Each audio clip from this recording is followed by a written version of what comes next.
Good evening, good morning, and good day to all you gamers out there. We're back to talk about more Dragon Age, the Veilguard. We're taking a little break this time. We've done about 5 hours of just talking about things as opposed to actually,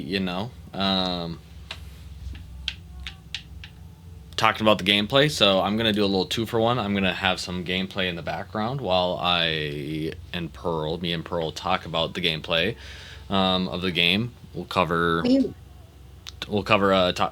combat, exploration, adventuring, maybe a little bit of loot, maybe everything that has to do with just the video game ass components of it, and maybe de-emphasize the. I don't know why I hit continue because I'm at the end game, so I don't know what I'm loading up here. But we're gonna talk about.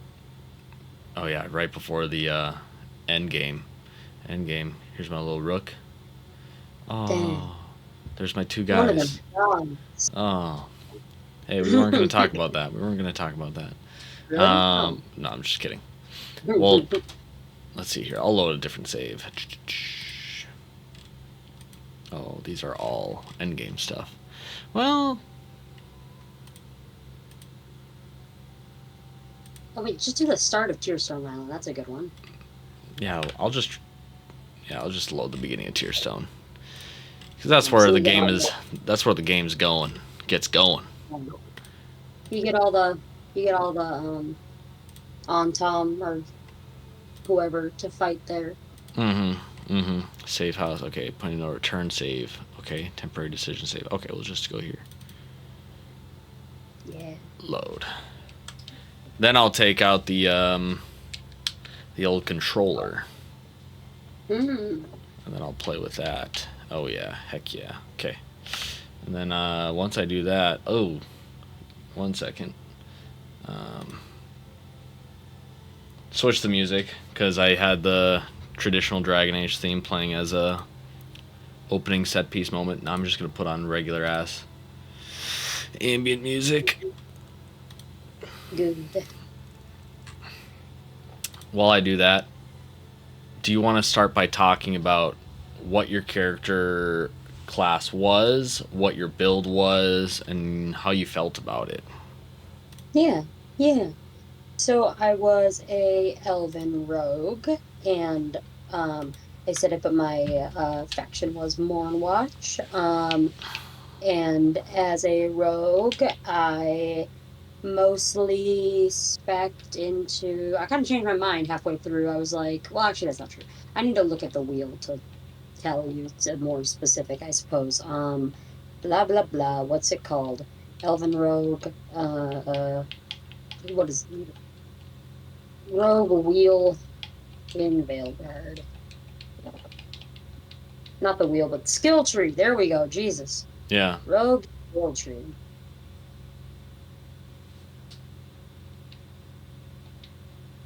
There we go. Yeah, so I ended up doing the Lords of Fortune side of the skill tree, or third of the skill tree, I suppose. I didn't do a very good job of like just staying to one of the areas of the overall tree. I kind of went all over because I wasn't sure what I was going to do at first. But I liked, oh, I guess the Lords of Fortune side of the wheel is called the Saboteur. Um, blah, blah. I liked the final skill you get from this one. You get this like cool, powered up, um, like what are they called? Bazooka almost. Um, and ooh, now I am watching you play a little bit because I am curious. But oh yeah, that looks sick as heck.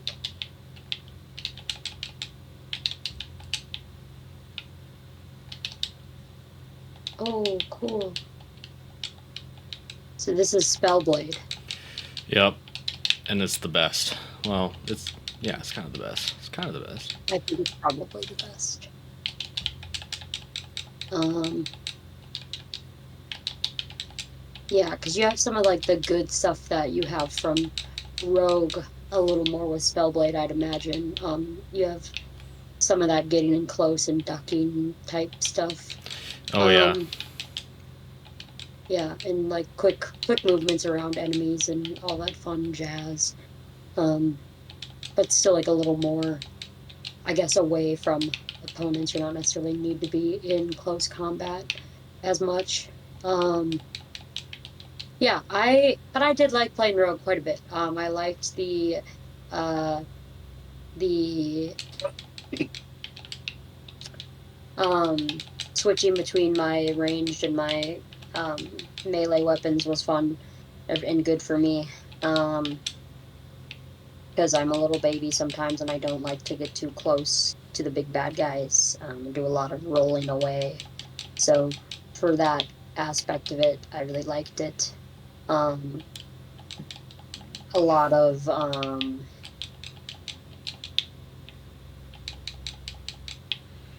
this is cool. I like Spellblade. Um, I liked my skill sets I got for the most part. There was one I wanted to use called Fortune's Turret, which kind of gives you a Torbjorn turret, from my understanding. But I never ended up putting it into like my 3 abilities because at the point I got it, I was already very used to my 3 abilities, and the only one I would have wanted to get rid of to change to it because of just I wanted one that let me attack thing like AoE. I wanted one that gave me a lot of damage on like one specific target. And then there was one rogue ability that I really liked called Pilfer. And for Pilfer, you would attack an enemy and basically steal a healing potion from them, and it would heal you. And I had a item equipped that anytime I used a healing potion would then cause an explosion around me and add burning to my enemies. So I kind of comboed a lot of different affliction damages, and as a rogue, that makes a lot of sense. Especially as a Mornwatch rogue, because I mean, you get some extra stuff with like necrotic damages and things with your special faction stuff, and like the stuff that you automatically have as whatever your abilities are because of your faction. Um, that's so cool. Are you making like a fade tear in the enemies? yeah. That's lit. Um, yeah, that's cool as hell. Um, but there were a few other ones that I would have liked to try, that I didn't keep. But I liked, like I said, Pilfer. And then there was some kind of like acid tornado of Hurricane of Blades was the other one, and then it was Blades and This is the other Bellara costume, by the way. yeah, that's better, but I still don't love it. And I think I changed. Oh yeah, I changed Davrin's legendary outfit to just Grey Warden armor because I didn't really like his outfit. This Yeah, is Emmerich's legendary drip. yeah, yeah. I like that. I like that. And we already know That Harding's outfit. We yeah. already know Lucanus's outfit. I don't have an empty Yeah. drink. Oh, I don't have a trinket for him. Okay. Nev. Oh yeah, Nev has a slightly different one, or maybe the same, but I don't remember which one. What I got for hers. I must have gotten the other one. Um, but yeah, But you liked your rogue. yeah. I liked playing the rogue. It was an interesting thing because I was like,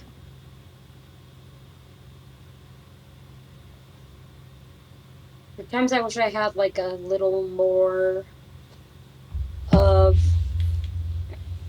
I don't really know, like health or just a little better ability to do some things, but I think part of it was my just lack of understanding of the wheel and like pulling it up using the right weapon, the right buttons. God, I'm annoyed I can't think of what the other one that I have called it was called. It's some lightning one. I can't even remember what the name is. Yeah, I liked playing it. I don't have a lot more to say about it, I feel like, because it was fun and fine. I don't feel like the Rogue kit reinvented the wheel by any means of like what you could do with it, except for maybe some of those finals that I didn't see. Like I said, like I thought the Fortune's Fury like bazooka thing was sick, and that was I felt like a pretty unique type of um a like final weapon attack for a rogue. It felt very non-roguey, and I did kind of like that.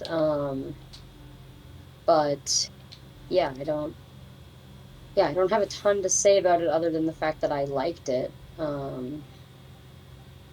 Yeah. Okay. Um, I'm going back because even though it's a recording, I don't want it to be super spoilery in terms of content. So I'm skipping the Gillinane boss and I'm restarting Tearstone Island because apparently I don't have a save that starts at the beginning of Tearstone Island. Oh, yeah, you have to all over. But while that's happening, I will. I guess I'll just talk about kind of Spellblade Mage a little bit as well.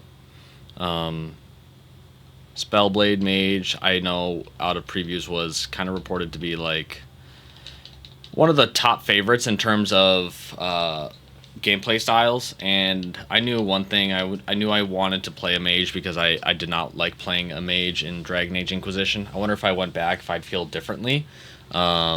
But I just knew then that just wasn't the play style that I wanted to get into. I wanted something a little bit more active, even though I like the distant strategy of mages in games like Dragon Age 2 and Origins, even though Origins is clunkier.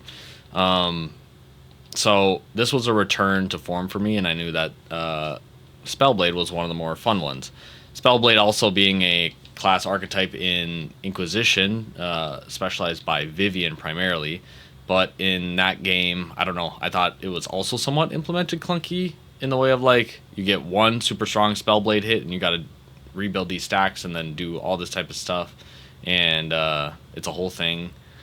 And so this was just like, okay, people are saying Spellblade Mage is good, and so I want to play Mage, so let's give it a shot. So let's do said things, and so that was the point of the build. In playing Dragon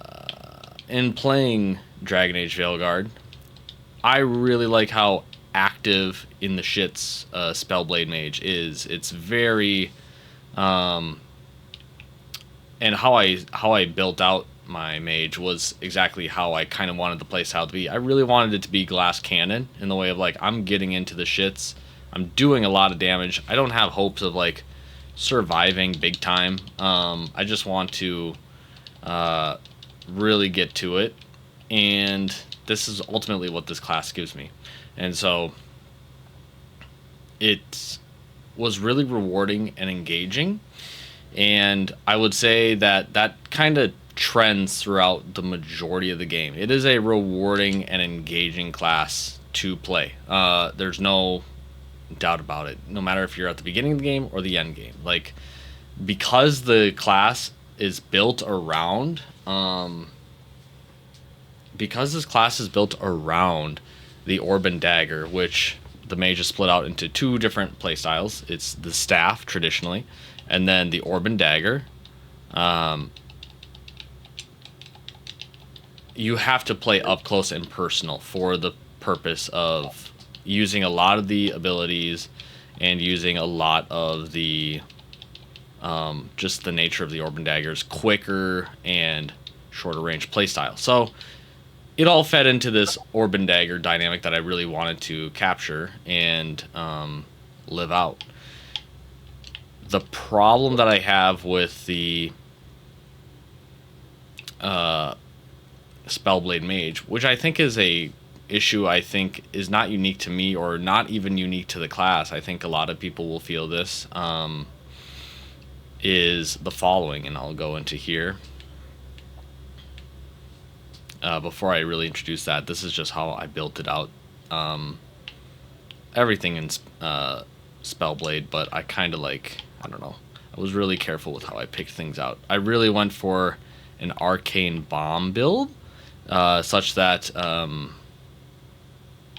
Arcane Bomb and Electrical Stacks, because, and I'm not going to go through all the abilities here, but suffice to say the build is surrounded on, or built upon the premise of, you are going to have these arcane bombs go onto these enemies.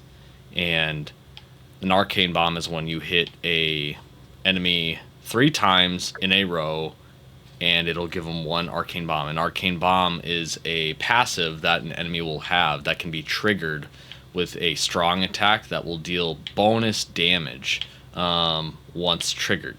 And so I used so like maximum bomb stacks is +1. So it really, this playstyle really encouraged you to put a huge amount of arcane bombs on your enemies, all of them, and just trigger them with your strong attack. And your strong attack is mapped to this Orb and Dagger ability right here, where you throw out your blade and it'll trigger out all of the arcane bombs on the enemies and really just F them up. But my problem with the Spellblade Mage, and by extension I guess every class, no matter what class I play, is that I really only have 3 active abilities.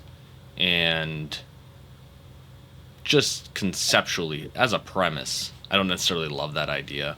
I think this is one of this class especially gives you a feeling, a great sense of power, and its visual presentation is of that, where mages feel badass in this game, which is not something that mages really had. I mean, in Origins, like I said, the clunkiness kind of took away from the coolness of the mage, because you could cast like Blizzard or Firestorm or Thunderstorm, but you went back to holding your stick out in front of you and just looking awkward as you send these little orbs out.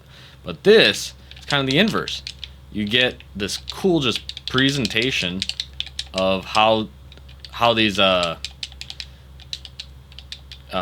this class is supposed to play, and it's super rewarding and exciting to play in the moment. It's very reactionary. You're in the shits, but the problem is I only have 3 abilities, and that's just lame. Like, when you think of any fantasy mage, in any, I don't know, fantasy universe, Harry Potter, Lord of the Rings, whatever the case may be, thinking of a mage with only 3 abilities is just kind of deflating in the way of how anyone would ideally like to play this type of class. And by extension, I feel this way about all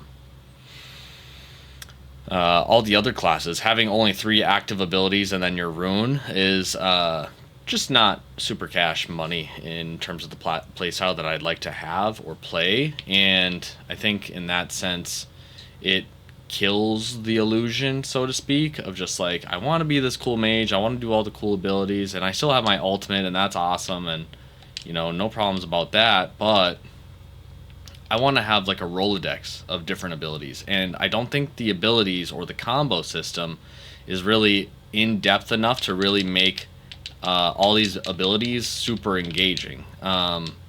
You just get the the basic, okay, wherever the arrow points to, I need to select that ability, and then I'm going to get the combo. And then I know that these guys are vulnerable, so that's all I need to pick, and then I should be good to go. And to me, it's just kind of, I wish these abilities interacted more with more results or outcomes. What if certain combos created certain effects? Like,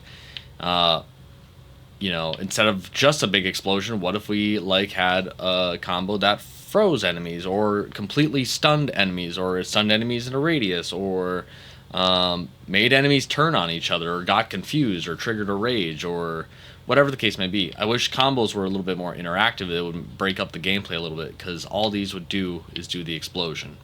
And consequently, once you have your abilities, at least for me, I never really felt the need to get new abilities, because I had my, my perfect kind of combo rotation. I knew when I started an engagement, I'm going to build up a couple of arcane bomb stacks. I'm going to trigger it.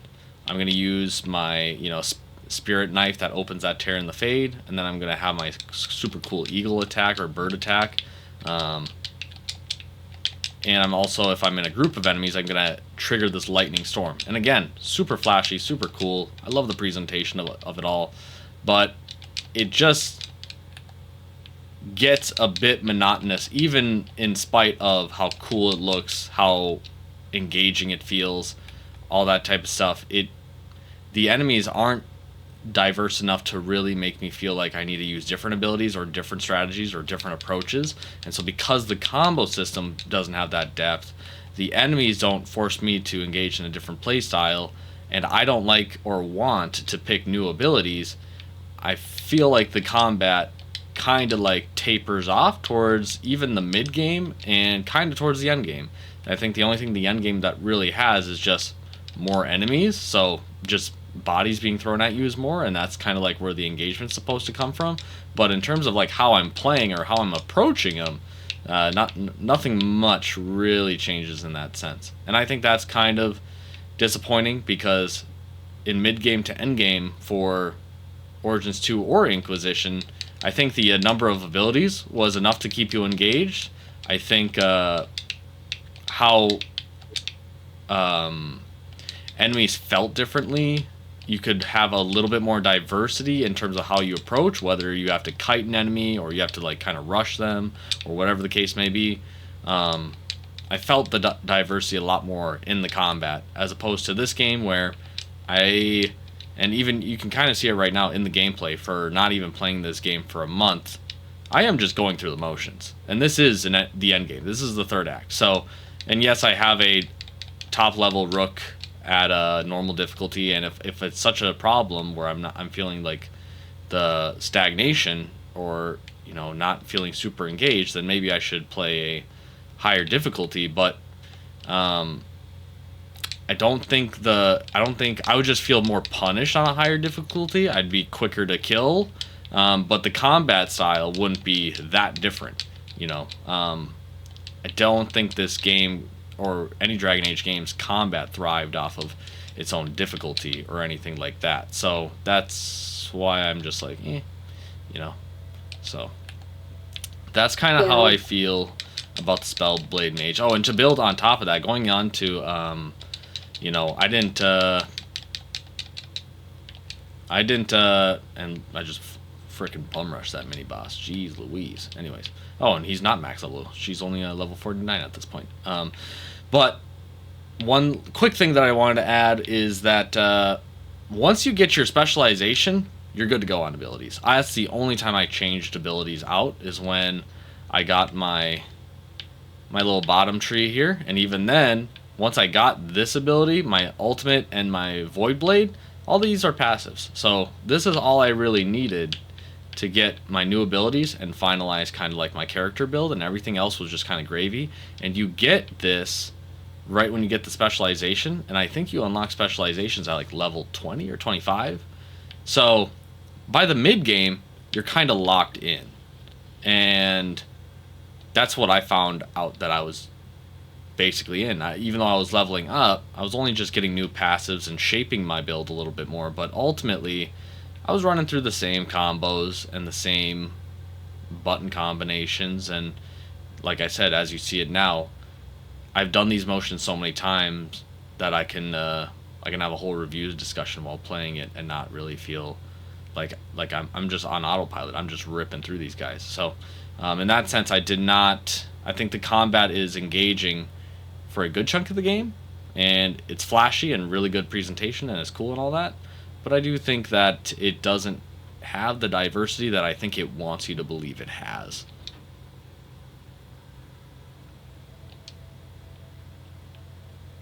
Yeah, that sounds pretty accurate to me. I think,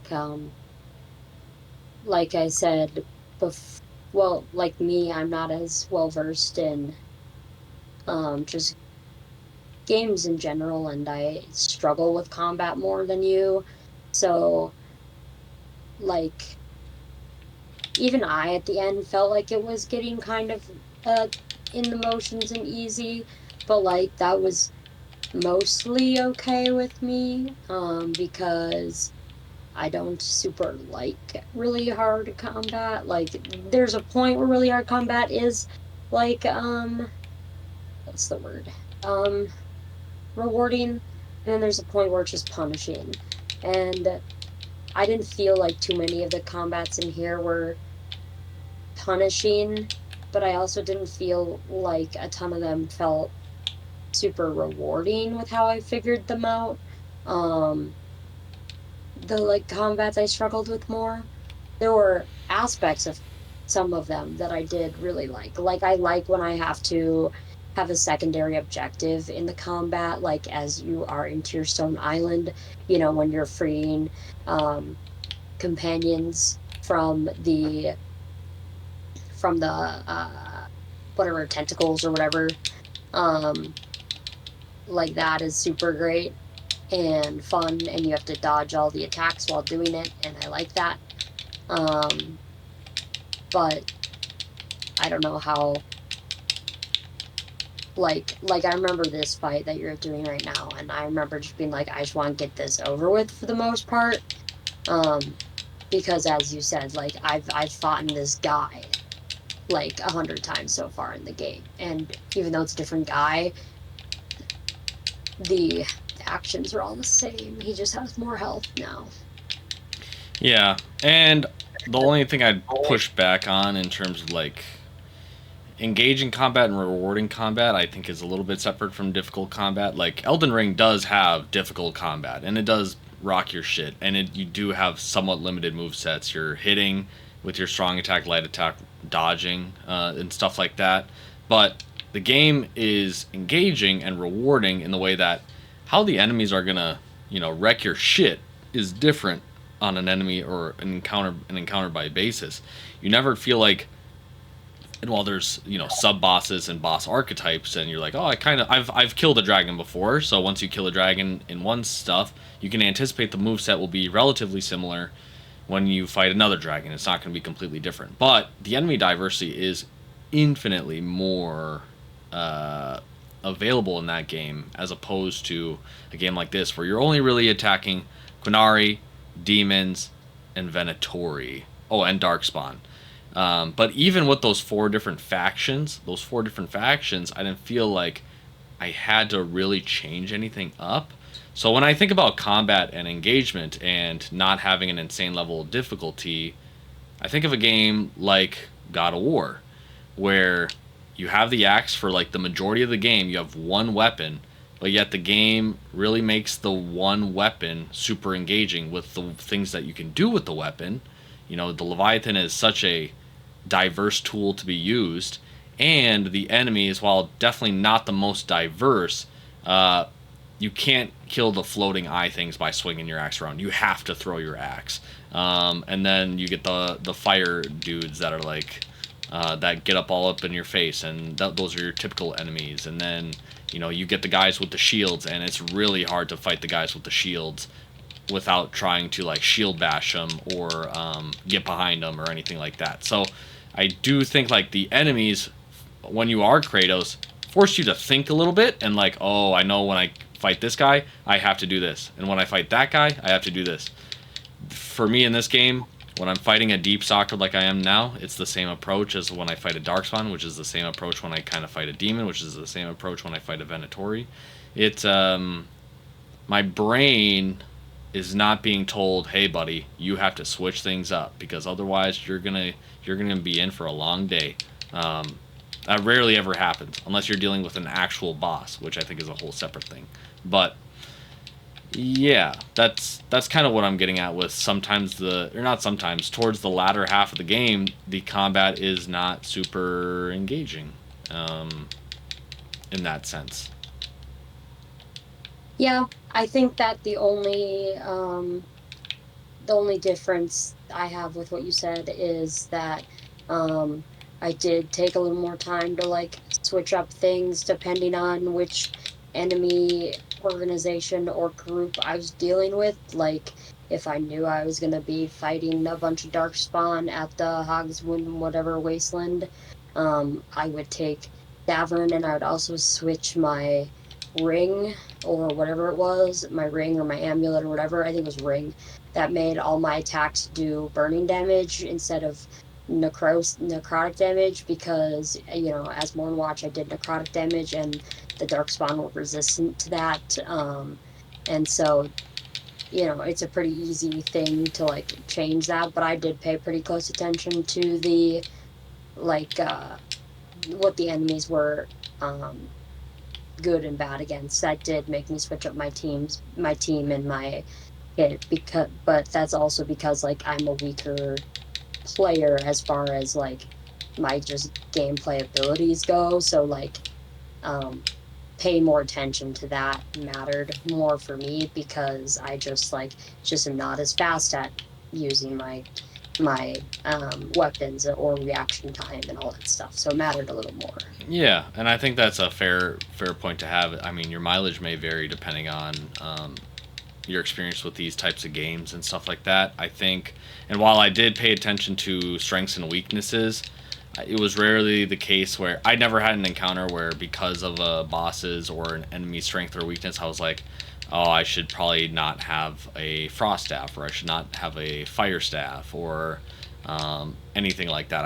I didn't really have to think about completely, flipping my kit into based on the combat encounters. Now, I did choose companions based off of what I thought was going to happen or what activities I was trying to do. Like I would pick Davern if I'm going to the Hogsburg wetlands, or if I was going to the Arlethan Forest. I'm more likely to pick Balara and stuff like that. But Well, wait, just go back for a second. Like I used Davern as the example, but that wasn't much as like a thematic example as it was just Darkspawn were weak to fire, so I could have said Tosh instead. Um, um, so yeah, you know, I understood what you were saying. I was telling you the difference between you and I never picked a companion based off of the anticipated combat encounter, but more so what I was going to be doing in terms of story or side content or whatever the case may be. That's all right, I was trying to say. yeah, and I did that too. Like that's what I mean by by the rings and stuff. Like if I had to go somewhere where there's Darkspawn, but it was like an Arlethan or whatever, and I didn't want to bring Davern or Tosh for whatever reason, that's when it'd be like, okay, change this to fire, just because I know I will personally struggle more. But I also, when I didn't do that, agree with what you said. Like it never was like I cannot win this because I didn't bring the right like rock paper scissors advantage um, weapon or companion here. Yeah, absolutely fair. Here's a little bit of staff gameplay because I never took out the staff yet. But again, I only use the staff to use that little charge at the bottom left, if you see that. The three Yeah. little tallies. If you fully charge that up, you can like send out an AoE attack, a little circle attack. And then I Ooh. didn't really use the laser too much. It felt a little too Iron Man-y for me, for my taste. Um, I don't know. It was just weird. But um, yeah, so if you were to play this and play it again as a mage, Spellblade certainly is a crap ton of fun. Like, it is super engaging to get in the middle of everything and try to, uh, hit them with your best shot, so to speak. But I think ultimately what you're going to potentially feel in the middle game or end game, especially if you're not changing out your spells, which I wasn't because I just found the spells that worked for the build and then kind of moved on. Um, I think you could easily find yourself in a place where it's a bit mundane, and I don't think the game, with its limited weapon slots or spell slots, really encourages exploration of builds and how to change things up. But um, I don't know. I just don't think that ever made sense for my character. Once I had a spell, I wanted to keep the spell because that's why I have the spell. Why would I want to choose? Have a Sophie's choice between spells and stuff like that. So that was Yeah. my challenge, my mental hurdle that I had to get through. Yeah, I like agree. And I keep going back and forth with like my thoughts on the limited like hit of the tools and abilities because one thing I'm not very good at is like I just don't want to do a bunch of button combinations. Like there's a few different rogue ones and there's probably for mage as well. Like a few different ones where it's like tap this one in this order to like do this thing. Um and I just didn't take any of those.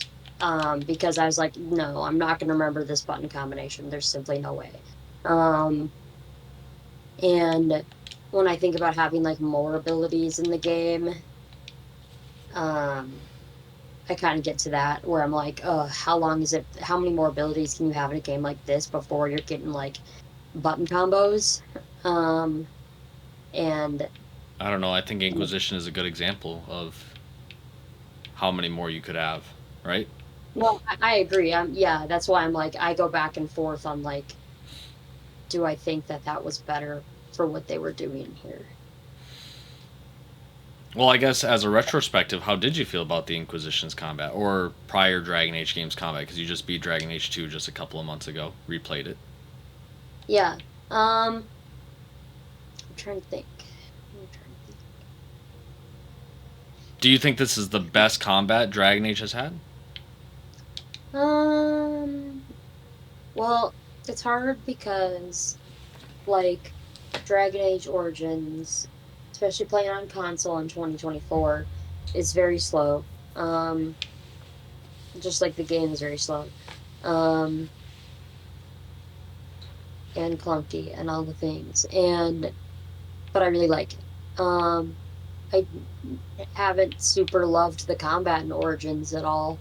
Um, but Origins has a lot more of other things I think that I like. Um, Should I get you a and it also ladder has, so you can get off my back? yeah, yeah. Based. All right, continue. Um, I don't know, like that has like traps and things and like putting certain things on your weapons and stuff, and so do the other ones. And I like that aspect of combat and um ways to do combat as well. Um,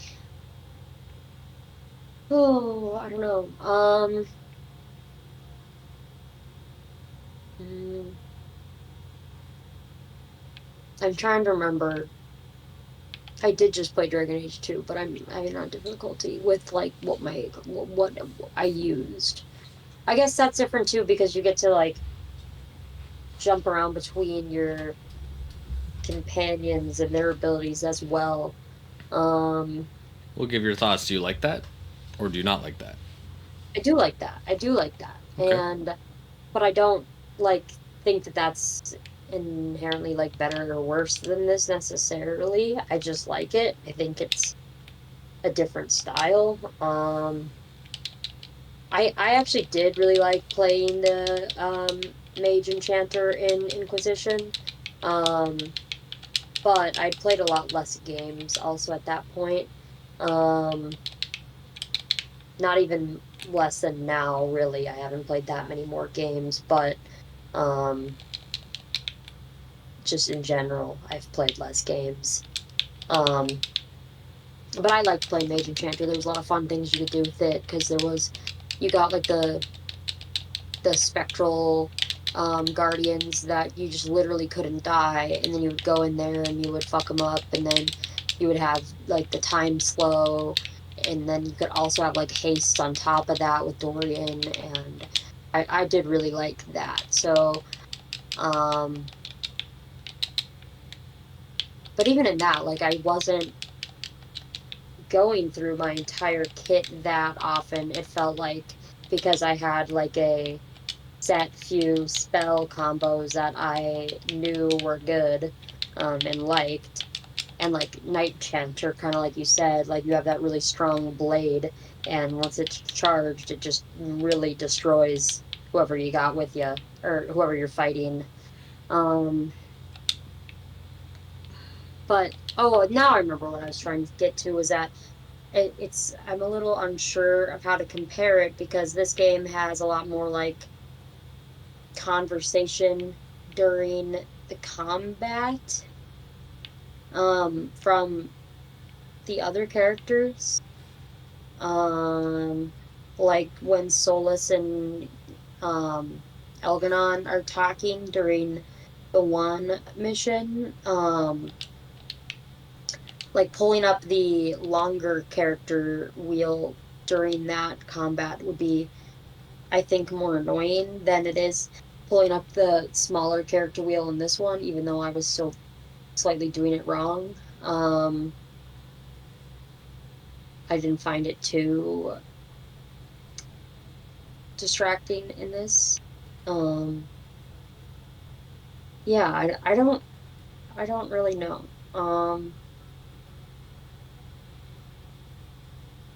I think I prefer the expanded spell slots and stuff of Inquisition and the other games, but I don't think that this game would have been necessarily like better served by it unless there were some other changes to the combat as well.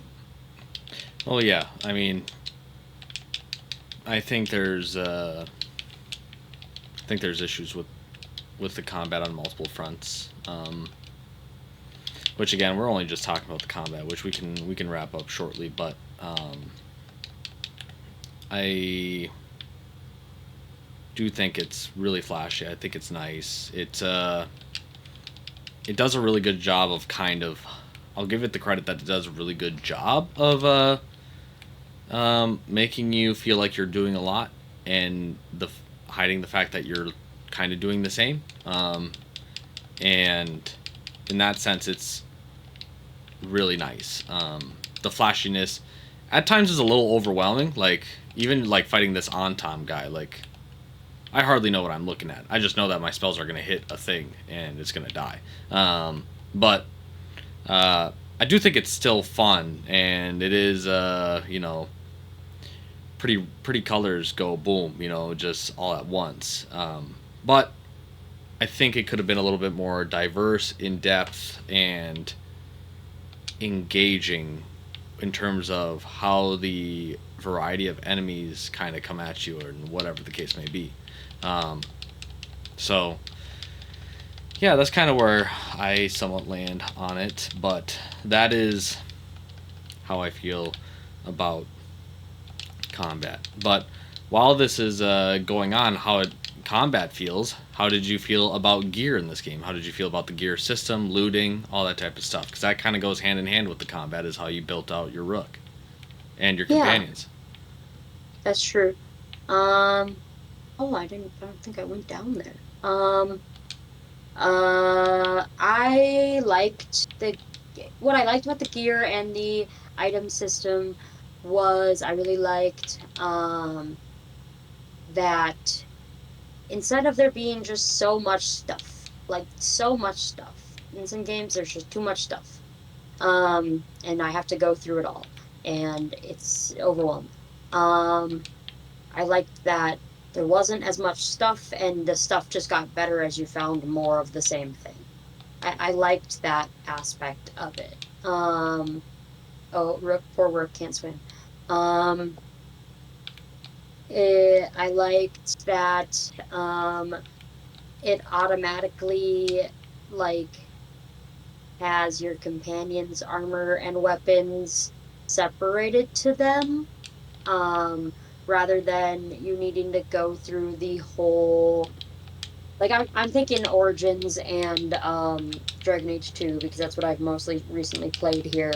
Um, I'm thinking of whenever I would be like in the camp in Origins and trying to kit out my party and my non-party party. Um, and trying to go through the entirety of my inventory and figure out what to make them wear.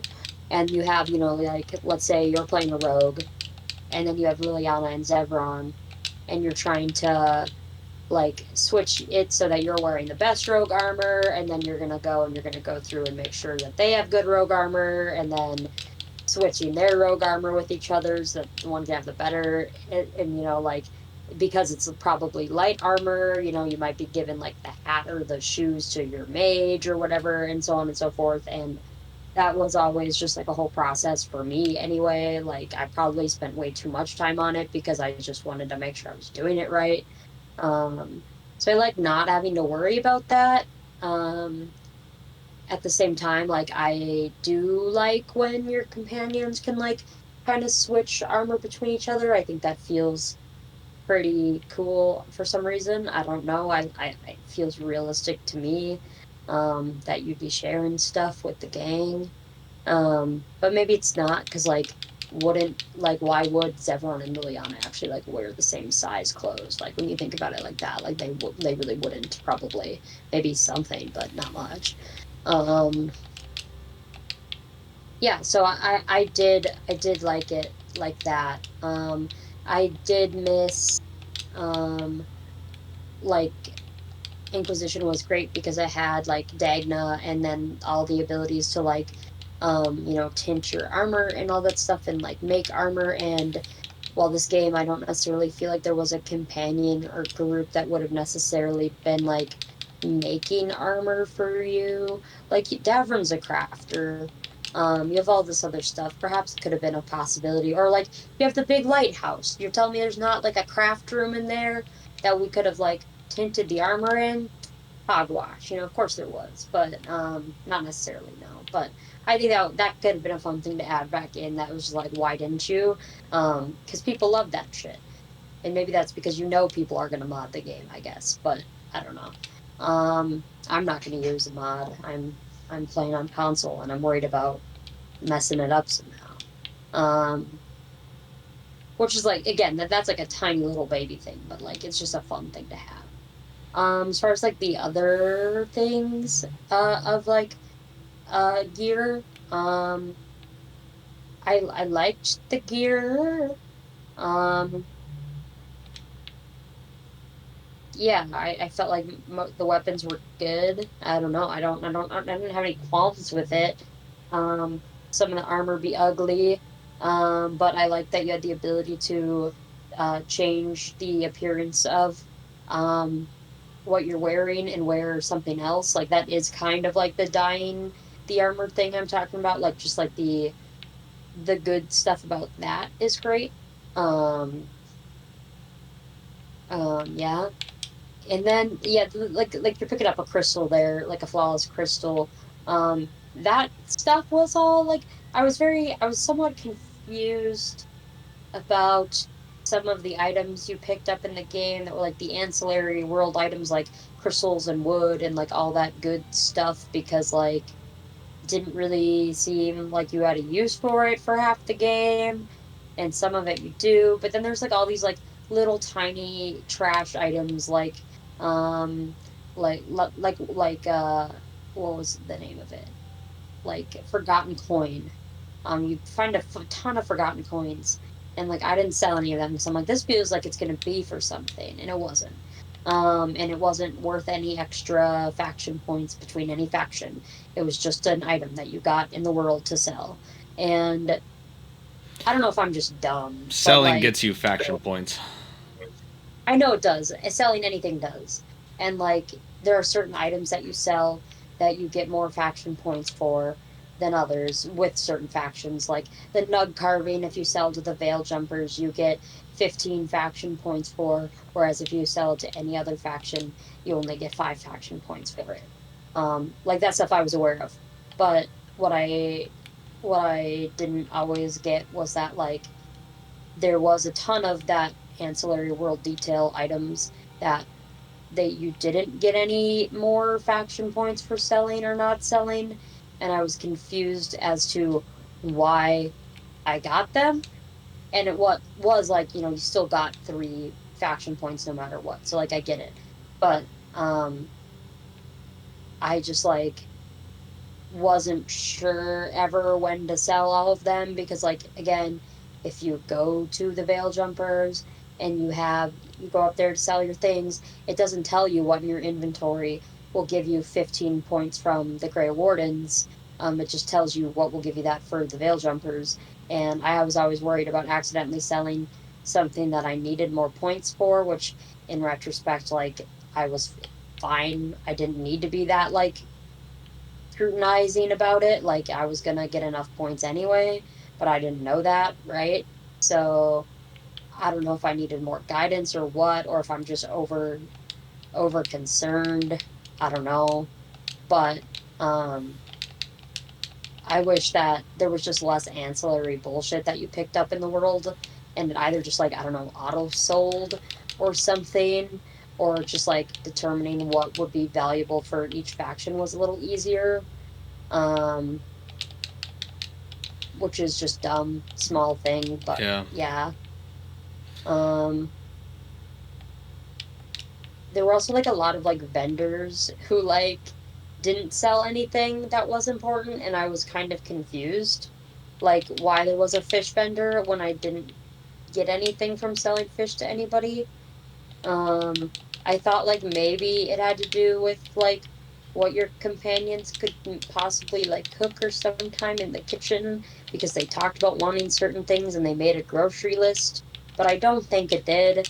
And so I didn't really know if that was just for like making the world feel more real or for like the one quest you do with Lucanus where he shops. Um, I wasn't sure, but yeah, one other thing I guess was I thought that when Rook opens all the chests as they do, there's the one kind of legendary chest they open, and it's like exactly Kratos style. And I was like, okay, how God of War do we need to be? Just like find a different way to open it, which is super dumb. But I was just like, all right, okay, okay. Um, so that's I guess that's my thoughts on the gear and the loot, and all that. Yeah. Yeah, I echo a good chunk of the sentiments that you say. I think the ancillary item picking up is kind of a chore, but I guess you kind of have to make the world kind of feel like an RPG and you're picking up unique items and this is here to help build up the team and all that type of stuff, but I didn't really feel the impact of picking up this particular item and what it was needed for. Like, I think a good example is like the heartwood or, the coins or anything like that. Like, it's like, okay, we have this, but why do I have this? And then it's like, oh, to level up this particular shop. And it's like, um, okay, that's it. And so I think in that sense, it was somewhat frustrating to feel the OCD of just like, I need to collect this and pick this up because it's in the world for a reason, but the actual purpose of said thing is not actually that impactful or meaningful. So Yeah, that was pretty frustrating, and it was like another instance going back to it where it was like, would we have been better off if we just copied God of War in this sense of like, Kratos is only picking up rune silver, or he's picking up things that will impact his health or Spartan rage. So he's only grabbing things that literally matter. And you could even make a debate for like rune silver that's not super consequential. Actually, it is because it's directly tied to how you level up your Leviathan axe and your armor and all that type of stuff. So in that sense, you do kind of need it.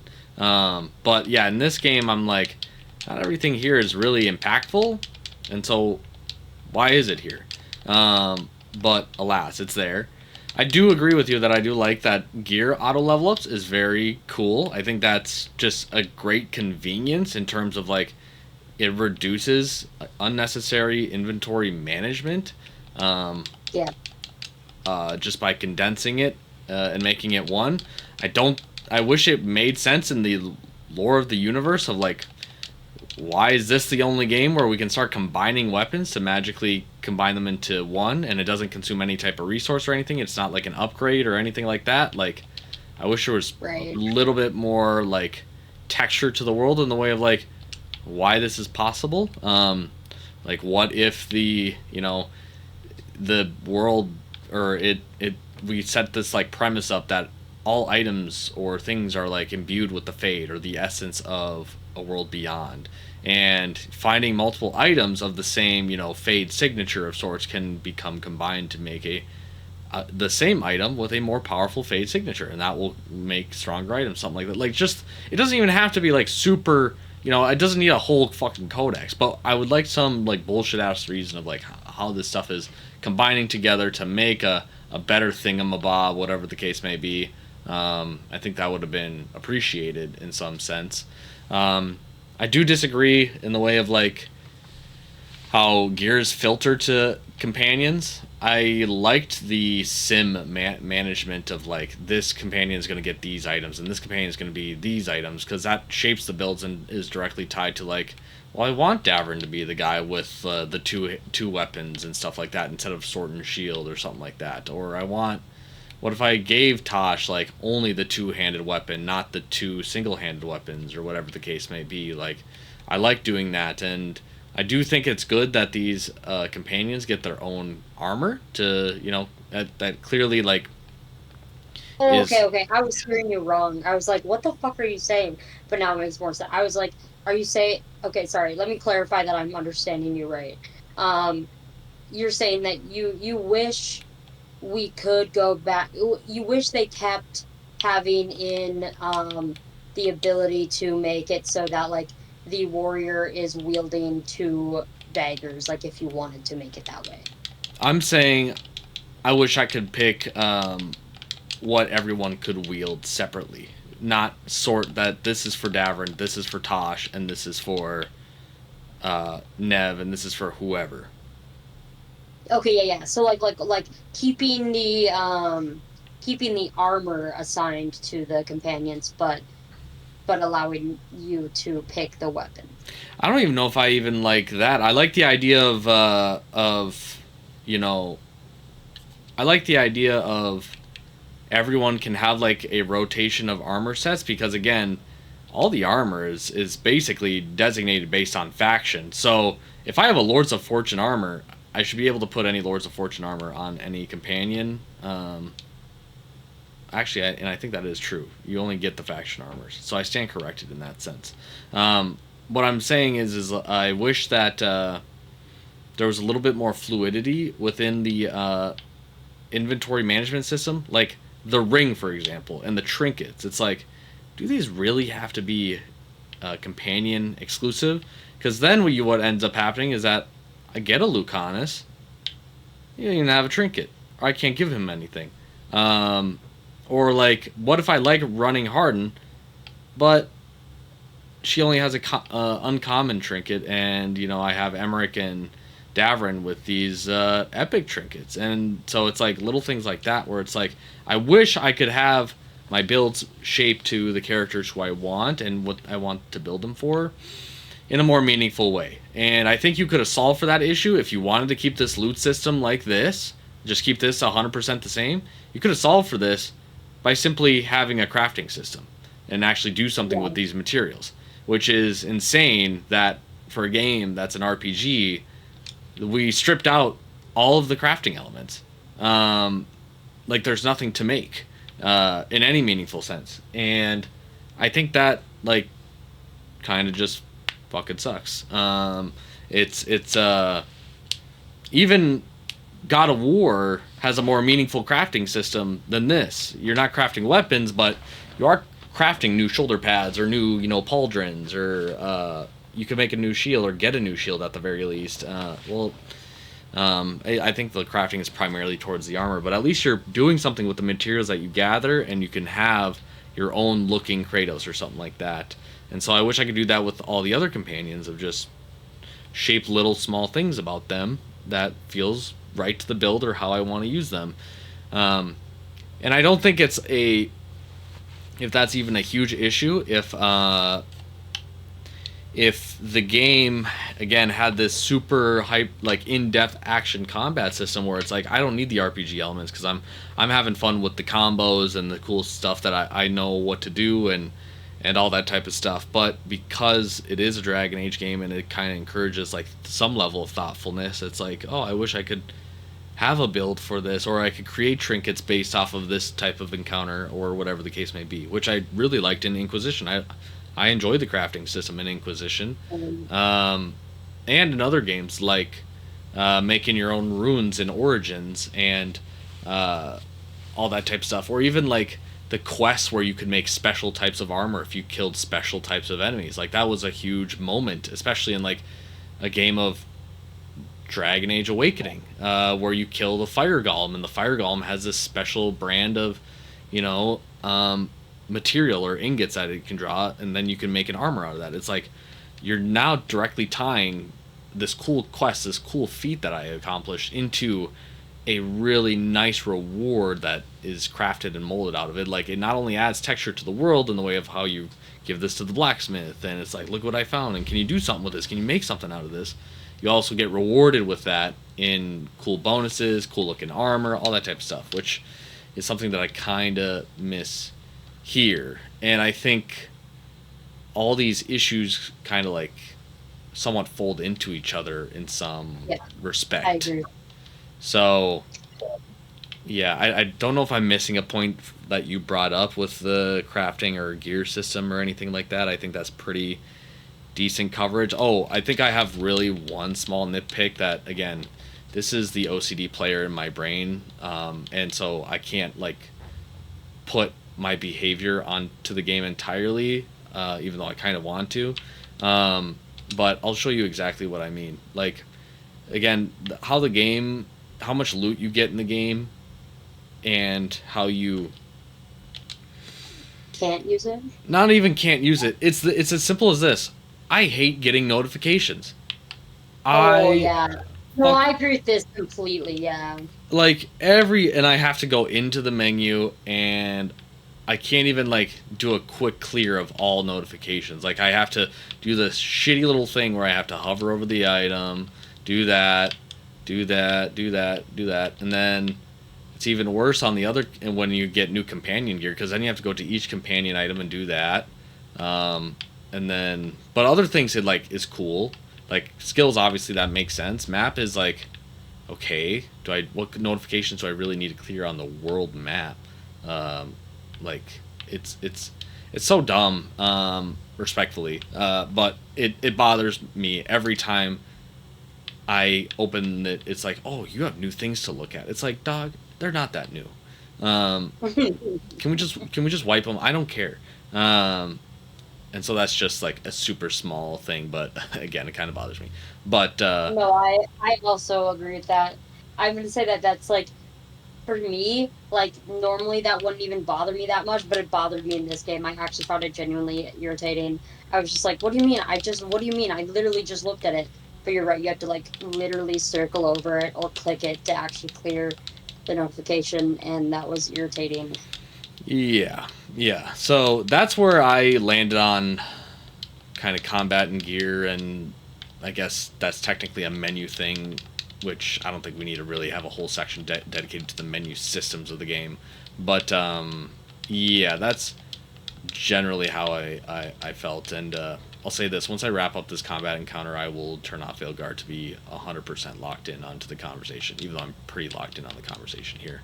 Um, but Yeah, it's like just slightly distracting for me. I was like, oh shit, I'm drifting out of what he's saying. I'm watching. yeah, So it's because I'm such a good gamer. It's just like, holy shit, how's he doing this? yeah, I didn't clear this fast. Well, this section I did fine. Yeah, but let's see. Last thing that I want to talk about with gameplay, at least for now, is exploration. This game takes you across all of Northern Thedas and shows us locations we've never seen before, new environments, all that type of stuff, things that we've only heard about in the stories or in the earlier games and stuff like that. How did you feel exploring said things? Did you have favorite places that you like exploring? Did you have what was your favorite elements tied to exploration? Let's see. Well, we kind of touched on wishing there was more of Minrathis, so I won't retread that. Fuck, it sucks. Um, Anyways, go ahead. yeah. um, and I won't retread much about like my thoughts on the zipline system, but I will say that Fuck, it like sucks. well, I wanted to say one thing about it where I think it's okay is that like I think I might have said this. Should I talk about like how I think that zip lines make sense in some areas? You might You know? have. Okay, I'll just briefly restate. I'll be like, so my thoughts on the zip lines was because I thought that like in the city of Minrathous and Treviso, it just doesn't make logical sense that they wouldn't have been taken down by the occupying or um, cooing forces. Um, and how I think like there could have been areas in the city that they stayed up, but there was ways they could have done that in a more way that was just more logical. But I felt like in areas um like the Ravane Coast and Arlathan, um and even I guess some other places, they made perfect sense because that's like probably genuinely one of the easiest ways you'd be able to get around is by setting up some kind of system like that. And there's pretty well established like groups going around those places, and also like even the Anton or the um, Venatori would need to use similar type beats to like traverse that terrain.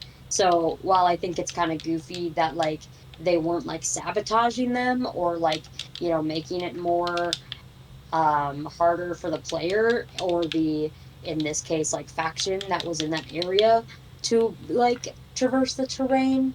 I think it made a lot of sense for those places to be like established posts that people have put up or continue to put up once they get put down or destroyed.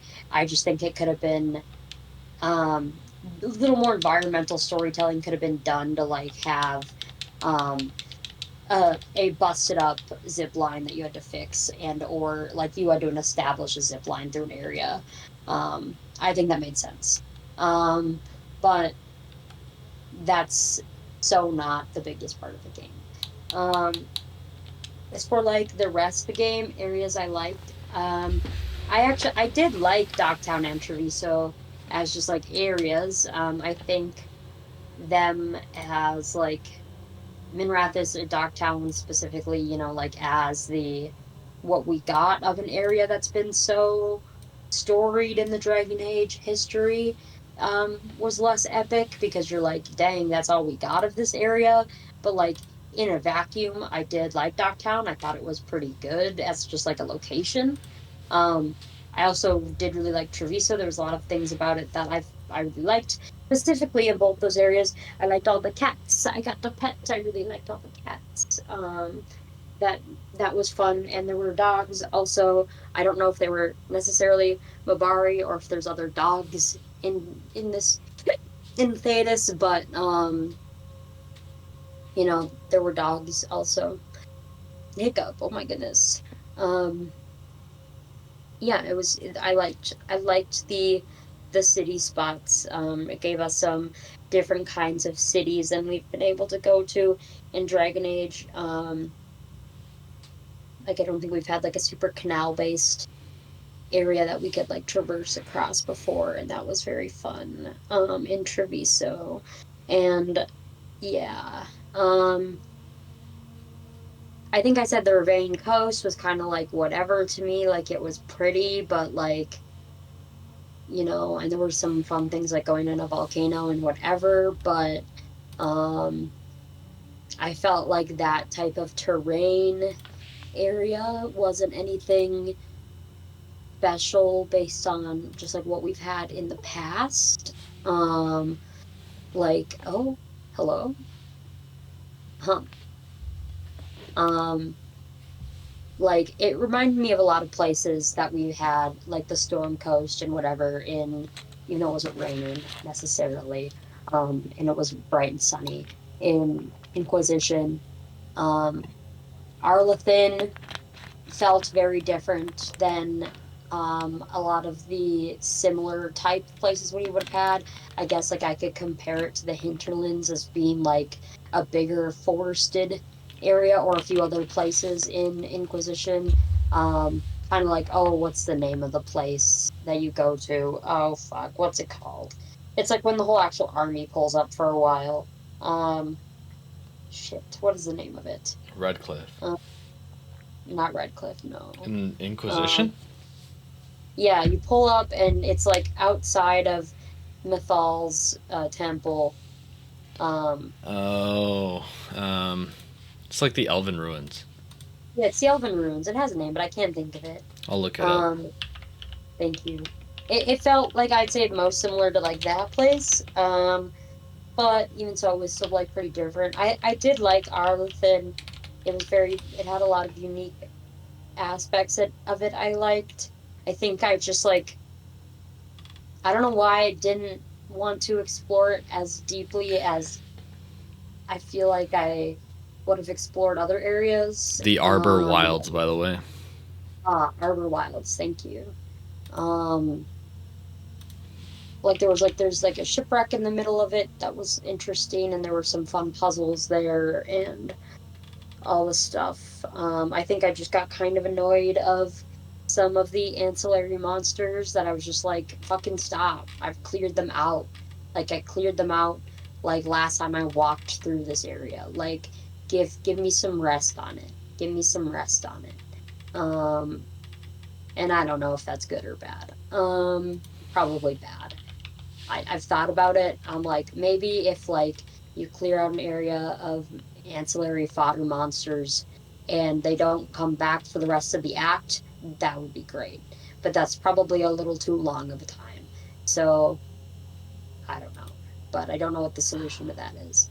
I got a little tired of it in Arlington, is all I'm trying to say. Like Yeah. there's not enough space in between the spaces where those events were triggered. And that bothered me. Um, but I liked the setting in general of Arlington.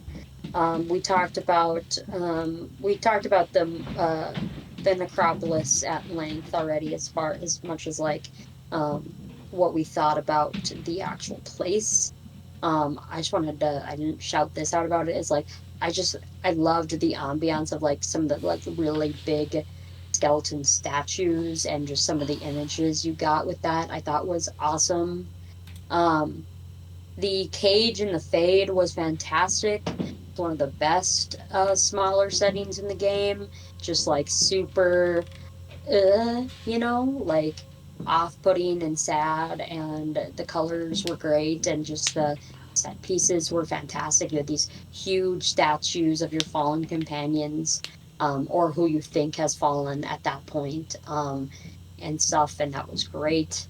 Um, I like the lighthouse a lot, but I feel like it's somewhat underutilized, as we were just speaking about. Like it's allegedly, it keeps making rooms for people that you bring in, and apparently has all this space and all these capabilities. Like, why couldn't I have found someone in fucking Menrathis who was um a person who made armor, and they got displaced by the fucking dragon and the Venatori, and I got to make friends with them, and instead of them becoming a companion, they became my armor.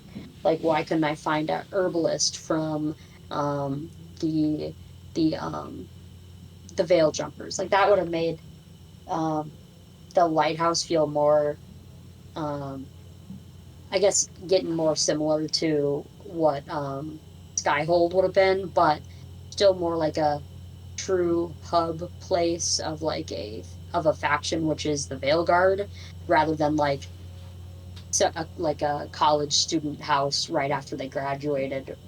Not that it felt like that, but it was just kind of like a bunch of roommates. Um, Not necessarily a bad thing. Just I thought it could have been a little more than it was, or could have been used a little more anyway. Um, any other spot? Yeah, to bring it up again, I was upset that we didn't get like a dwarven place, because especially because like some of the dwarven places we got to go were so interesting. Like we went to some of Deep Road's areas, and we went to like kind of Kalshrot, kind of, and then like this other place on top of the mountain that I can't remember what it's called in the Andefels. And I was like, these are really cool settings. Why? Like, I feel like this should have been I feel like this could have been included more if they'd wanted to, and or had the time, or whatever the reason was, whatever choice was made. Um, I felt like it could have been a whole place that stayed, especially the dwarven. was it Kalsharak? Yeah, like I felt like that could have been a permanent location. There were reasons as it wasn't, but I don't know if I think it was good reasoning. Um, there were a lot of really good settings though, like a lot of really good locations that um I felt like I enjoyed going to if they were like once or twice, like, Blighted Weishaupt was good. I liked Tearstone Island. I thought it was a cool um like final place to have to run through. There was a lot of different terrain there and different um backdrops to the fight, and it was cool that it was like you kind of got there like what I assume was like late afternoon, and the fight is ending at like midnight effectively, and I liked that. Um, yeah, there's some other fun, smaller little spots. Like Nev says at one point that yeah, she's lived in Docktown her whole life, but she's had many different like houses there or like apartments. And if you go into like all the places you're capable of going into, like you can find a few different spots that like look like they have her type of note boards up, but they've been completely abandoned and there's nothing in them and no one lives there. And I like to think that like those might have been like her different apartments. But there's also like a lot of other little spaces across the game that like feel like there's supposed to be something there that there isn't, or like there's potential for like I believe they haven't said they're doing any kind of DLC or anything, but like I'm thinking there's like this apartment next to the fucking like the nice like coffee cafe thing in Treviso that's completely empty, and but it's like has like a setup of like a house that you would like talk to someone inside, and I don't believe you find anything there during the whole game, and I'm like, why is this here? Like this doesn't necessarily make it feel more real. It feels like there was supposed to be a character I get to talk to here, and maybe there is depending on some choices you make, but I was kind of like, what, why can I go in here even? um so yeah, it's a bunch of things I liked and disliked all folded together, I guess. I don't know if I'm missing anything, but I'll let you say whatever you want to say. Yeah. I think.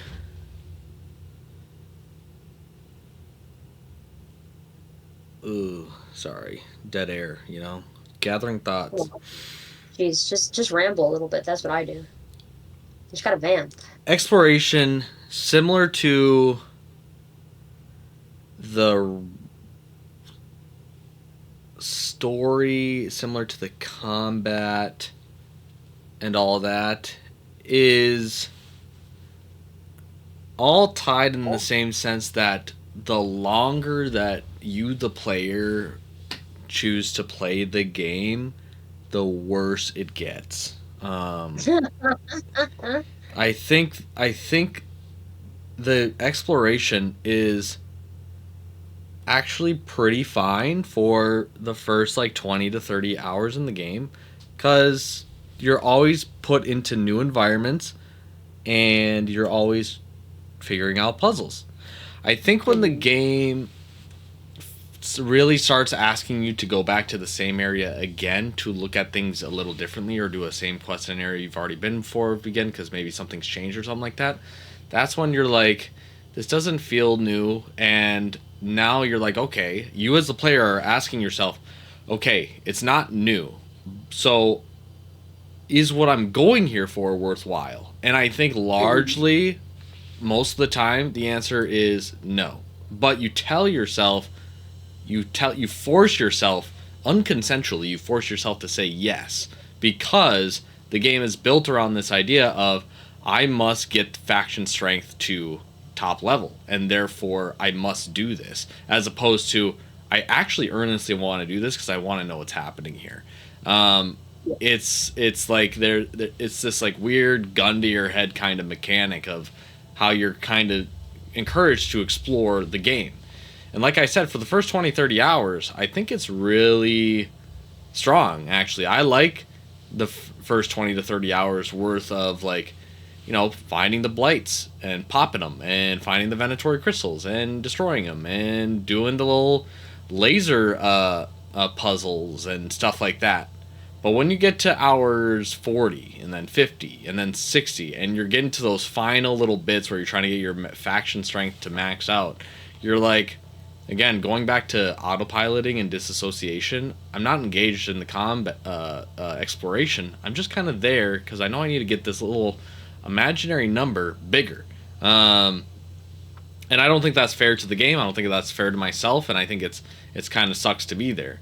Which is interesting because Inquisition did a similar thing, except the difference was instead of building faction strength, you're trying to build your own strength. You were like, okay, I have to do the side content because I have to get to this level range because that's when the next story quest says I can do it. So you were forced to do the side content, and therefore it didn't feel like side content. It felt like I had to do this. The gun is being put to my head.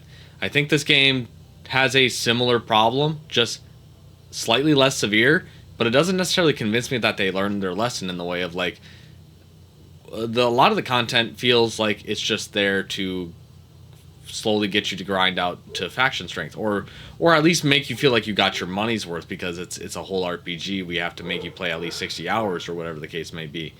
I think like that is not the right approach, and I think kind of hindered the game's enjoyment in the long run, especially for players who don't mainline the game. I do think the game has the credit of you can mainline it. I don't know what the likelihood of you getting a adequate ending is, but who knows? Maybe you might get a better ending because you get straight to core content quicker. Maybe you only did your companion stuff, and if they die, if more companions die in your suicide mission, maybe you feel incredible about it because it's like, holy shit, this finale had consequences and my actions had consequences. Whereas if you're a player who wants the perfect ending, you're actually like implicitly punishing yourself with what turns out to be, over the course of the 60 to 70 hours that you play, to be largely repetitive and redundant exploration that isn't super exciting. And so that's how I feel about like exploration as a whole. But in terms of like actual locations in the Veilguard, I did enjoy the Hogsburg wetlands, and I think Hogsburg wetlands were just the most enjoyable for me because I think their puzzles were just either the least amount or at least were not that annoying. They were mostly just blights. I found the laser puzzles to be kind of and I found some of the Venatory ones with the lasers kind of just, you're in an area and you're just walking around trying to trace lasers to the source crystal and then slowly trying to knock them out, which I was like, again, it's cool for a bit, and then you keep doing it and you're like, okay, so this is all we got here. So I really did enjoy I liked the Hogsburg wetlands. Some parts of the necropolis I think are pretty fun to just walk around and enjoy. And like we had talked about earlier, the Anderfels was super cool, but that's not really a place to explore. It's just a cool vista. Demeda's Crossing is still one of my favorite locations in the whole game, and that's like one of the early game kind of quests. Really talking about that, So shout out Demeda's Crossing. I think Minrathous only is cool when you get to Nev's personal companion quests, because that's when you get to actually see the thread regions and like the exclusive kind of locked off areas and the potential of Minrathous and stuff like that. And you kind of venture outside the walls of Minrathous as well. Arlington Forest is pretty cool, but it's so marred with the damn laser puzzles and dragging the crystals around to make bridges that I'm just like, it was a chore. I remember a particular play session where all I did was the Arlington puzzles, so that I was like, all right, I bit the bullet so that I don't have to do it again. And I think that helped my enjoyment of Arlington in the long run. But the fact that I had to do that was like not a certified cash money moment. I think Tearstone Island was probably one of, if not like the best areas in the game, just because the presentation, the set piece of it all, the build up, And conveniently, the lack of puzzles on Tearstone Island, Yeah. and the way that it's like, all right, just get to the straight to the meat and potatoes, even though the meat and potatoes is just a shit ton of enemies. But it's fun to play the enemies. That's or kill the enemies. That's like kind of what you're there for. Um, I think the cauldron is super dope, like fantastic in terms of a location to Oh yeah, explore. that's a good one. Um, and I think that's really about it. Oh, the Asu area as well, but it's not really a huge place Or to the explore. Osprey. Yeah. Um, it's kind of just there, but I wish there was more of it. The Ravane Coast kind of mid as hell. I think the volcano stuff is cool, but the reason why you're in the volcano I think is dumb as hell, and we kind of spoke about that. But um, so I think the exploration is pretty hit or miss in terms of some locations. I think the Crossroads is pretty neat. I think it's at its best when you're doing the soulless side quests. But otherwise, it's just I actually kind of just avoided the crossroads once I had fast travel. It's like I don't need the crossroads unless there was a quest that took me to the crossroads for a reason, which I think kind of sucks because like that was supposed to be their whole fast travel mechanic of just like you have the alluvians and you have the dude with the canoe, the caretaker with the canoe, and taking you across the fade and all that type of stuff. And it's like, oh, very compelling. And you get the fast travel and you're like, psych, I'm out of here. Um, Yeah, I'm curious like what the solution to that could have been. Like, would it have made sense to like have you have to go through the crossroads for every time you went anywhere? Like, I'm trying to think of that. Like, that was something that bothered me also. I was like, we're I don't know. We don't need to talk about solutions to the game's problems, I guess. But like, yeah, I also had that same kind of like, man, why aren't we utilizing this space that's really cool more? Like, you invented a whole way around the coolest like soul of the game.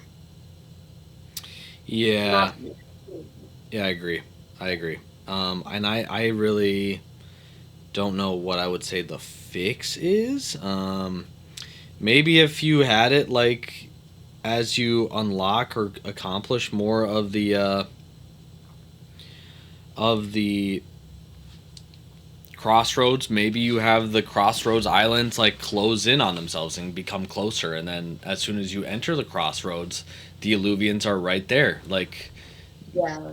um, and yeah, maybe you have these alluvians on floating islands, and if you like clear the blight out of certain areas, the alluvians will float over closer to the giga alluvian, so that right when you enter the crossroads, they're all right there to wherever you would want to go.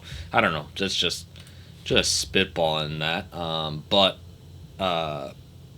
yeah, I think it's a damn shame that you have a place like the crossroads and you as a player are not super compelled by it. Again, this was something that was just better solved for in God of War, where their fast travel is you go into your alluvian and you fucking just walk around the world tree and then you pop out the other side whenever the game's loaded. And that it was very straightforward as opposed to like making it a whole place to explore, and now you're like it's a whole new area which has its pros and cons, but oh well, alas. um I kind of no, like. Oh, sorry. no, go ahead. Well, at this like I actually talk about specifically about that in my review, um, which is like the problem of like fast loading times and like versus like the slower loading times and what you taught me is called a hidden loading screen and like the mechanics you can do with a hidden loading screen um like in Origins, like your hidden loading screen is a way to show the passage of time with where the party travels across the country. It shows your path and it makes you like and you can see like the blight crawling up the map, and I think that it is a very powerful visual and it makes it feel like you don't have much time, and also that like it takes time to do the things you're doing, whereas like the alluvians, as fantastic as they are and as like for the plot and everything, it makes sense like that they like we know that they connect to places like like that. Like you're like that's the great thing is you're not spending the time to travel across the country. Um, in the beginning of the game, it like felt for me almost like it lessened the stakes almost because I could get to anywhere so fast. It was like, oh, like yeah, I can spend the time to solve this problem and this problem and this problem because I have the time. Um, and that is a very strange like loss from the hidden loading screen that like the PS5 doesn't necessarily have to suffer from and other like things like PCs now that just like loading times are inherently faster and like for God of War they still had the hidden loading screen and so they had them running through the world tree and the little bit of dialogue they can add there and all that stuff and so Yeah. The yeah. hidden loading screen is a really good and powerful tool, especially when it's used really well. I think the Dragon Yeah. Age Origins example is really good. I mean, Mass Effect does it too with the elevators you take and shit like that. Oh, And yeah, the elevator. Yeah. so like people by the nature of like limited technology had to get creative to work around it to lessen the pain of how much we can load a given area in all of its PCs and or NPCs I should say and et cetera, et cetera. So no, I do agree. But I think that's like it wouldn't feel as bad if like the content you were going to you were like super excited and looking forward to and like you knew it was really really good. Like it is just optional and small things at the end of the day. It doesn't make or break the game, but it certainly helps. But when it's not there and the content that you're getting to is not super engaging or you're in love with, it's just like, oh, it's something that you kind of somewhat miss. But I'm glad that we're talking about the Crossroads and the Illuvians because one of my other big problems with just the Illuvians is this idea that like we, the player, are supposed to believe that there is just no working Illuvian in the South or in Orlais. Like there's our Wi-Fi network only spreads across northern Thetis, and that's the only places we have an Illuvian. And that was another one of those small things that just took me out of it. It's like you blink and you miss it, and it's not a big deal, kind of like the Davrin with Hassan. But it's like when you notice it, you're just like, wait, what's the reason why we can't go to Ferelden in any meaningful way? Why is there no Illuvians down by the dwarves? Or, you're telling me the elves created themselves from lyrium and they have all this like magic and they harvested it, and it's like we don't have anything that leads us to like in the deep roads or anything like that. Or again, like I said, nothing that takes us to Orlais. That was such a weird thing for me, especially with just the placement of some of the Illuvians of just like, oh yeah, you use this Illuvian to get to Minrathous and you're in like you're in the Shadow Dragon's den. You're in their back closet. And it's like, wait, so this Illuvian's in the back closet, but I can't get to Ferelden to save my fucking life? And so that was one of those, or even like Kirkwall or something like that, or anything like that, where it's like, there was an opportunity. You had the cheesy excuse. Again, Origins, you had to work around the fact that you're walking everywhere.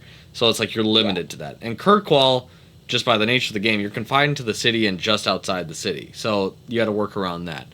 But you wrote and implemented a mechanic that basically says you, the player, can go anywhere in the Dragon Age universe, feasibly. Similar to how Mass Effect says you have a ship that can take you across the entire fucking galaxy and you can go anywhere you want. But you still decide to confine us to this particular area for the most part of the game. And I know it's like you want to break it up game by game of like, we want to show you a different part of our world. And I'm like, that's fair, but it's like the Inquisitors in the south, and there's no reason why we would want to go to them for any like dialogue options or choices. Like, I think there was just missing opportunities with what we could have done. We could have really made the world feel like a whole world if we included some representation out there, or at least explained better why the Illuvians could only take us to other parts of northern Thetis. Yeah, it was super. I felt the same. I was like, what? Especially when the Inquisitor would like come here. I was like, what? We know that Morrigan can also can get to the Illuvian, her Illuvian, and at least get to some crossroads mirrors, because she then shows up near your mirror eventually. And like, I'm assuming, because I believe Morgan introduces you to the Inquisitor, um, I believe Morgan is the one bringing the Inquisitor basically like up here through the Illuvians. And I'm like, girl, what are we doing? Like, what? Why would we not be helping them if they're so overrun by the blight? Like, the Inquisitor's making it sound like all of Southern Thetis, like Ferelden and Orlais, are both like crumbling, falling apart, like cannot survive the level of blight they are being crushed under. Like that's what their notes make it sound like. And I'm just like, what? And we just don't help because the Inquisitor says it's my responsibility. Like what? Like almost all the Grey Wardens fucking died. Like, there's probably some other ones, sure, but how many times in the past 20 years can the Grey Wardens survive having their entire order almost fucking wiped out? Like, what? So, yeah. Yeah, yeah. The whole, again, I understand the unique protagonist stuff, and we spoke about that, but it is one of those things where uh, the Inquisitor, even in spite of their ties to Solus in the plot, them just being written off into Ferelden is just dumb. It just doesn't make It's sense. it's like they should have just swapped. Like Rook should have just been in Ferelden and doing that, and I don't know. Maybe you have a dual protagonist game where you rotate between your Inquisitor and your Rook, and you just keep going. And one is on a conquest to find Solus and stop them, and one of them is like maybe the gods like fucked off towards Southern Thetis, for whatever reason, and Rook has to kill the gods down there or something like that. Like have, I don't know. I just don't think there's their solution for Inquisitor, who at this point by all means is kind of a no one. Like they're not like a Giga Chad type of person in the lore. They were defined. Their strength is defined by the fact that they could close fade portals, and that power was taken away from them. So it's like they are just a guy at this point, and especially more so if you disbanded the Inquisition Yeah. for your world state. It's like, okay, so what? It's just the Inquisitor and like three people just showing up to random places, being like, "How can we help? Us four." It's just it doesn't really super make sense. But Yeah. Well, let me ask actually something because you say that. Because you didn't disband the Inquisition, right? no, I did disband the Inquisition. Oh, you did. Okay, so never mind then. Because I was gonna ask, and well, maybe you know what it's like if you have, because you've watched more like just things about the game than I have. But we both disbanded the Inquisition, and so you get those letters from the Inquisitor that are like, "It's hell on earth in Southern Phaedrus," basically. Um, I'm curious if like if you didn't disband the Inquisition, if like it's a little more manageable for the Inquisitor down there, because like anytime they even like show up in my game, I'm like, what the fuck are you doing here if it's that bad? Like how are you even here? Why are you sending letters to me? Like just do what you're doing. Like it's okay. Like that's where I'm at with like how bad the Inquisitor makes Southern Thetis sound in the game where you have disbanded the Inquisition. Yeah, yeah. I don't know. It's odd.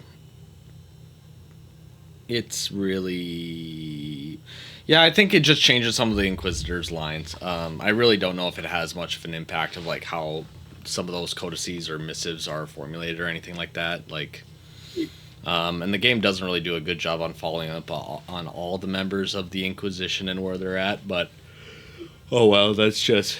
I think the game confirms that Blackwall died, but um, that's Does all I. it? Yeah, I think so. I think the game confirms that Blackwall dies. He like it becomes a warden and dies. I don't know if he dies at Weishaupt, but he dies somewhere. Um, at I some know you point. find like the rocking horse that has TR on the bottom of it, but Yeah, yeah. So that stuff is kind of a bummer, but I think that's a good point to which we can bring up world states in the game and how this game accepts them, yeah. um, and the world states that this game can potentially end with as well. Uh, yeah, I think I don't know. I don't know if I necessarily need to keep it long per se, because my thoughts are this: like, ultimately, I know they had to get a game out the door and they had to make it happen, and they had a timeline, and the game had a pretty nightmarish development process. But at the end of the day, Bioware games are defined by the choices that you make, and also, in some part, the choices that you can bring over.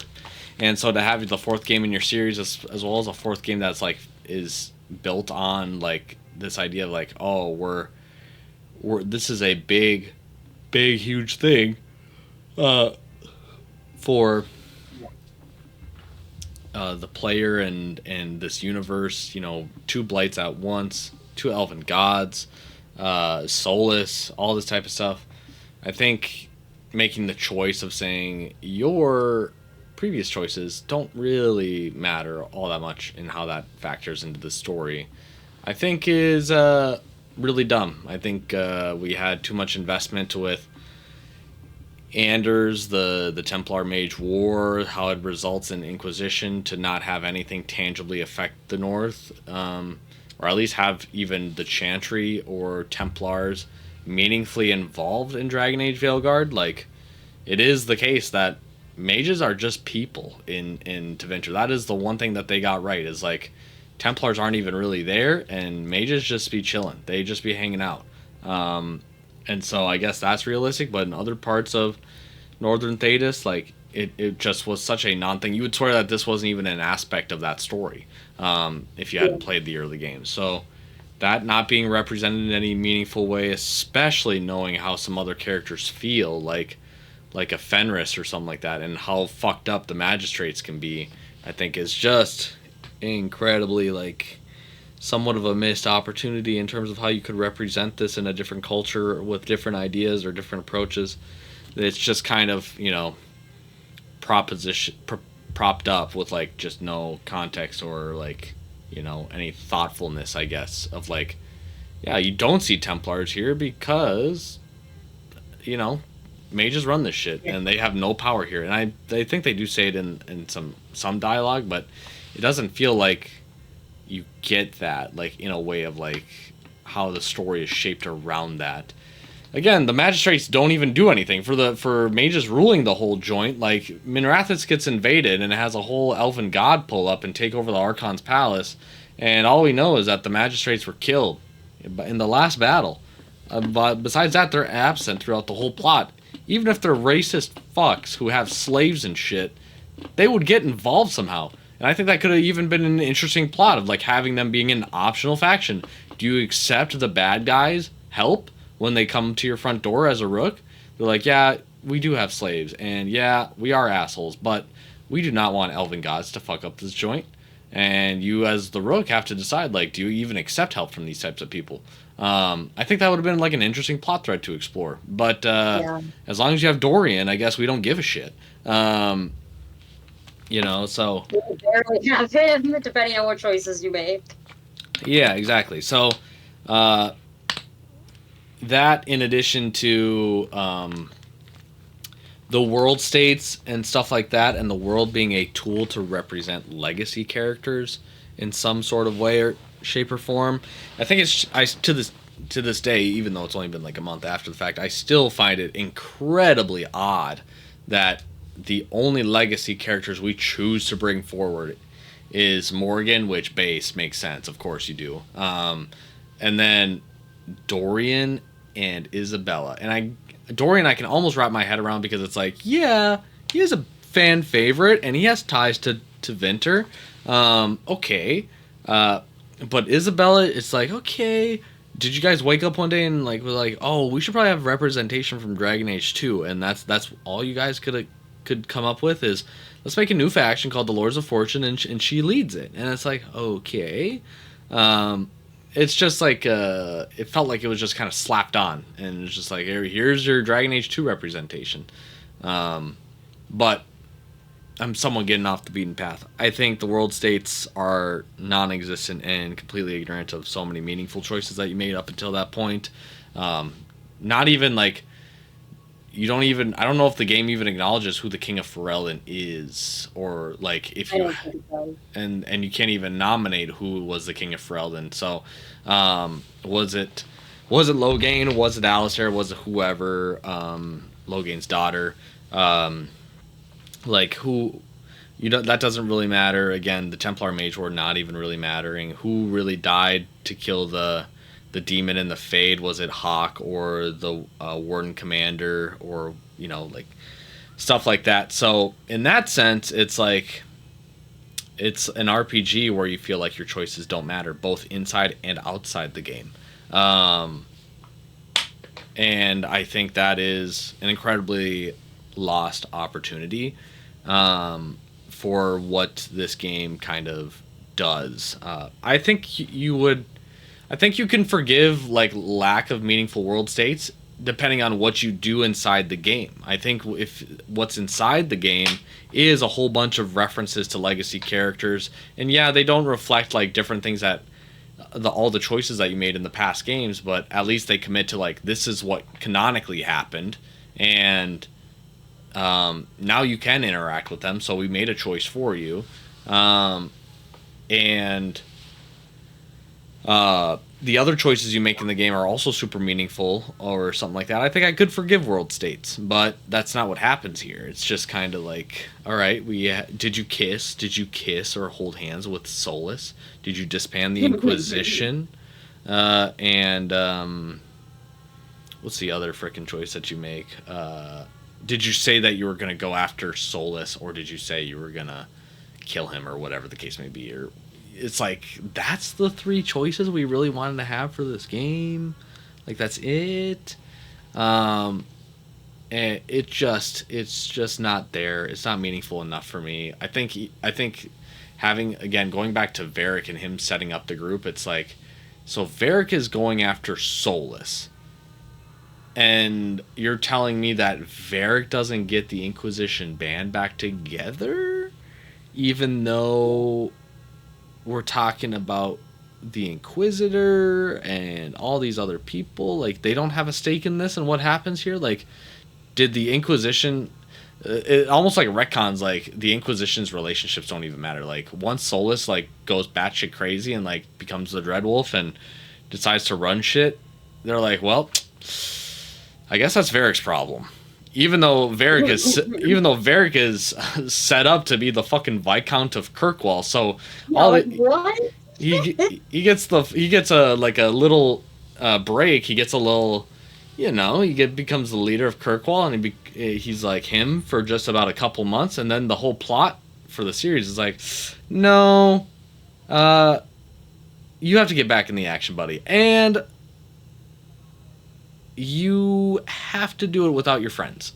You have to find this new guy or girl, and once you find them, give them a cool nickname and move on from there. And Varric's like, I bet. Say less. I'm on my way. And then the game, it's almost insulting in the way of like how Dorian comes back, of just like, Dorian, he called you Sparkles. Oh wait, no, Varric called him Sparkles. But you knew Solus. And you knew Varric. Come with us. Well, the Elven Gods are a pretty big deal, and but I really want to become the Archon. And it's like, you motherfucker, just get with us and let's do it. Let's go. And so I think even the game trying to establish why it needs to be separate from Inquisition doesn't have a strong enough pull in terms of this is why none of them could join, or this is why they can't get involved, or anything like that. And I think that's kind of frustrating. Yeah. I hear that completely. Anything else you want to say on it before I say anything else? Because I will say, like, I have opinions on this, sure, but I was mostly interested in hearing what you have to say. Because you have been a fan of Dragon Age for so long, and like got me into the game is the other thing. Is like, like I wouldn't be playing it if not for you. And so I'm mostly on this specific instance, like more curious about what you have to say than my own opinion, even.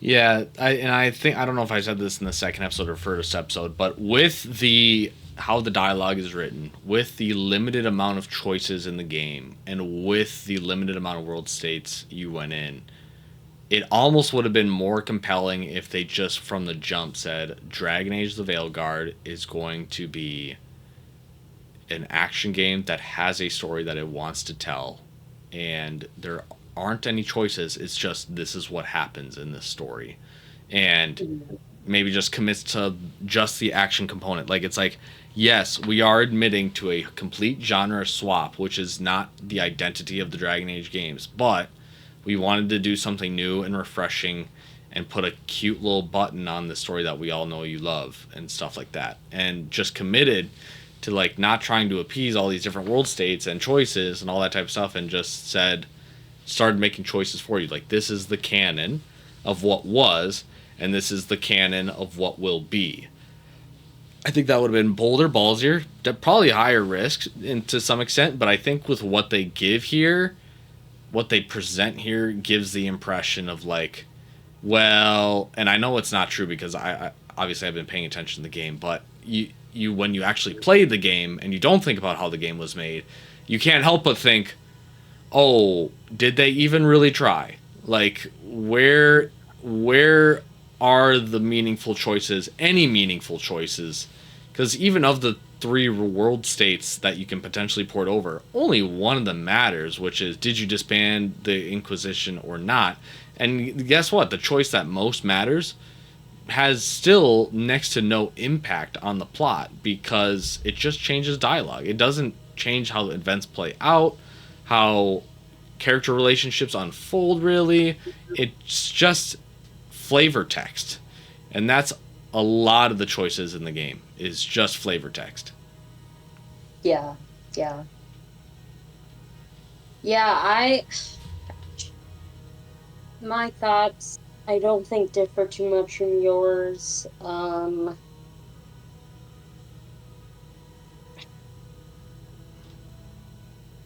I've like not even thought too much about the specifics of this question because like I just don't even know what to say because I'm again like you, I'm kind of just like what like it just is so divorced from the past games in such a strange way because they do bring up things that happened in the past and they have Dorian, they have Isabella, whatever. But those characters are untouched by the choices that are made in the game. And I don't know if they're taking the most common denominator of the choices and having the character act in that way, or what specifically their rationale is for the character's beliefs or thoughts in the game. Um, because you could tell me that Isabella had multiple different outcomes from Dragon Age 2, and I'd believe you, which is upsetting in some ways. It's just super bizarre because they have things where they'll have like really good quests or quests that like could be really good that like acknowledge things of the past. Like there's a quest in Ravane where you talk to one of the Ravani seers and they're like, oh, there's still grief. Um, spirits are still feeling grief from the fallout of the Mage Templar War in this reason, and many mages were hurt without justification and killed without justification, and also Templars were misled because that's like an inherent like issue with bringing in children basically to then indoctrinate them in like a combat force, is them not realizing until later that like they're killing people who are just people and not actually like doing something holy. They're just doing it because they were told, and that's like something that happens over and over with certain some Templars throughout the series. Is that being like wait, I like am being told to brutalize this mage, and why am I doing that? Like, I don't know. Like, um, you know, and that quest deals with that in a way that I think is one of the more compelling and interesting ways they like bring up the Mage Templar War in the whole game, because they have like these, you fight these like reanimated spirits kind of, and they kind of have some dialogue, or like you have hear some thoughts about like their last moments or regrets, and it's interesting stuff. Um, but yeah, there's no like in game, no character ever references it really. No characters ever like, I was involved in this personally and have this outcome. Like, it's insane to me still that we have this game into Winter and we don't have Fenris in it. Like, that's wild to me. That Fenris was not in the game, but Isabella was. As much as I fucking love her, I think she's a great character. I love her to pieces, but like, what? Are you kidding me? Like, what? Um, and like, oh my god, like another character. I'm like, why didn't we have Cole in this game? Are you kidding me? We didn't have Cole in this game. Like, what? And I don't know if you've seen like, you might have the book. I'm not sure. You bought like one of the special editions, I think, of the game. But I've seen like concept art of Cole as like a mentor character or a potential just character in the game that is involved with Solus in some aspect. And I'm like, the fact that Solus and Varric are in this game and their like son Solus, that their son, fuck, now I'm gonna call him Solus again. Fuck, Cole isn't in the game is wild to me. Um, Not even referenced ever. Like, that's crazy. Um, like by either of the two characters is wild. Um, and you know, The thing yeah, is that the game is so. It would have been so cheap, but it would have at least done something. But why could you not have a conversation with Varric and just ask him about adventurers that he hung out with in the past and be like, "Oh, worked with Hawk, and oh, you worked with the Inquisitor. What was that like? Blah blah blah." And then you unfold it into expand the dialogue wheel. Tell me about the Inquisitor's companions. Where are they now? Where is Vivian? What is Cole up to? Where is Blackwall at? And where is, fucking Meryl? Like, it's like there could have yeah, been so Meryl more. too. There could have been so many cheap ways of addressing it. Another huge thing, again, talking about world states now, the game refuses to acknowledge them both on a choice level but a character level. The fucking divine, like, it's like, is Yeah, Liliana the divine? Is Cassandra the divine? And how do we represent that? Oh, it's not even brought up once. Like, the chantry as a concept doesn't matter. And that's where it's like, okay, it's just about all the elven gods now. And I'm like, fair, cool, but like, there's a really compelling religious discussion there when the elven gods come back, the three big ones, and the chantry is still being like, no, no, we still believe in the Maker and Andraste, blah, blah, blah. And you could have an interesting, compelling arc, but I also think that, like, and to some extent, because the writers maybe had like a self-awareness of like, we don't know if we could even meaningfully do that justice, so we'll just not do it. And that's why some of this stuff happened like that. So it's really unfortunate, but that's just how the cookie crumbles. yeah, and that's like another case where it's like I would rather not had even that chantry in Dogtown even be there because of that. Like, you go to the chantry, and my immediate thought as a person who's played the other game is, okay, wait, the Chantry's here, like, and the Chantry's ruled by either these two characters who are main characters in Inquisition, if not also in Origins, depending on who the divine is. Um, and you're saying that like the Venatori take over this Chantry basically, like they take over this area and the Chantry just like doesn't get involved at all, like no word from the divine at all. Like, I know Docktown is, like not necessarily has any representation, like they have very little power in the the overarching everything, but like you're saying that like nothing, like nothing. Oh, nothing. Okay, cool. Um, yeah, it was just like, I'd almost prefer it to be labeled like a spin-off game or in an alternate world line because I'm like, what? How can it not? How can you just have none of these things matter or be brought up? Like it just doesn't make sense. And I was replaying it, and this is something I saw people debating over this online a little bit on how the game handles or doesn't handle like slavery in the game, as far as like we know Tevinter has slaves and we know the magistrate doesn't care that Tevinter has slaves, in fact like encourages it and is fine with it, and that Dorian is one of the few that speak out, against it within the magisterium. um and there is like a really good codex entry you can find in the game where Dorian gives like his first like speech about like changing his mind on slavery, where he's like, hey, I kind of just thought slavery was normal because I grew up here, but then I went to the South and was like, oh, it's actually kind of not good to own another person. We don't have to like do it this way.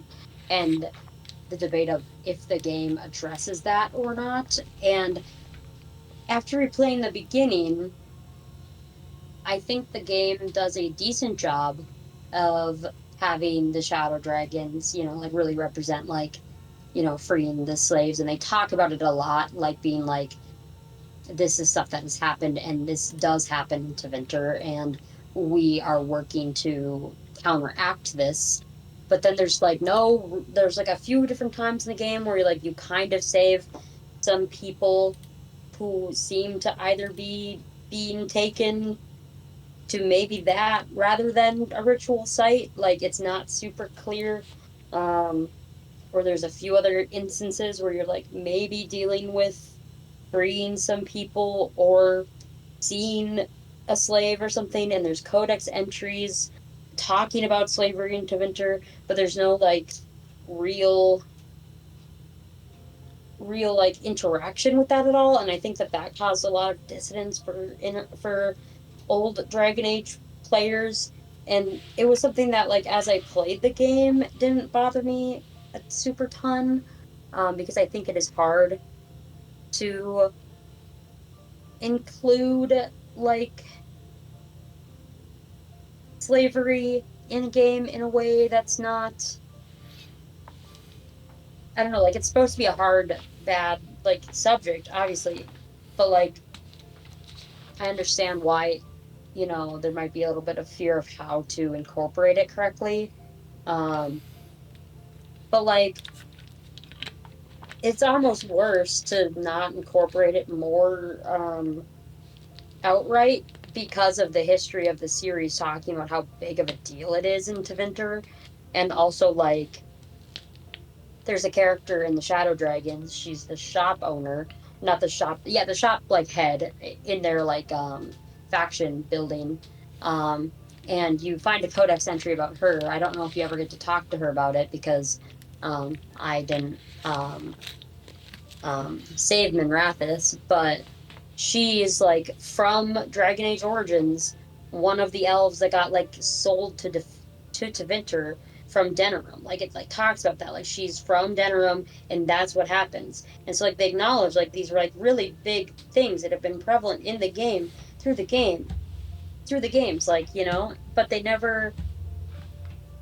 don't show it a lot of they don't show that stuff super great. And I think that is really difficult because like it's one thing to be like, well, if you look in every codex entry you'll actually find that like they talk about it, like how It's fucking soft, related. and it's Yeah, erasure, and it's pussy shit. That's what I'm gonna say. All right, it's so fucking corny that you talk about for 3 games that elves are slaves and they are called the fucking knife ears and all that racist bullshit. And when it comes down to it, you go to the poorest part of Minrathous and you don't see a single fucking slave anywhere.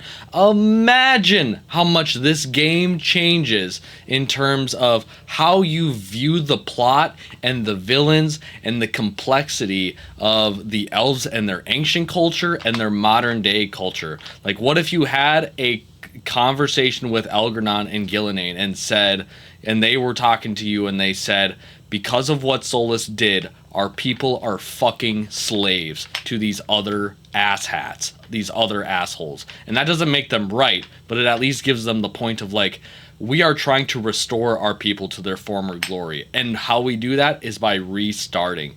The elves deserve better than this. Like, that is a compelling fucking thought. And they're like, Solus put us in this place, and all that type of stuff. But they just don't do that. They don't give the character a complicated relationship with Elgranon and Gillenane to even talk about that stuff.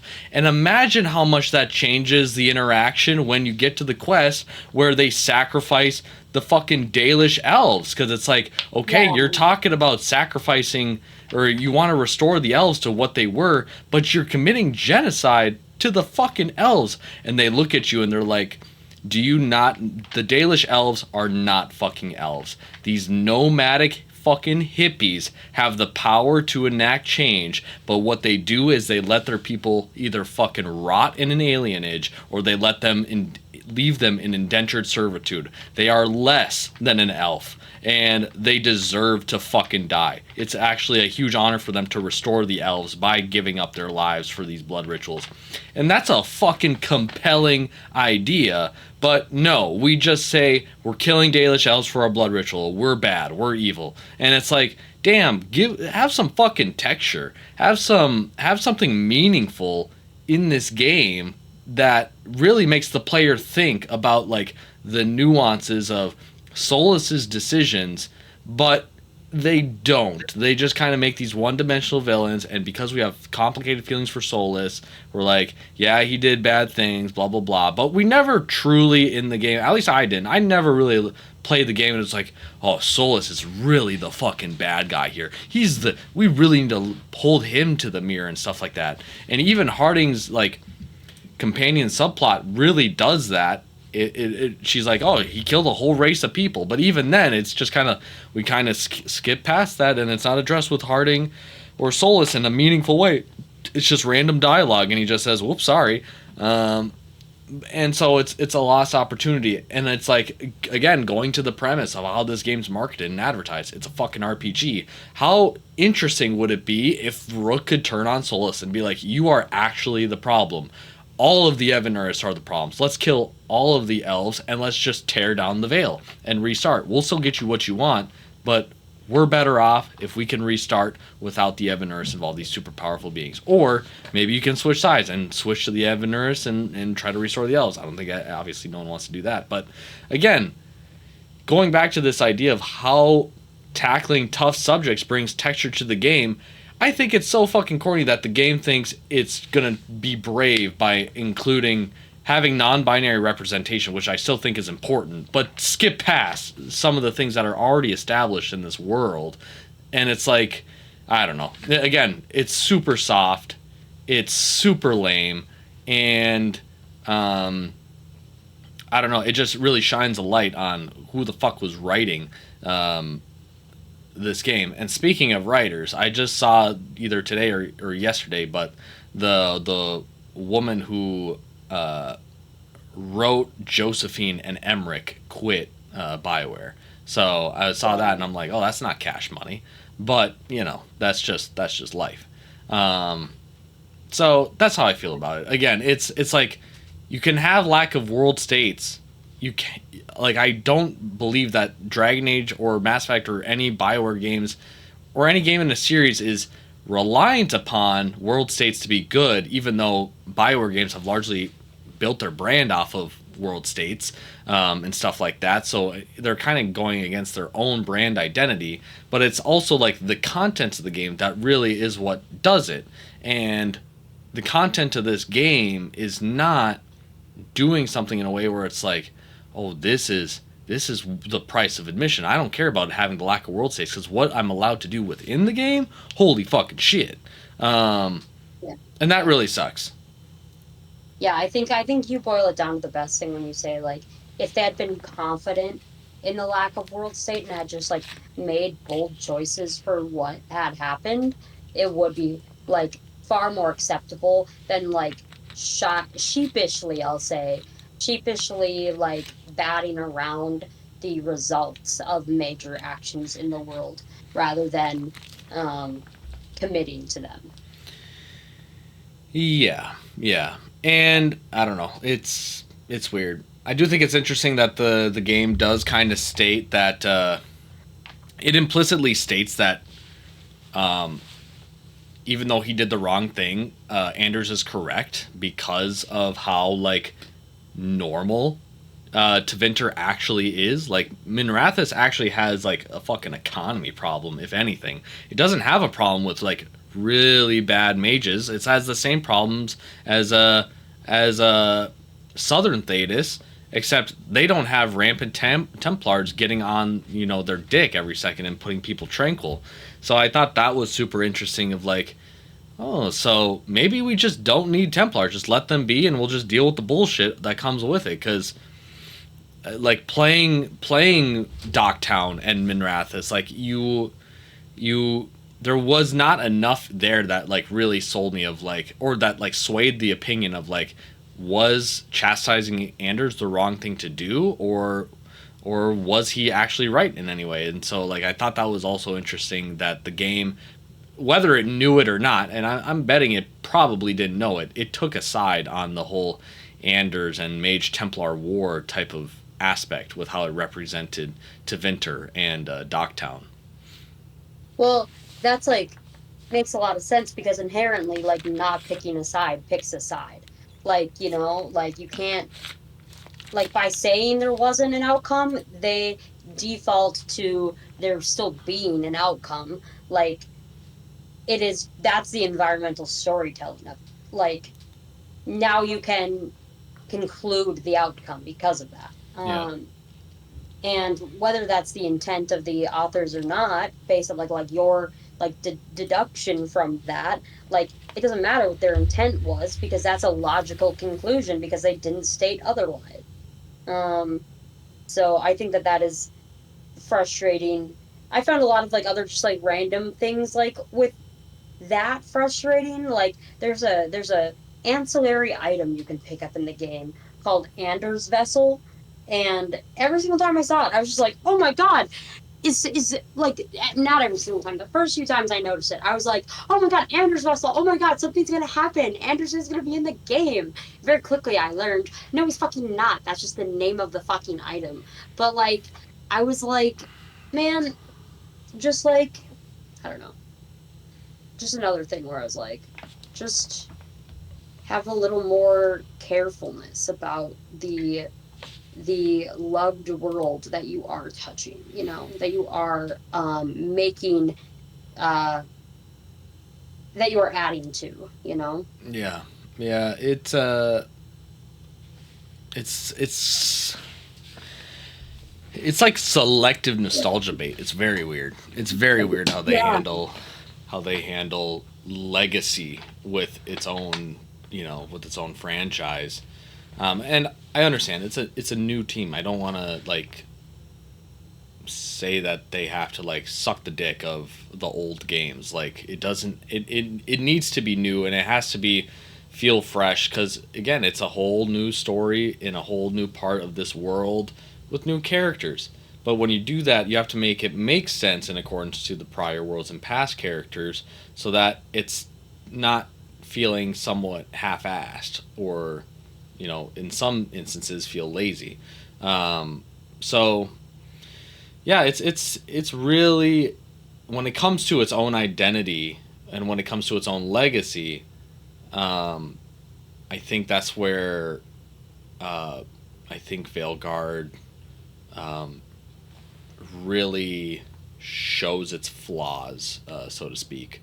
Um, and so Yeah, that's where I stand on that. But is there anything else that you would like to address or talk about when it comes to Dragon Age Veilguard? I feel like we still actually haven't said a lot about it, which is hilarious. Like there's just like a lot more to say. Um, somehow. Um, but I guess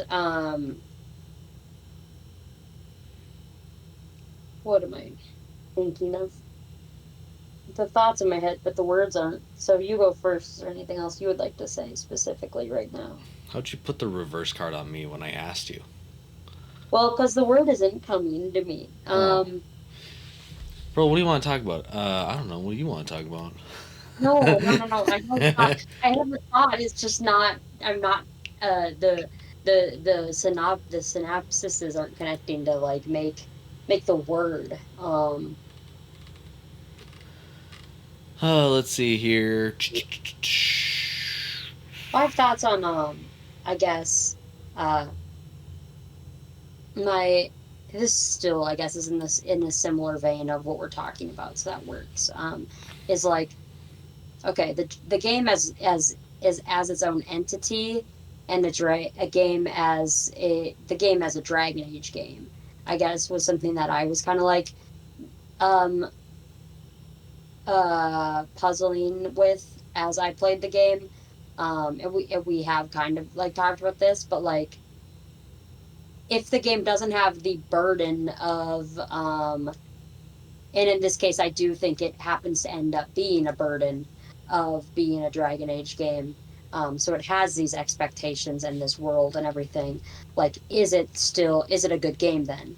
And the reason I ask is because um like when I played the game at the very beginning of the game, I was like, like I wasn't like, this is bad. That's not no. I was like,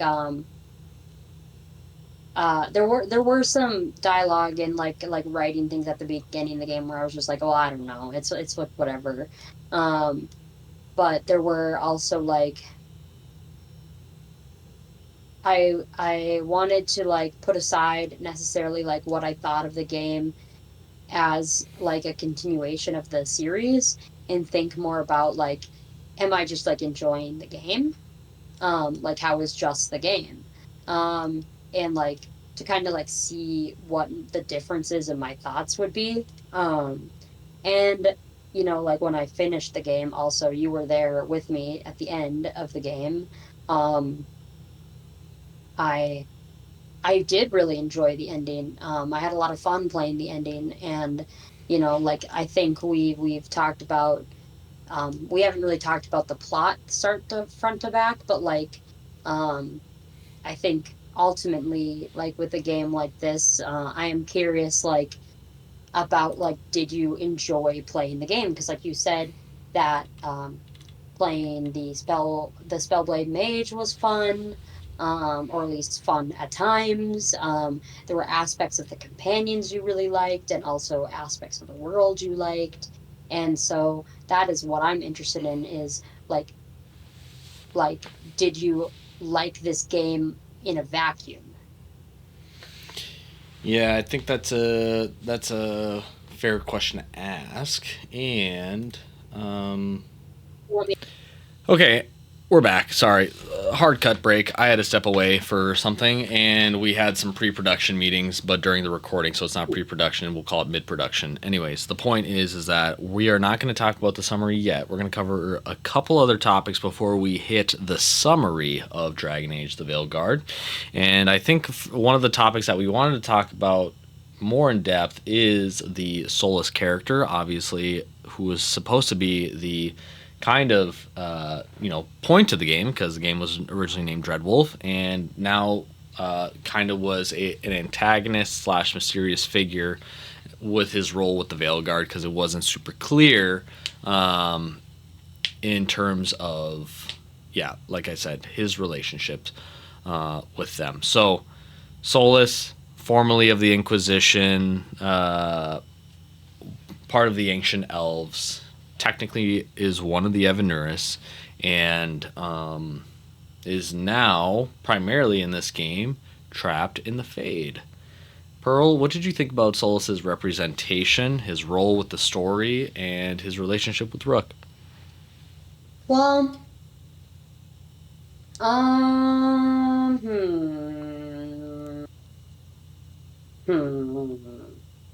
I have a lot of thoughts actually on this, but um, I'm once again more interested to hear what you have to say, because specifically in this instance, because I kind of underutilized Solus as a companion in Inquisition. I Not that I didn't even dislike him. I liked Solus just fine. I played a mage and had Dorian was my favorite mage, and so I just ran him as my other mage. When I had another mage in my party, in my first playthrough, and in my second playthrough, I did a little bit of everybody. But if I'd been more forward thinking, I would have liked to have romanced Solus to get some of the second options, or other options for his dialogue, because that would have been very, very interesting, outside of this game. Um, but within this game, well, that is to say, like, that's why I think you'll have more interesting full thoughts on Solus as an entire character than me. Um, I thought he was fine in Inquisition, but again, I didn't run him a super ton.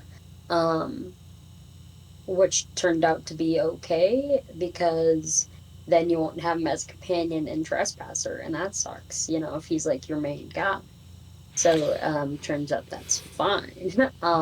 Yeah. But I think that Solus, in the game, very strong start. Obviously, he's performing the ritual, and he's kind of cool there. I enjoy that moment of him and Varric discussing. I think that that's a pretty well done scene, especially knowing that Solus does a little magic on your memory of it. Uh, the first time, or the first like two times, I'll say you talk to him in the Fade, I think are super great. I think you get to have a lot of interesting dialogue with him, depending on exactly what you say.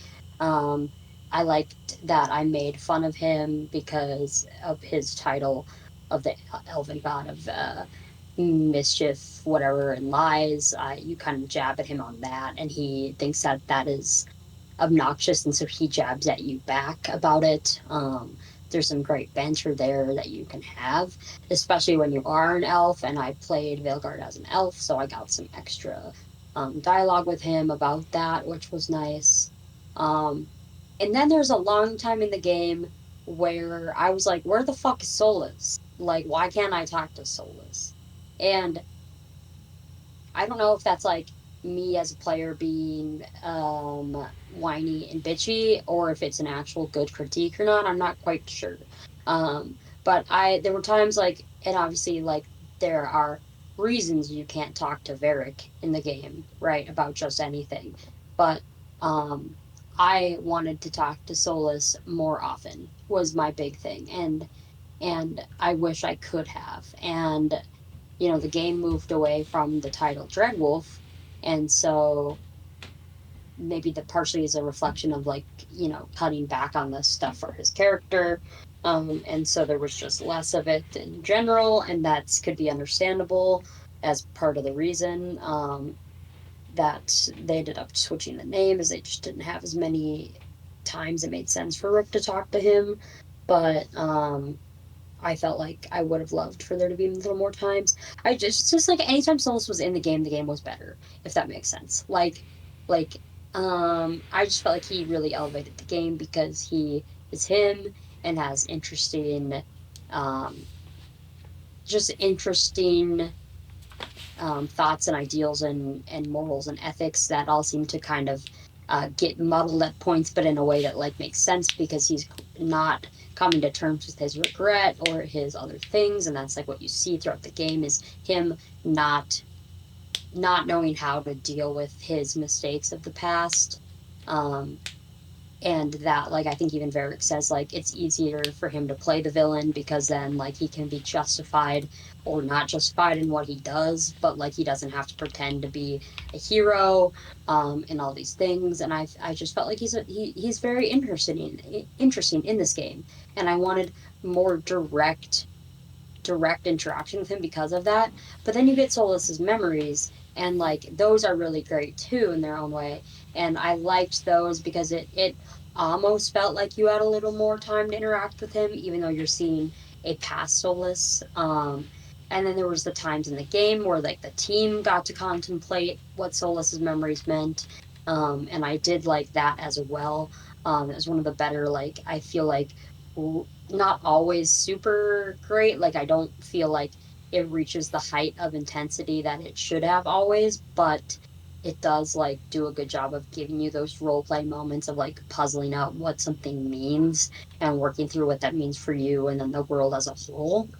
Um Soulless trapping you in the Fade is fucking great, fantastic. Um and then you get to the end of the game and kind of like deciding if you're going to work with him or not again, like as you're in Minrathis, fighting up to the Archon's tower. And that was kind of awkward to me because by that point I decided I was kind of really annoyed by him, like as a character, like being like, oh my God, this fucking guy, like he just put me in the Fade. What a bitch. Like I knew he was gonna pull some shit, but come on. And then him being like, I personally won't tear down the Fade. And you're like, come on, man. I know you're planning something and you're not lying. Yeah, you personally won't do it. Fuck you, bro. Um, so, I enjoyed that because he's being semantical with you. But I don't know. I also felt like I wanted more options because of that. Because I was like, I know he's shitting with me, but also you're in a situation where it's like, but we kind of have to rock with it because like otherwise everything gets fucked if you don't like work with him somehow. Um, and then he turns into his wolf and fights the archdemon, and that's cool as fuck because he's a big wolf, and there's a dragon, and that's cool. And he gets all beat up, and that's great. And then you have the final scene with him, and I'm glad I had the one I had, which is I had Mythal come in and speak with him because I earned her favor, and I don't know exactly how it works if that didn't happen. But I felt like that was overall like, as far as like fast paced of an ending as it was, and still like missing a lot of components that would have been great, like him and Harding getting more dialogue and everything like that. I thought it was a very like good wrap up for his character overall. I did like it, I think. I haven't ruminated too much on that part because I thought it was pretty satisfying in the moment.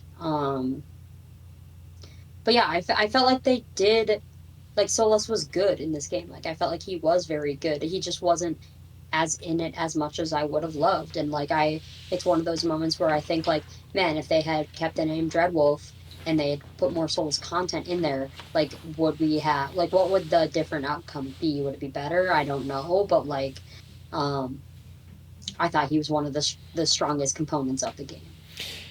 Yeah, it's interesting because the art book goes into the different iterations of what this game was supposed to be. And the ending of Trespasser is exactly why the game was called Dragon Age Dread Wolf, because it was supposed to be this idea of after the events of Inquisition, the next step is for the next player protagonist to stop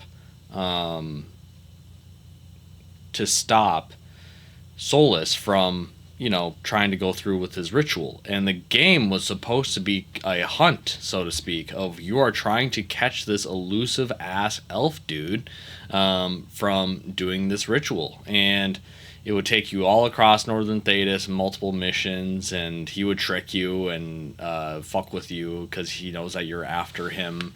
And he would be in your dreams, kind of taunting, teasing, and saying this is futile, etc., etc.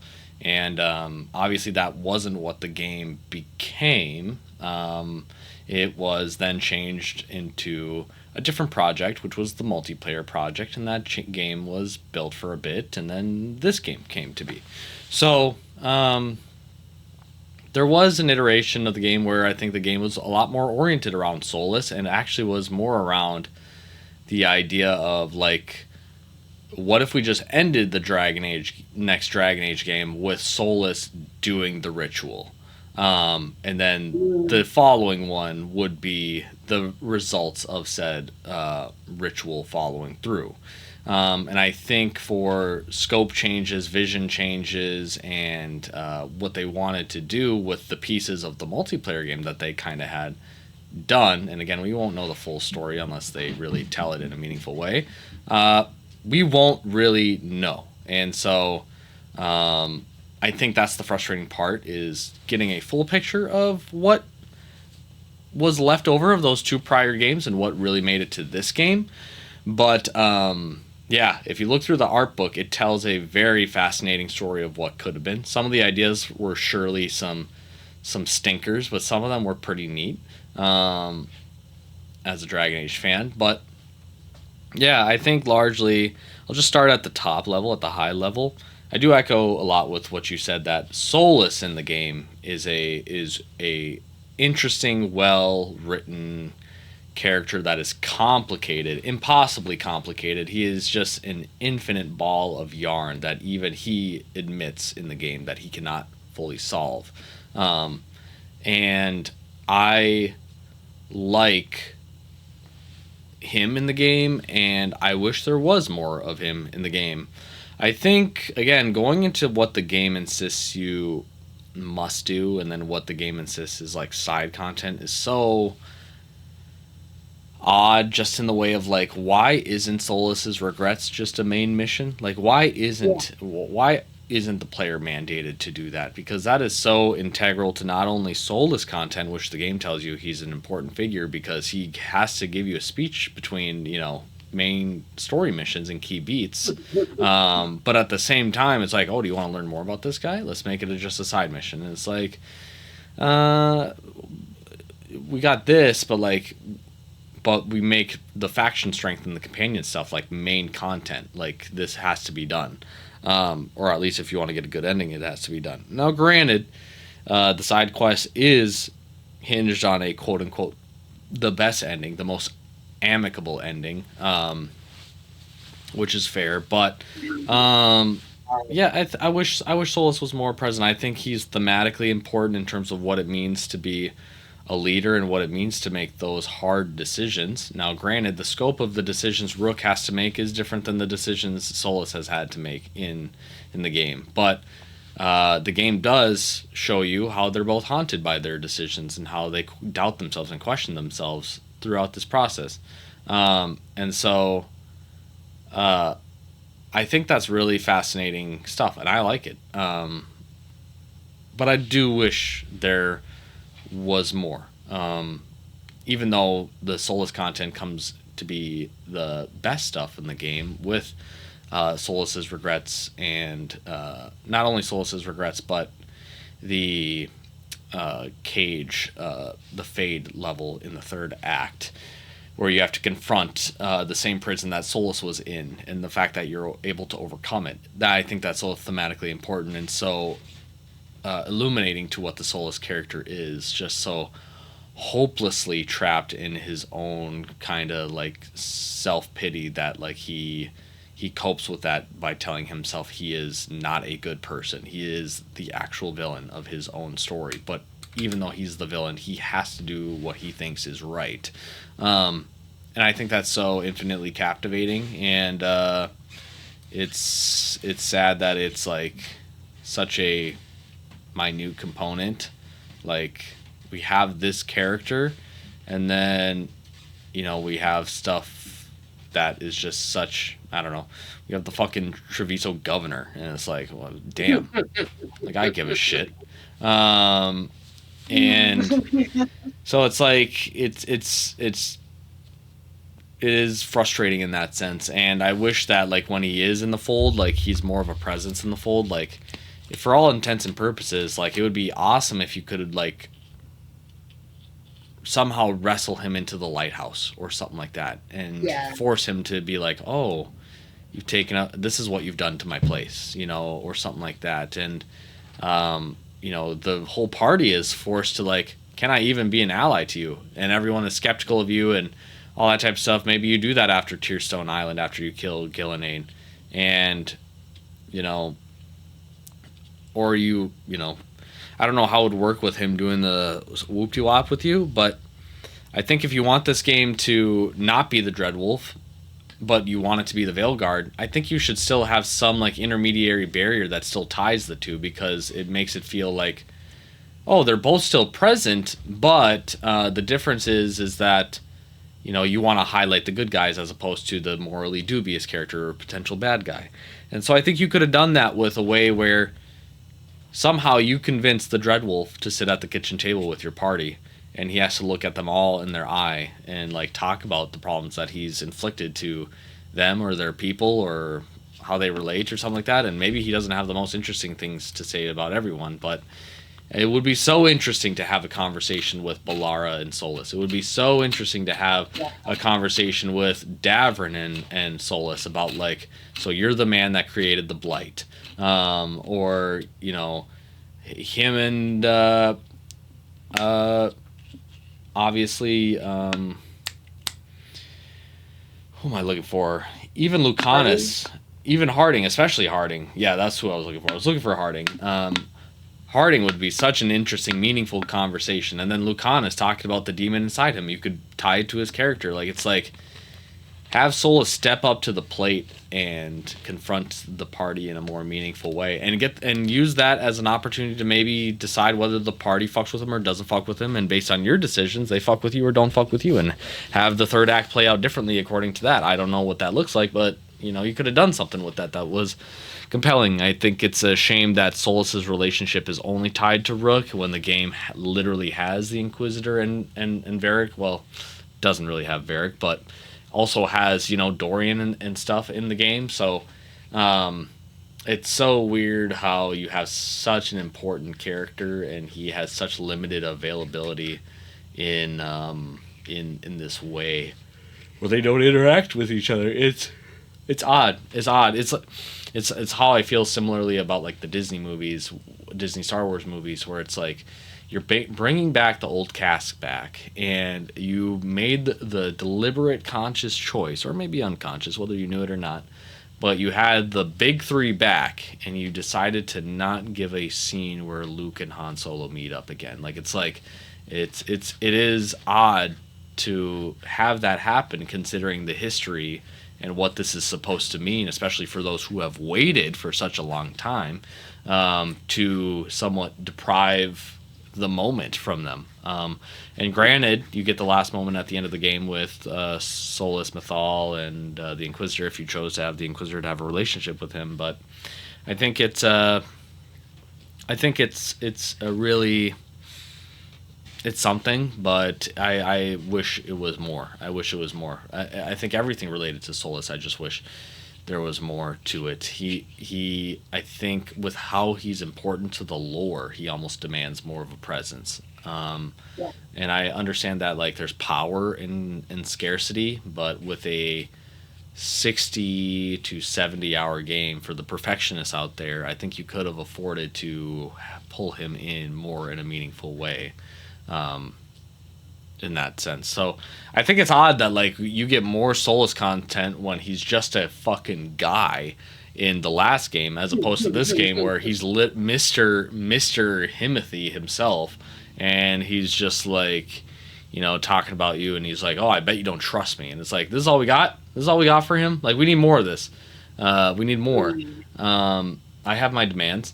And yeah, so Solus he's good. He does, when he's on scene, he commands a presence. He's him. He's got the jawline. He's got the cheekbones, and he's there to fuck. But unfortunately, he's not there to fuck enough. And that's kind of where I stand on Solus largely. Yeah, yeah, I agree. I would have loved to see more of him, and I think that, I guess that's I mean, not to get too much into the end game here, but like that's kind of an overarching complaint, I suppose, is or critique, depending on how you want to phrase it, Yeah. is that yeah. I don't know if I have really too much to add on Solus. Oh, the game just completely forgot about the agents of Fen Harel. Like they just don't. They're not a thing. Yeah, that's what I wanted to say. That's what I wanted to bring up. Yeah. Yep. So, but that doesn't matter because it just for what I don't know why, but it just doesn't matter. So that's very cool. So yeah. I don't know why, but it doesn't matter. Yeah. That sucks. That sucks. And so, yeah, let's get into music. Let's talk about the music. I think it's important. It's an important part of the whole Dragon Age vibe, mystique, aura. Yeah. Iconic stuff. Dragon Age's music, especially for the first couple of games, and actually, Trevor Morris's score has significantly grown on me since I've revisited Inquisition and just the soundtrack on its own. Yeah. Do you want to start with music? I think you can start with music because I've started for the last few things. All right, I'll take it up. What I think about music is actually I'll start with the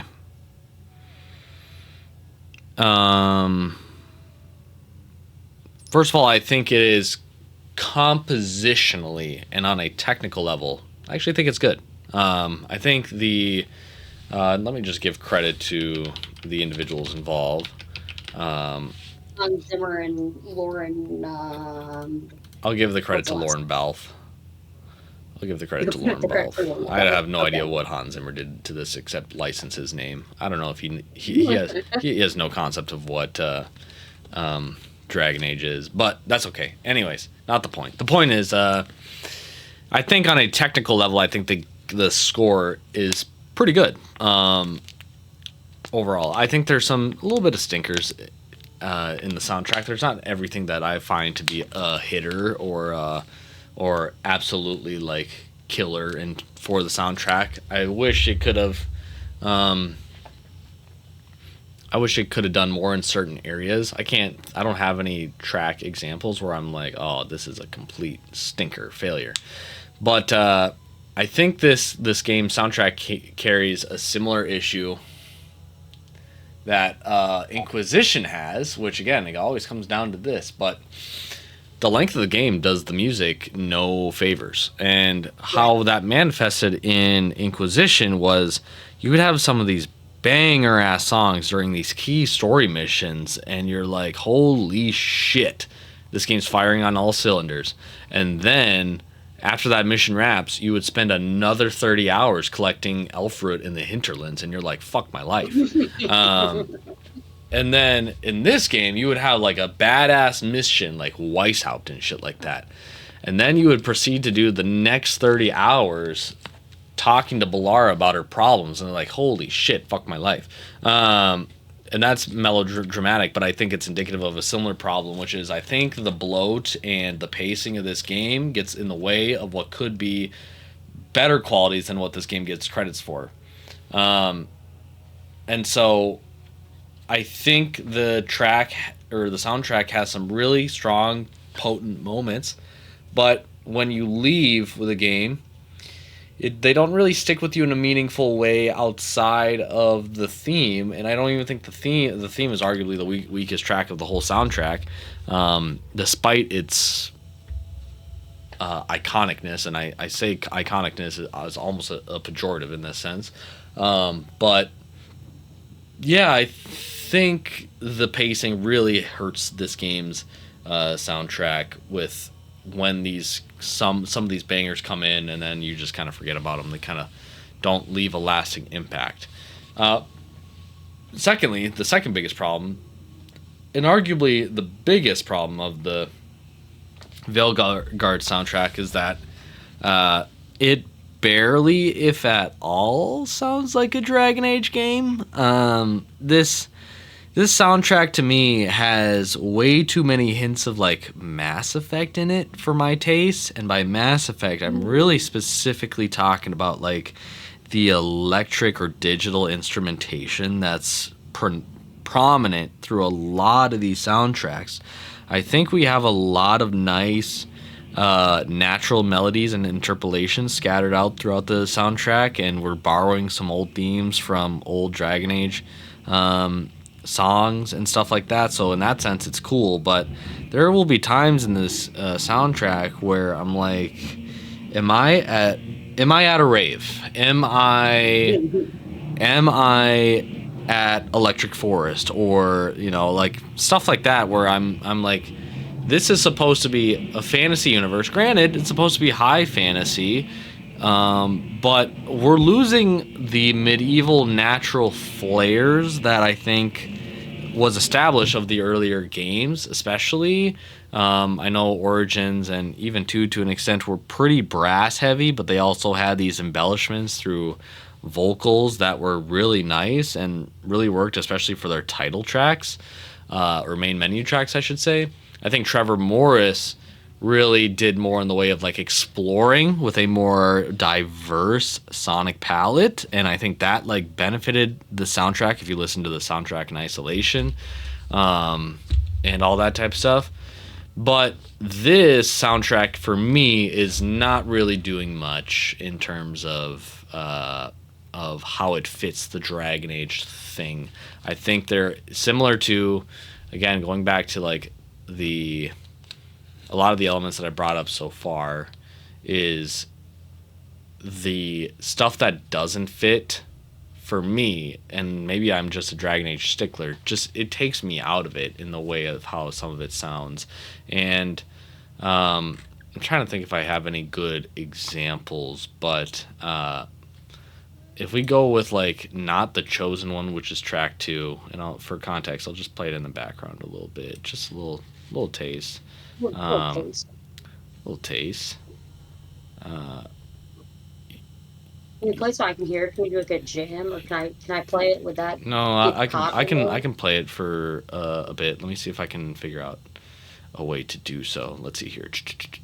Go to Discord, stop streaming, reshare, and let's go to screens, and let's go to screen 2, and let's see if you can hear this when I play it now. Go here. Can you hear music that I'm playing? No. You can't hear music. Okay. No. But it was a good shot. Hang on. I'm gonna fix this. I'm gonna switch it to. Oh wait, no. I want to fix this. Restart the track. Reshare.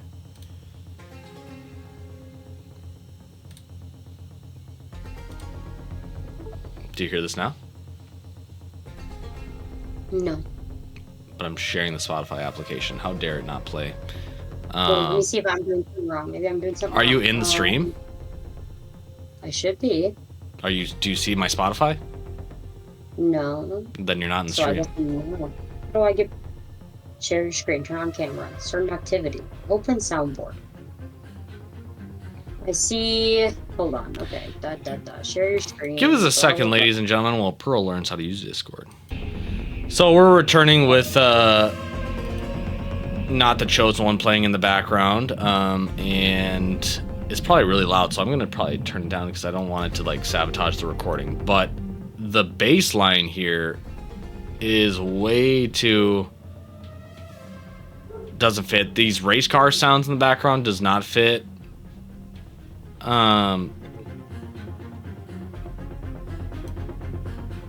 But like these strings right here hits. I like these strings. But again, why do we have race cars in this soundtrack? And I think Down But Not Out probably does a similar issue for me.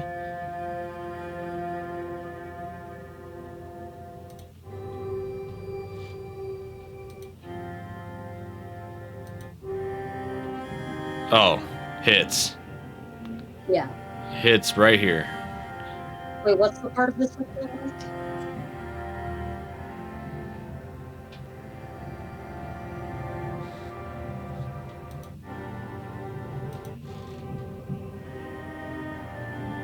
Oh yeah.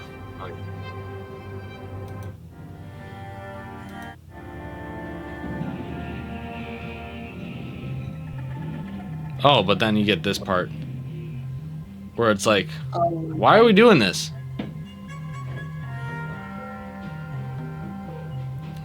Like these digital like drums or little whatever these are, visual keys. interpolation thing, yeah.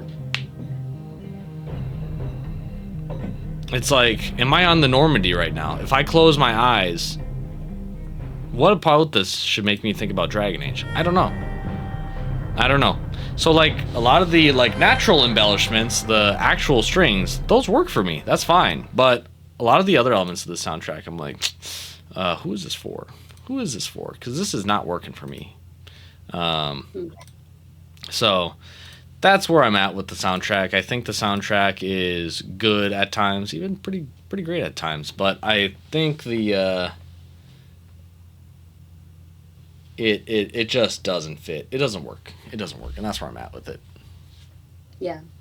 Yeah, I'd say at a high level, I very much agree with your take on the soundtrack. Um, I've listened to it quite a few times now, full way through. Granted, most of those times are while I'm working, but I've listened to the whole thing several times, and I've decided that I like the main theme if I separate it from the game, which isn't the goal. But uh, I even asked my friend who really likes video game music and just music in general, but like video game music especially, but has no context for Dragon Age. And I said, hey, listen to this theme. This is the main theme of this game. Tell me what you think of it, just because I was curious what someone without any context would think of it. And they were like, it is kind of like long and boring, basically, for a main theme. And that is what I think we have talked about briefly in the past and agreed on, is that there are aspects of the main theme that I like a lot, actually, in isolation, but it is just weirdly long and also yeah, iconic would be a pejorative for it. It's iconic because it's reused in the game a lot, and iconic because it is the main theme, but not iconic because it deserved a recognition that is special above other pieces in the universe. I think you hold the original Dragon Age and Dragon Age 2 soundtracks in a little higher regard than I do. While I think the main theme is very recognizable and good, I would be lying to say I think it's super fantastic. Um, and I think part I of think that you're is putting just words that in my mouth. I did not say it's super fantastic.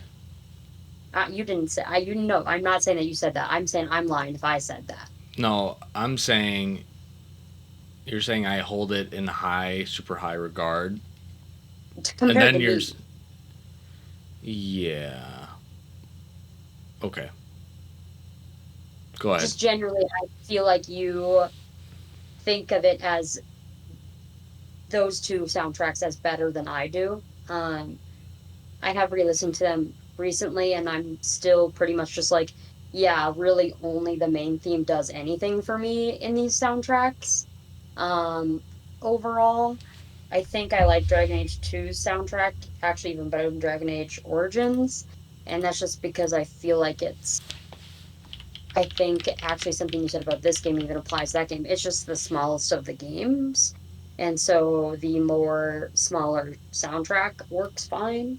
Um, and the just instances in which some of the tracks are played are a little bit more few and far between because of that.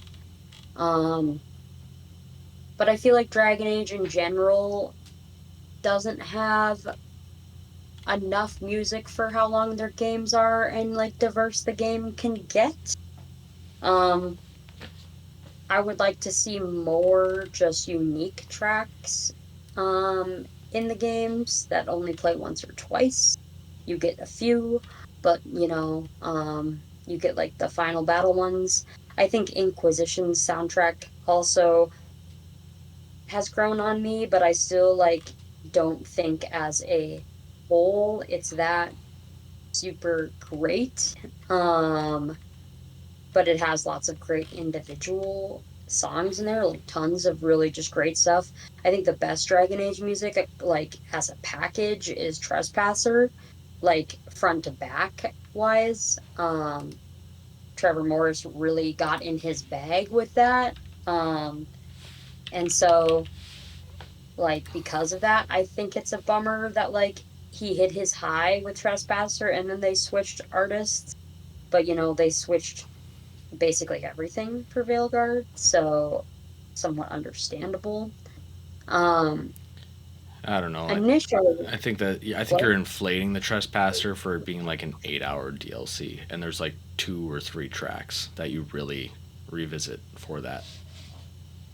Yeah, yeah, So I I am. don't know what you're saying by more tracks and single tracks. When No, that was about Inquisition as a whole. okay, I'm not following, but go on. Sorry, no, Inquisition as a whole, I think has more tracks than the other Dragon Age um, soundtracks, and I could be wrong, but I Dragon think Age just Origins has. has 35 tracks. I looked it up. Okay, so does Inquisition have more, or am I wrong? Inquisition has um no, it does have more. 39. Okay, yeah. So it has slightly more songs, and then I'm assuming the Origins and Dragon Age 2 soundtracks maybe have an additional song or two for their DLCs, and then Inquisition also has more songs for its DLCs.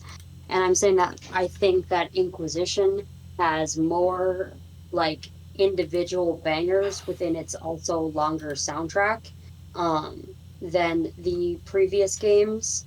Um, so, more bangers for a longer soundtrack makes sense. But I think that despite its tiny length, the Trespasser DLC individual soundtrack is probably like all really good. And so like the outcome of that is I'm saying like Trevor Morris really started like hitting his stride. I feel like he hit his like peak at Trespasser. Um and so I wish I could have heard him continue on to this game. And that isn't to say that like I don't like the music in this game because I actually do think, as you said, like all of the songs in this game are pretty good, especially when like not thinking about it as like the soundtrack for the game. Like if I'm just listening to this music, I like a lot of it. But yeah, it doesn't do anything specific that puts me really into the vibe of the game, which I think is unfortunate. But I'm also not really sure overall because the composer has now changed 3 times for Dragon Age, like what the vibe is supposed to be. But at the beginning of when this game was being more previewed this year, I was more optimistic about it because I was like, well, it's into winter, and that's like a very different setting for the Dragon Age universe. It's supposed to be very different. And so maybe a very different style of music, thinking that it might be very different. Um, and very different art style, and all the things would be understandable and welcome. And it didn't do anything different enough either for me to be like, yeah, that makes sense that it's super different. It just did a good job of being a soundtrack, but it didn't do anything special for me. I really like Not the Chosen. I like the main theme. I really like actually a study of Dogtown and In Entropy's Grasp and the Dreadwolf and Where the Dead Must Go.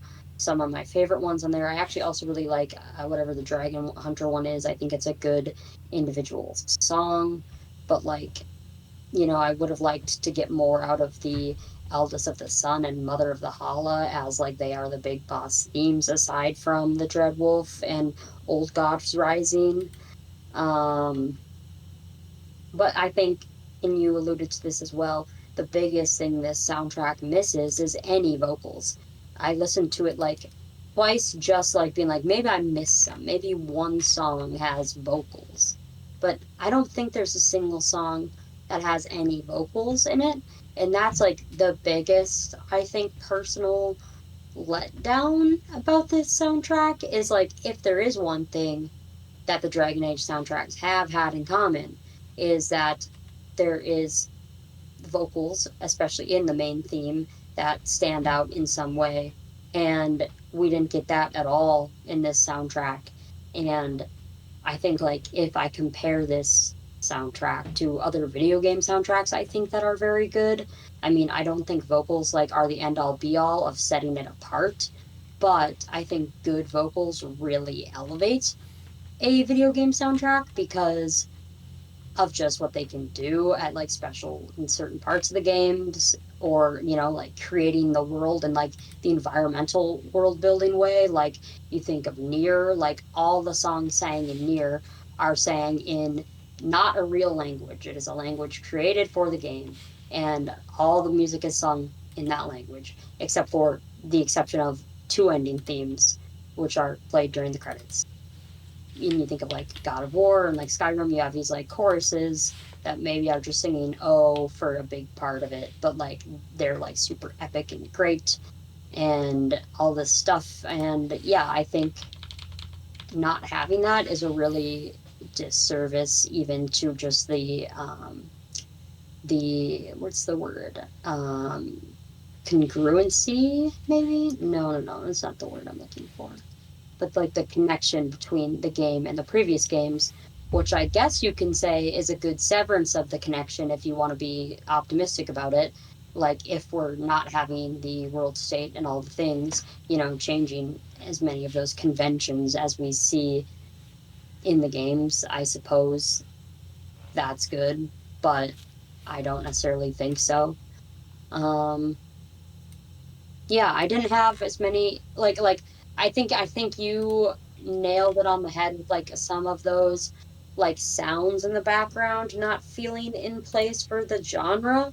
Um I didn't narrow it quite down to like spaceship like you did, but I think that that's a good descriptor for some of them. And yeah, I think that that is yeah. Yeah. I like Love and Ashes. Good track. I think One Battle at a Time is really nice as a kind of sonically a reset from what the soundtrack is doing. I didn't actually like Dragon Hunter that much. I did not like Mother of the Hala. I think Eldest of the Sun was pretty solid. I enjoyed the motif the most, but any of the villain tracks, even the whatever it's called, the Dreadwolf, like doesn't even hold a candle to any of the Soulless themes that was done in the Trespasser DLC, and that's a shame because it's like, bro, just steal the fucking homework, because this is just shit, respectfully. But none of the villain themes really, in my mind, come close to the Elder One theme. I think that track is pretty iconic and incredible for how such a middling villain Corypheus actually was.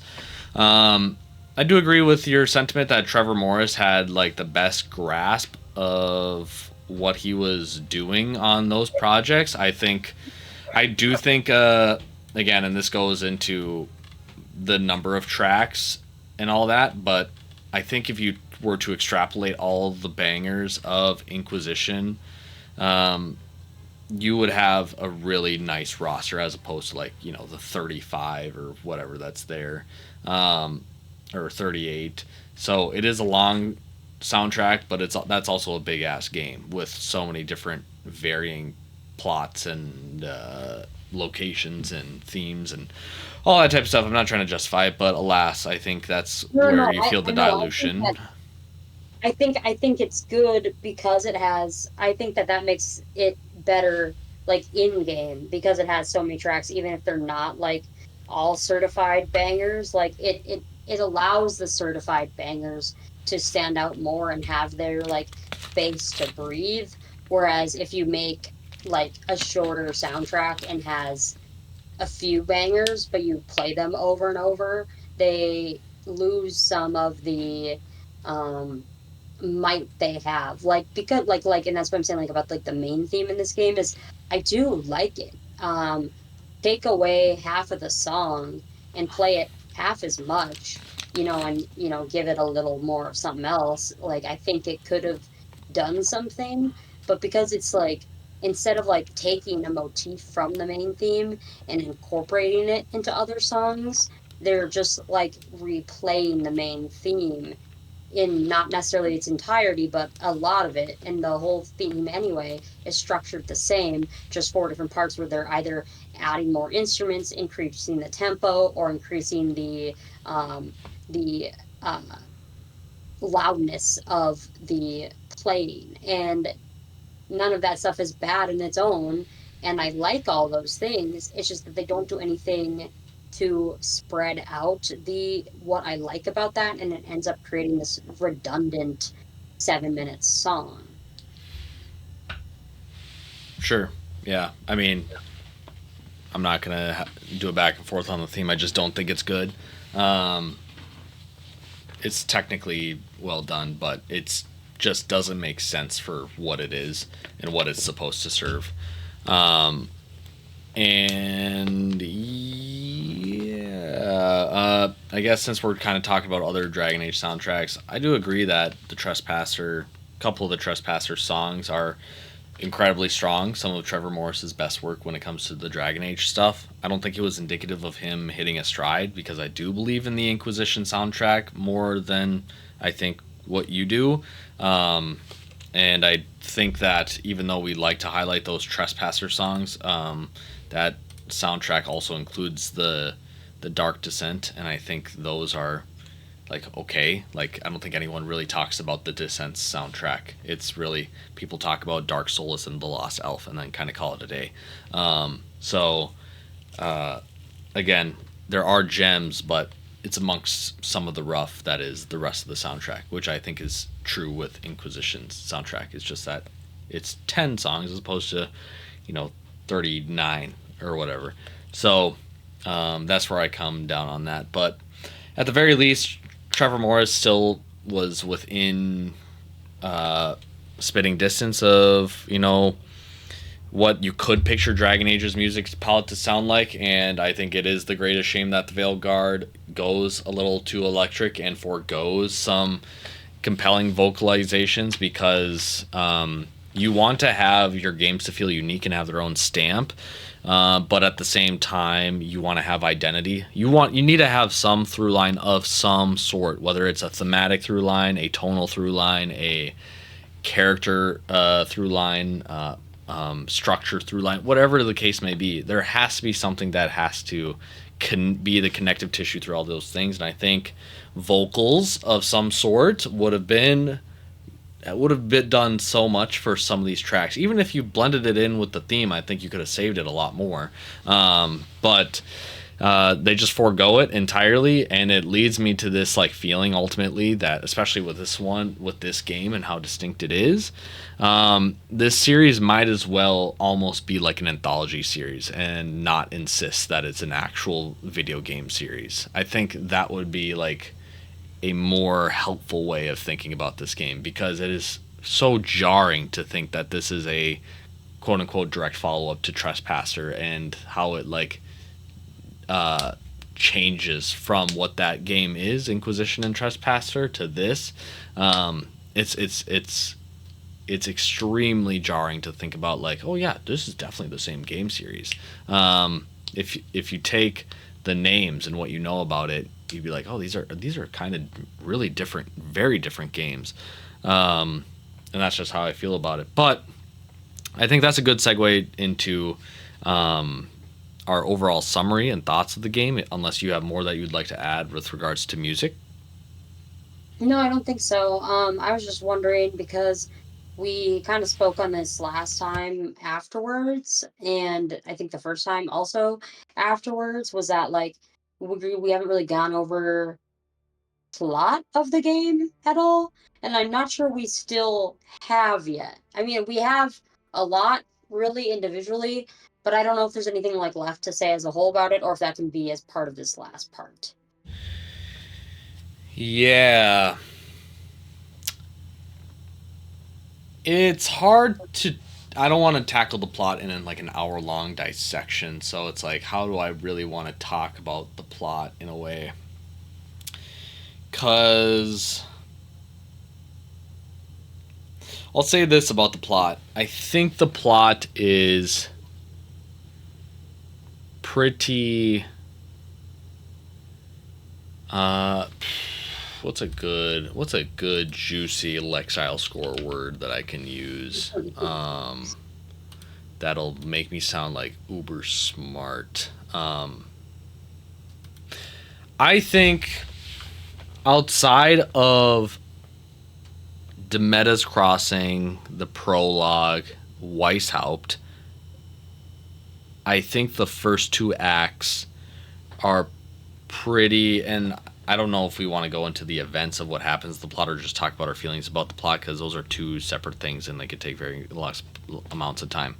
I think the plot of the first two acts, outside of like Demeda's Crossing and some of the early faction stuff and a select few companion missions and Weishaupt in particular, I find the plot to be fairly vapid. And I also find the insistence that the second act structure is to be the take care, be a team lead to your companions, kind of trite and a little too forceful in the way of like, you really need to care about these characters and what's going on with them, and otherwise you're gonna have a bad ending. And especially for how long all these companion missions take, like everyone gets full arcs, which I think is fantastic. I'm glad everyone gets their time to shine in the light, but we spent the first episode talking about the varying qualities and the pitfalls of all these companions and their journeys and what they go through and how they could have improved. So I don't think the quantity inherently went to quality, and I think that's been a through line that I've been saying throughout this whole review series is that the longer that you stick around with this game, I think the more you're at risk of hindering your experience and really like potentially allowing yourself to have like negative feelings about the game. And so that's how I feel like the first two acts kind of shake out.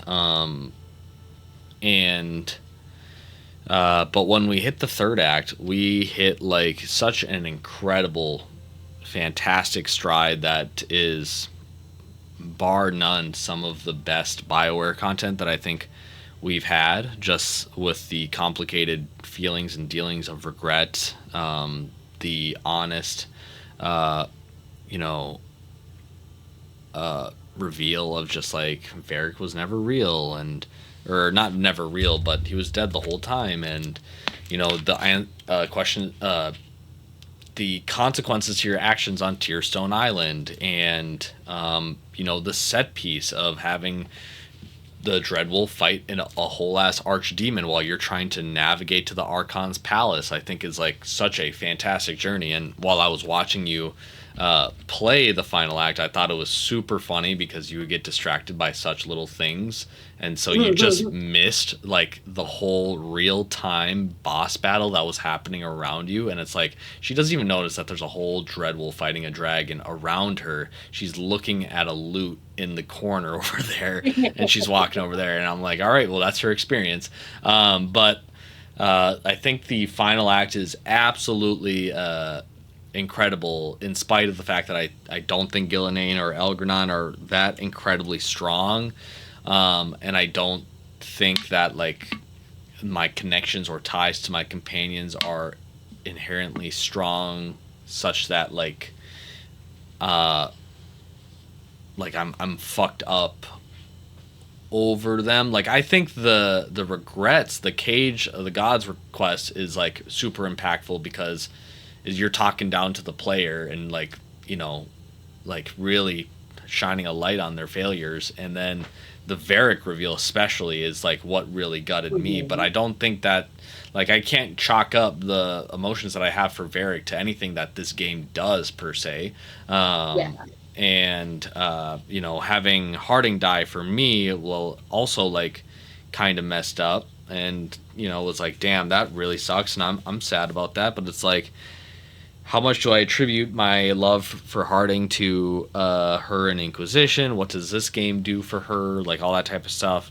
And that's like such a complicated thing to figure out, and I don't have a clear answer to. So, but nonetheless, I don't want to detract to what the third act makes you feel. It makes you feel a lot of things. It's really special.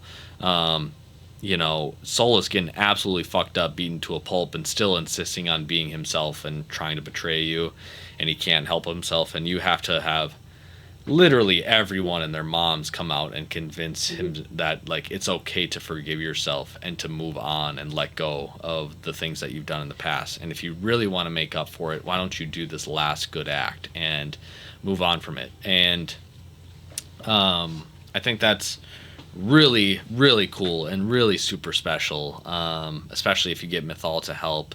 And especially if the Inquisitor has a relationship to Solus. It's almost a scene that I almost wish my Rook wasn't there for, because it's like it's the people that he loves telling him it's okay now, like it's you can move on, as opposed to Rook, who he kind of just has a respect for. It's a little bit different, and so yeah, I think the third act is super incredibly powerful. I think it's arguably as good, if not better, than the Mass Effect 2 ending. I mean, the Mass Effect 2 ending feels better because you have a lot more choices that could result in actual death of your companions. But if you did all the companion quests and you're not an idiot, you know, knock on wood, it is kind of hard to have them die. Now, granted, I was a dumb kid, so I had companions die, so it fucked me up at the time. But when you play it as an adult and you have like your cerebellum is fully developed, you're older than 25. I think it's pretty easy to get that a good you're the best ending, and that can like take out some of the stakes of what that ending is supposed to be. Whereas this game, even though some may consider it cheap, I like that it's like, no, someone will have to die. And I'm glad that they went for a legacy character, quote unquote, a legacy character like Harding, and a strong individual character like Davrin, even with my qualms with Davrin. Like that, and especially you get the cheap shot with like killing Asan in the process. So like they do make it count when they kill those characters. But how they wrap up this game for sure is super powerful and meaningful. And it's like it goes back into what I've been saying this whole time of like, if we just got straight to the meat and potatoes, chopped the fluff, and just had the story that they wanted to tell, I wonder how incredible this game could really have shined and become. Like, what if the first two acts were just the third act in that way of just like, here's the mission. It's like 7 or 8 hours of just straight gameplay. You're working towards this objective, and maybe you're exploring different things along the way. You know, very God of War-esque. But the dialogue, it's not really what matters. But we'll find out. We'll make like contrite story reasons for you to swap out your companions, and then keep the adventure going, and then we'll have this third act pay off. And so how I feel about the plot is really complicated because, like I said, I think the first two acts punished me for wanting to do everything as opposed to wanting to get straight to the ending. And the content of doing everything was not necessarily considered I would consider like wholly worthwhile, save some exceptions. And so yeah, that's how I feel. I mean, we can talk further into summaries, but I want to probably leave it off there until I we get your thoughts. Yeah. I mean, I think you had said so much good stuff. Oh, this is about the plot. That like this the actual question we're answering is what we thought of the plot, right? I can't remember the actual question. Yeah, talk Okay. about whatever you Um, want to talk about. If you really want to get into the story, you can talk about story moments or whatever, or actually talk about take it how you want. okay, cool. I just want to make sure I'm answering the right thing.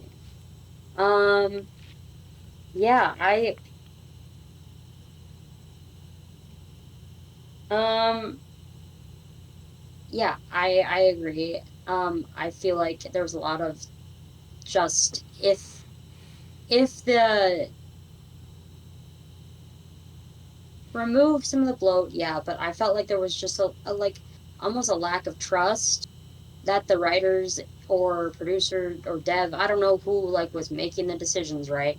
There's a lack of trust in some core aspect of this team doing what it does best. Because when the game hits, it fucking hits and they do really good shit. And so like I don't know what contributed to some of the other less fantastic aspects of it. Which frustrates me because like the ending is so good. And like I think I'd said to you outside of this, I said, I'm glad we didn't start talking about the game right away after I played the end of Act 3, because Act 3 is so good in itself that it like completely like overrode my thoughts on the rest of the game in that moment. And it took me a little bit of marinating on it to be like, okay, here's what I think of the rest of the game. Because it's just so strong. It just like almost feels like a different game. And you need some of the game to get to that point for sure. But like, yeah, I just wasn't like, I'm just like, as soon as you do the Tearstone Island quest, like obviously that's the point of no return, and it's still like partially in Act Two or whatever, um, because you're the last member of the party to like have their personal quest solved, and that's like not acknowledging Varric's death. Um, like as soon as you get there, it's just so good. It's just so good, and it's just crazy that it is so good after that part. Like I really don't know what else to say about that. Is that yeah, like that's like now clouding what I want to say about the game as a whole because it is just crazy few hours of playing the game at that point. Um and it leads me back to like what I was thinking about like that part of the game going from Tearstone Island to the Fade to Minrathous to I mean Archon's Palace, which is in Minrathous, but like feels like a whole different area.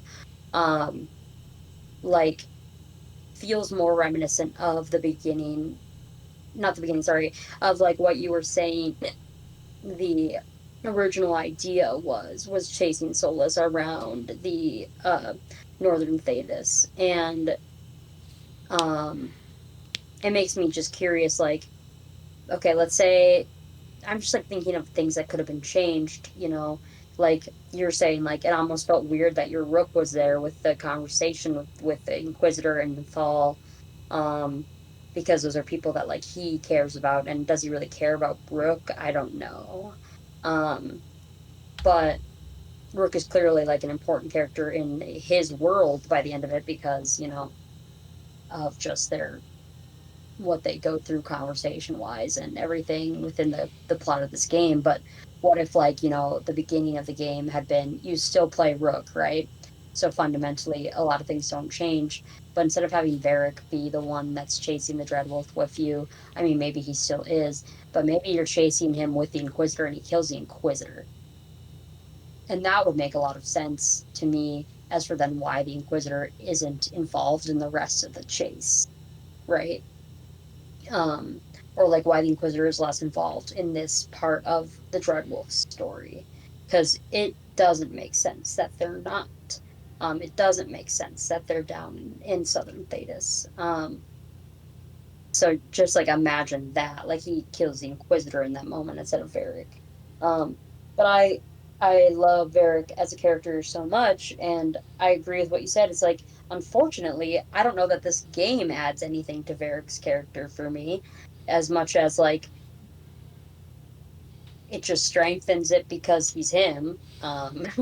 Uh, like the way he dies is the way he lived, and like he he had no regrets for reaching out to his friend one last time, even if it led to his death. And like he knew he was picking someone special when he picked Rook, and like to tell Rook's story, and like and to tell Solas's story as they intertwined. Um, and Varric once again just like holds such an important piece of like being the storyteller in the story. And I wish that once you found out he was dead, um, Rook narrated the rest of it actually, or just a different character, because in my mind, that's Rook still like pretending that Varric is there through the narration. Um, and I wish it had completely stopped when you find out he's dead. Um, but yeah, like the reflection of Rook in the Dreadwolf is really, really interesting. Like in the beginning of the game, Solus asks you, like, they call me the Dreadwolf because of what I did. What will they call you? And like your response to him there is very, very like interesting. And how that can reflect how he feels. Um, for other parts of the game, like I think the Minrathous versus Treviso choice is really great. I wish it had a little more consequence in other ways. Like I wish that I don't know, maybe it changed something about the Venatori or the Antam for the rest of the game. And it kind of does, I guess, but like um a lot of the major like the Venatori going with Elgranon for the one ritual where he's sacrificing the Dalish, like maybe if you save Minrathous, like the Venatori are weakened there, or the Antam come instead, and vice like versa with like Tearstone Island. Like maybe Tearstone Island has more Venatori than Antam if you saved Treviso instead of Minrathous. Um, just because that group would be decimated more. I wish we saw the impact of our choices a little more. Um, but I liked that quest for what it did. I liked a lot of the companion quests for what they did, even if they didn't do them to the fullest extent of like what they could have. Um, I liked exploring the necropolis, and I would like to see that as a more interesting um, location in the future, or just more information about it. Um, I I like thinking about like what Morgan is up to, obviously, and all of her whatever she's doing. She's just an interesting plot piece in general, the way she moves. Um, I felt like there were missed opportunities with her as well, and like Kieran, obviously, is that his name, right? Kieran. Yep. Yep. Yeah, like where the fuck was he? But Morgan is always just an interesting character. Yeah, I don't know if I have more to say that, just that I also thought Act 3 just so dwarfs the rest of the game that it almost like blinds it with how good it is, plot wise. And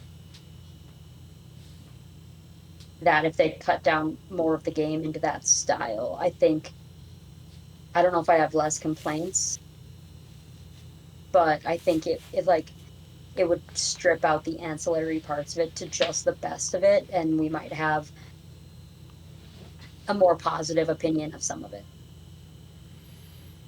Yeah. Yeah. No, the third act is really jarring in the way that it just kicks it up a notch, and it's almost like the game wakes itself up. It literally does. Once that eclipse just comes out, it's like, oh, now we're running, we're gunning. It's actually we have a game on our hands, and it's super compelling and premium content. Even though I think if I had to nitpick the third act, it's like, why am I killing deep stalkers as a level 49 rook? Like, what are we doing here? We couldn't think of anything here. Really beefed up deep stalkers too. Why do they have such a big health pool? Yeah, why do they have a big health pool, and why is that the only enemy that we decided not to redesign? Like, why are the deep stalkers the one that are untouched, but everything else has to be fucking changed? Deep stalker fans are eating in this game, and it's unfair. But alas, yeah, I don't. Yeah, the plot I think could have been more if it was condensed and it was more straightforward. I think games like why I think games like Origins works for me so well is because it follows a similar structure. Because well, it follows a similar structure, but it works better for me because the main plot is straightforward. It's you are a Grey Warden. You have these treaties. These people are obliged to help you. You get to them, and these people say, "We have problems that we need to fix before we help you." And you're like, "Okay, let me help you out." And that makes sense. It's clean. It's straightforward. It's all that. And then along the way, you get those interruptions and those side quests, and it makes sense because you're on this journey, you're walking, it's a loading screen, blah, blah, blah. But it makes sense. It's like, of course, it wouldn't be a smooth walk all the way from Orzammar to Denerim or whatever the case may be. Shit's gonna happen. And so it just makes sense. And the companion quests of Origins are so small scale. The relationships are what matter.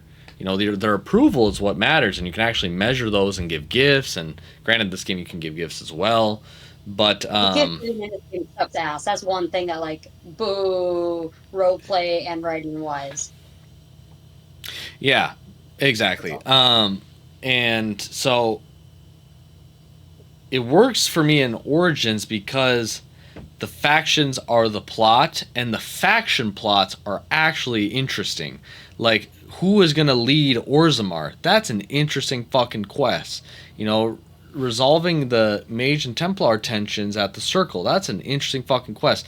The Dalish Elves and the fucking Wolverines that are there. That's an interesting fucking quest. So it's like, you have some juicy ass content in this game and some really juicy fucking side companions.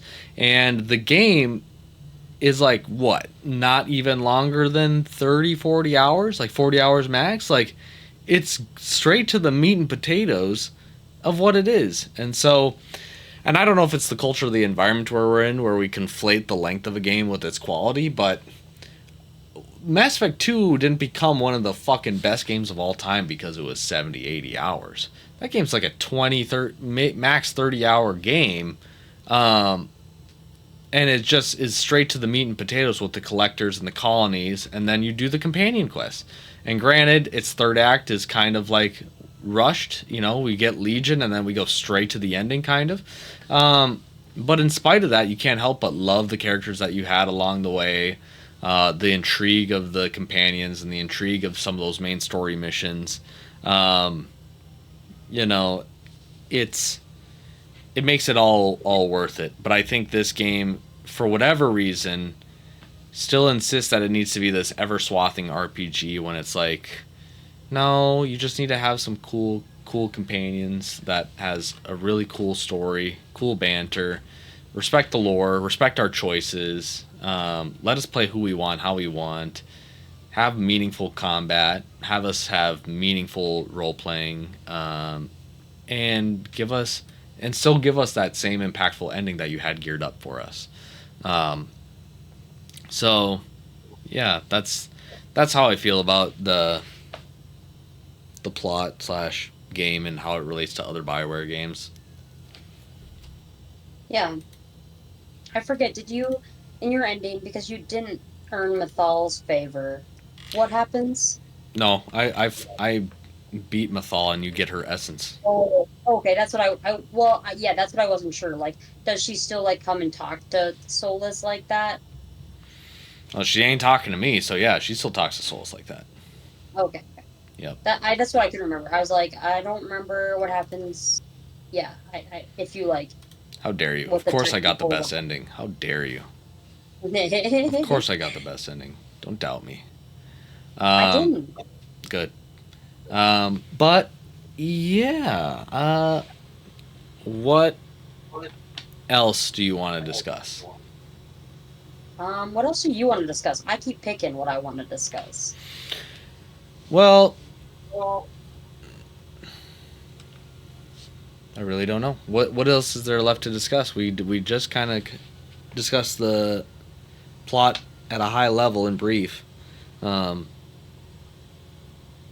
there might not be much else left. We might be actually getting to the end. let's let's let's summarize. Let's summarize. And Pearl, let's summarize our experience with the game, things that we loved, things that we didn't love, and let's and maybe we can end off on like a score or a cute like one sentence like zinger or something like that. Let's coast at this point. Let's just talk about really briefly at a high level the things we love, the things we didn't love, and yeah, how we may rate it. How would we recommend this game? And then we actually can tie this into the is this a how do we feel about this as a Dragon Age game, and then how do we feel this as just a game? Yeah, yeah, yeah. That's what I'm interested in talking about also. Go ahead. I'll let I you think get your shit off. Get your shit off. high level. What did I love about this game? Um, ultimately, um, actually, um, let me ask. Can I start with what like about? Can I say what I think about the game as itself first, Yeah, like go in a ahead. vacuum? Okay, yeah. So in a vacuum, not as a Dragon Age game. I did really enjoy playing the game. I played overall, I really enjoyed the game. There were aspects of it when I got kind of bored, and that's more specifically like in the second act, like kind of like right after Weishaupt, I was just like, oh my god, there's so much stuff I have to do. Oh my god, oh my god, oh my god, and it was a little bit of like executive dysfunction with just like I have so many different quests and things I can do, and I hate that the companion quests are kind of delineated out of the main quests in a weird way, like within the actual like menu. It just like is really not intuitive for me. I'm like, but it is the main quest. It's clearly the main quest, but you're saying it's a companion quest as if it's different, but it's not. Blah blah blah.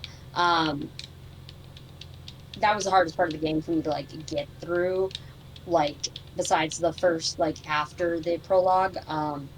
I was just like, no, there's too much stuff. Which is not always a problem, but whatever. I really liked the companions. um Overall, I really liked them. Like I said, I really liked the gameplay overall.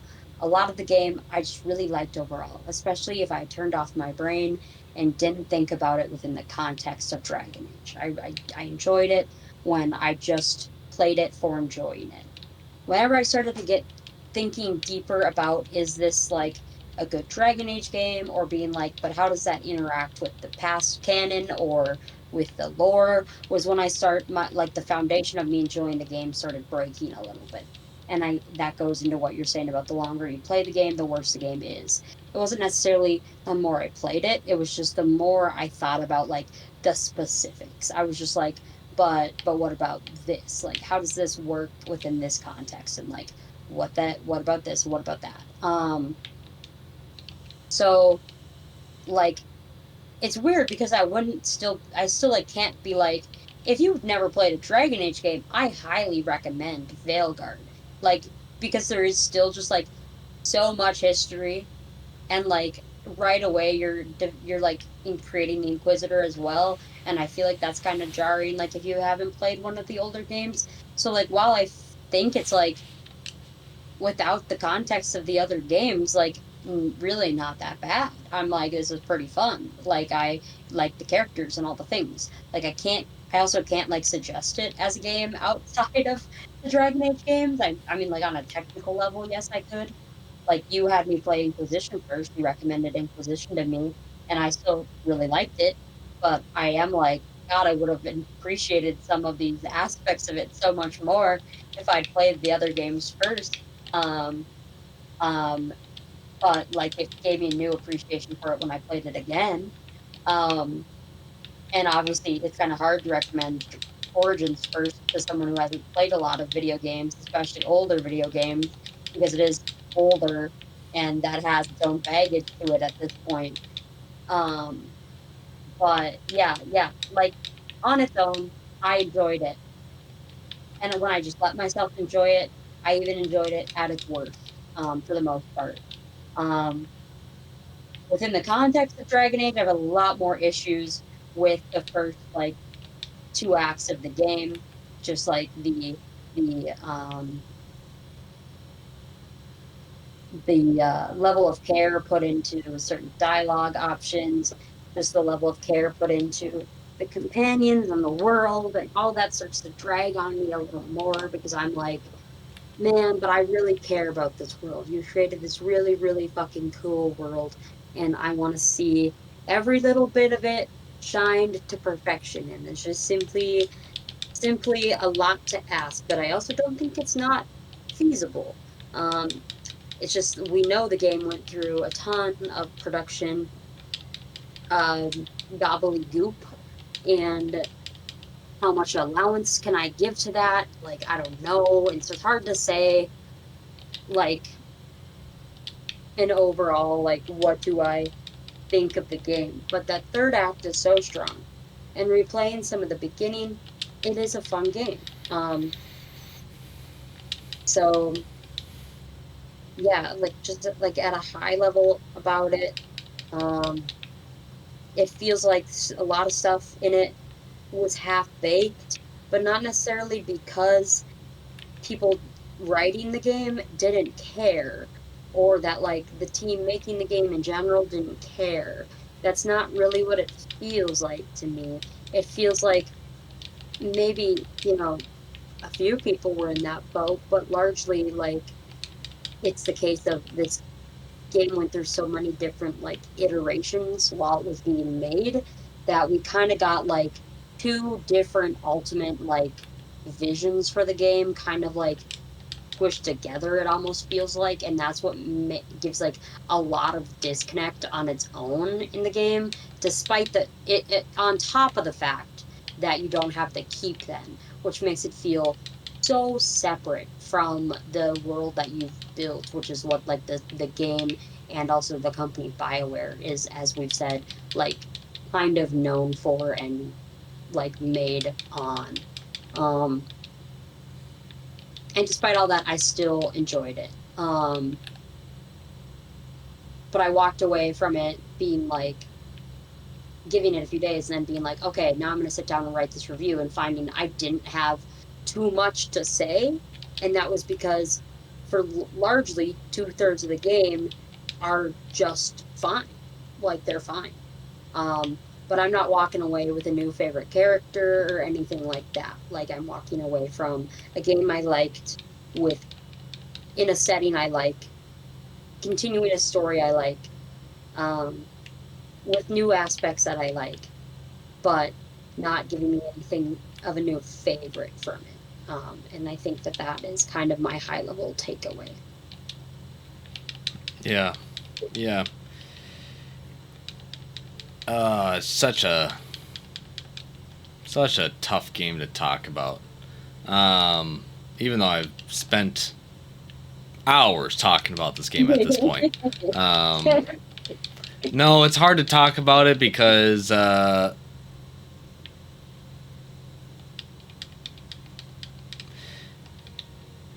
it's hard to talk about because the only way that I can reasonably talk about good things about this game is if I willingly try to gaslight myself into thinking it's like not a Dragon Age game.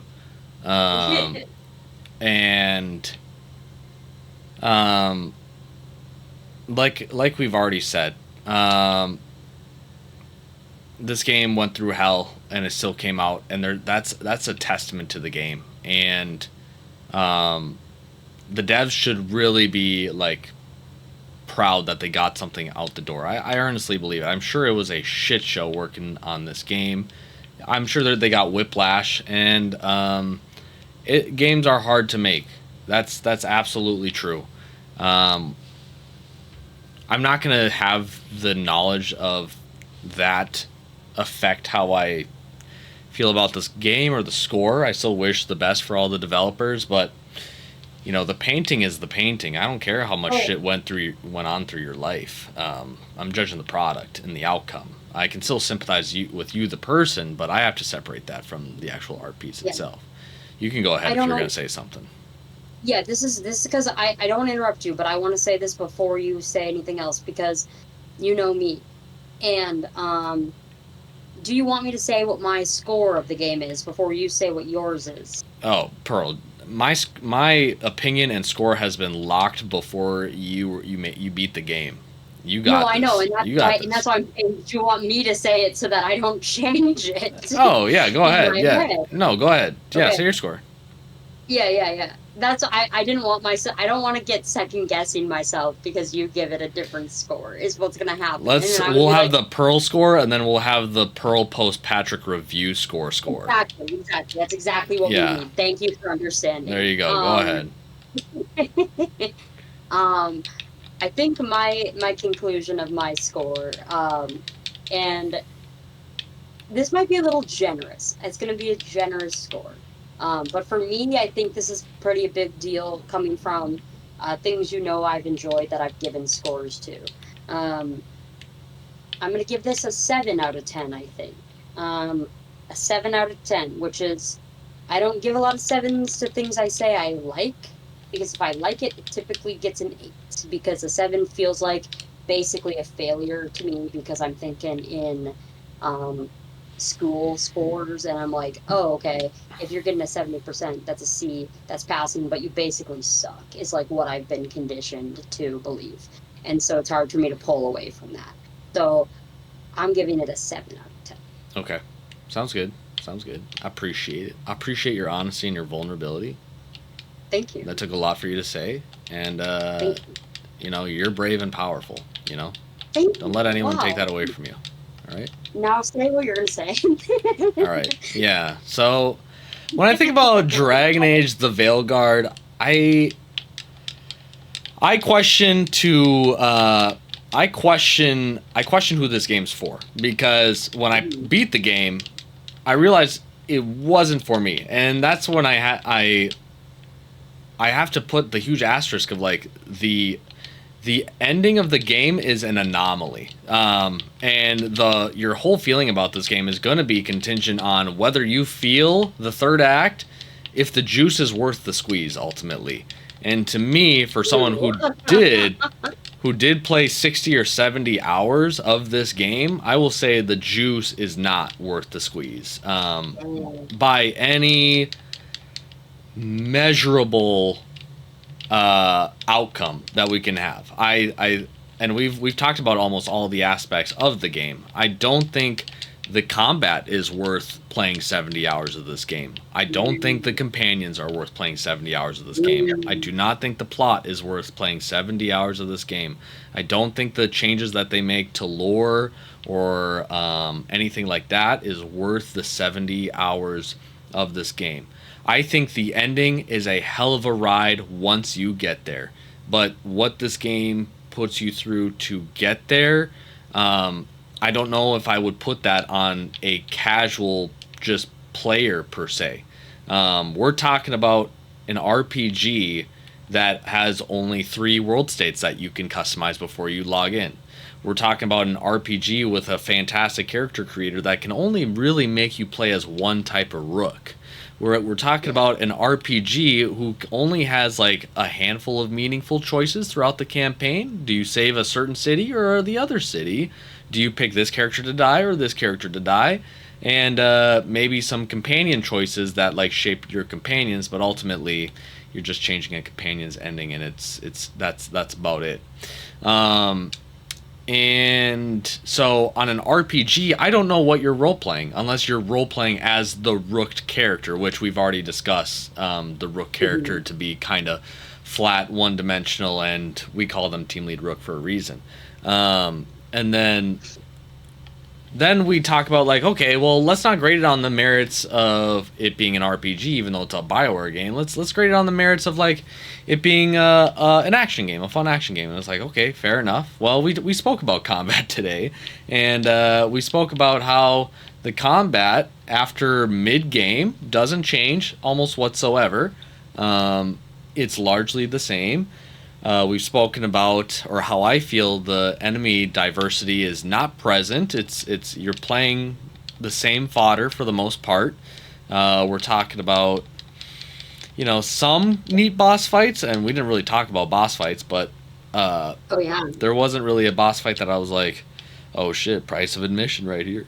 This is what we're here for. This is the money. This is the fucking money maker. And other RPGs, they do. They have way better boss fights or meaningful boss fights and moments. I can think of a handful of Elden Ring boss fights, even though that game is all about boss fights. But even if we compare against, games like, or action games like God of War, like fighting Baldur is a huge moment. Fighting Thor is a huge moment.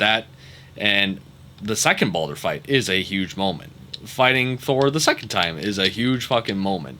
I don't know if I'm like, oh shit, that Elgranon fight, that's what you were here for. That Gillenane fight, that's what you're really fucking here for. The Pinnacle of Its Kind fight, pretty cool, but that's about it. And I'm not gonna get too deep in the weeds of boss fights, but yeah, I just don't think the action is there for me to be like, yeah, you should replay this on the merits of it being a fun action game. I think it's serviceable, but I don't think if you're playing the whole 70 hours, if you're like, oh fuck yeah, like I'm getting the same sensation. Again, this whole shape of this game changes if we make this a 30-40 hour experience, but it's not. It insists upon itself. The factions aren't that compelling. The other side content is just generally not compelling. And yeah, largely as a whole, I think this game actually struggles with identity, and we've spoken about that through the music. We've spoken about it through how the plot is just made and how it addresses certain lore and concepts. I don't know if this game wants to be an RPG or an action game. It seems like 1 foot in, 1 foot out on both of those fronts, and I think both of those things suffer for it. I don't know if this game is a worthwhile action game. I don't know or don't think this game is a worthwhile RPG. And for a Dragon Age fan as myself, I think I was pretty severely let down. I think my written review, arguably has better writing than this game at most times. And so that's not to say I hate this game, because I don't hate this game. Like I said, I'm glad that these devs were allowed to get something out the door, and they can move on from it. But at the same time, I am beyond disappointed with what the product is, for not only the weight but also what it chooses to handle or follow up on or address, or again, follow in the footsteps of who it is and what it is. And this is the game that really made me think like, oh, this is just an anthology series, and if you try to really believe that there's a through line here, you're going to be severely let down. I think that's where not having a number after these games, I think, really helps, because you can treat them separately. And yeah, that's that's kind of where I land with the game. Yeah, the third act is quite incredible. Some of it for its own reason, some of it for just the fact that we're just carrying over things that you know and care about from Inquisition. Uh, so you good? You good, big dog? Yeah, but I'm still sick. Oh yeah, fair enough. Um, and so yeah, that's where I'm at with this game.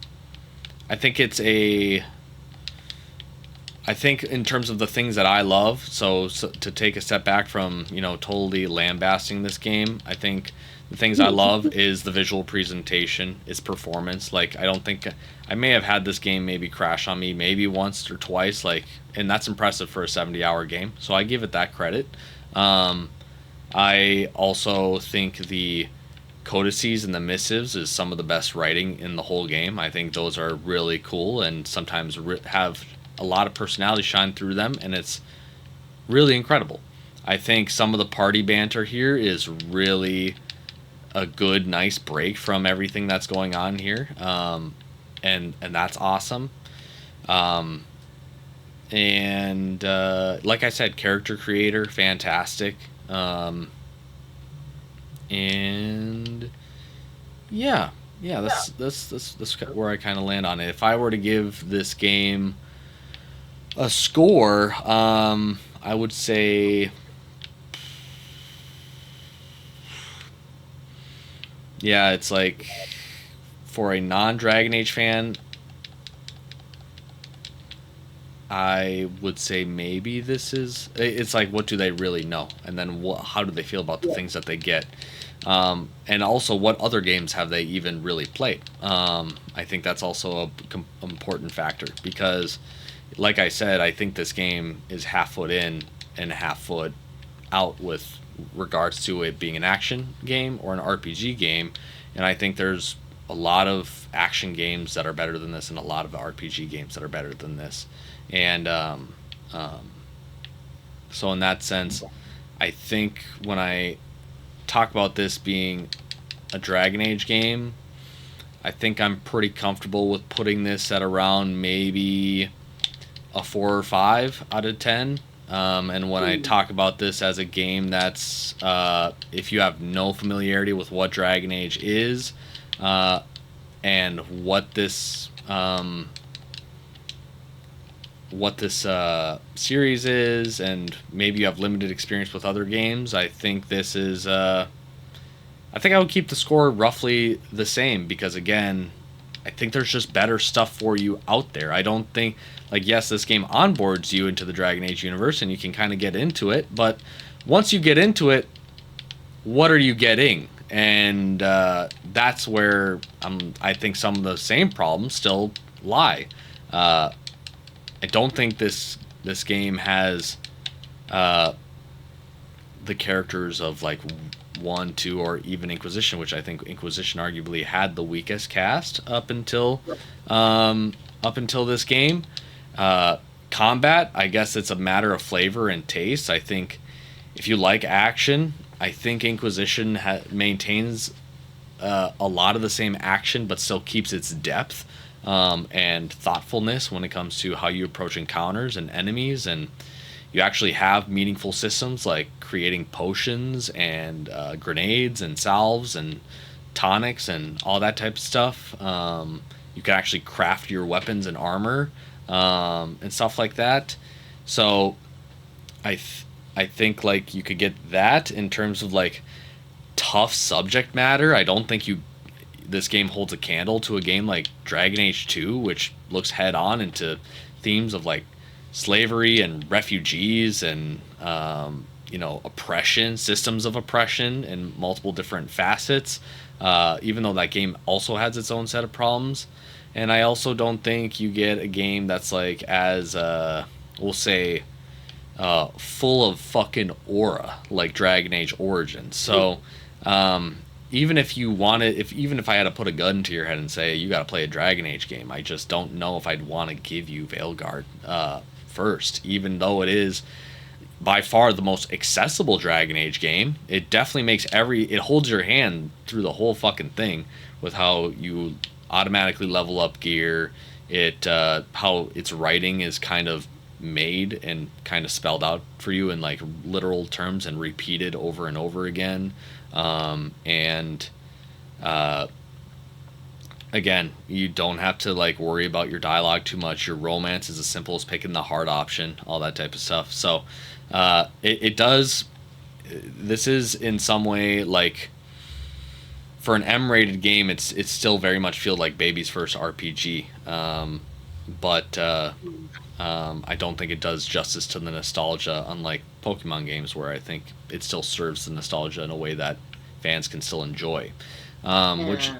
which is which is unfortunate, but that's fucking life. So for a normie, for a casual, uh, I would by far just say like, oh, you want an action game with cool characters and a very impactful story that doesn't overstay its welcome, and you don't necessarily need choices, kind of like this game, and you don't care about world states or what happens in the past, kind of like this game. Oh, just play God of War. And it's like, oh, do you care about RPGs and do you care about choices that matter and you like variety of outcomes and you like being punished for fucking up, or do you like having characters that really respond to how you handle certain things and all that type of stuff? Oh, play Baldur's Gate 3. And it's that easy, and you would never be let down playing either of those games. Now, will you love turn-based action? Maybe not. Will you like mythology and another story about a father that's struggling to communicate emotions and a child that teaches him how to love again?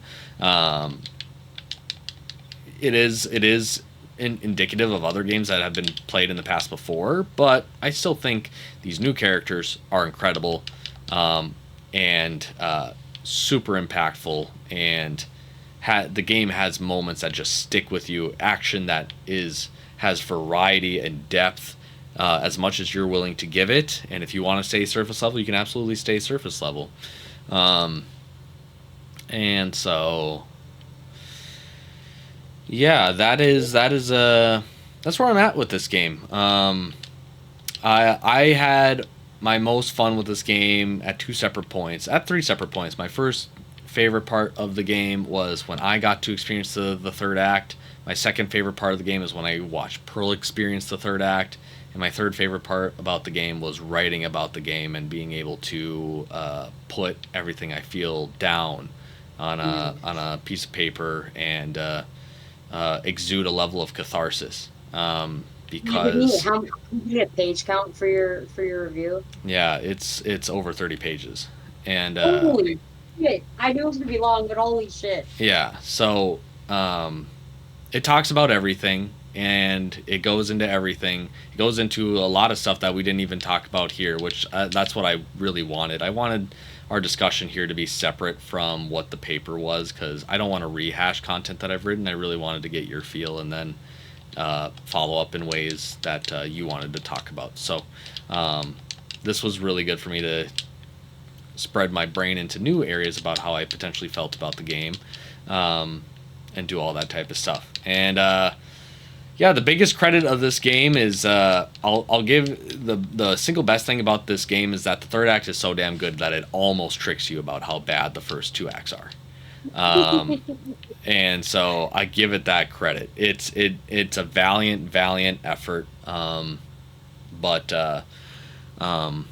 it could have done better in almost every single topic that we have spoken about over this three session recording on You're almost. so crazy. I want to you're so crazy. And you know why? Because I knew you didn't like it. And I knew you were going to tell me you didn't like it.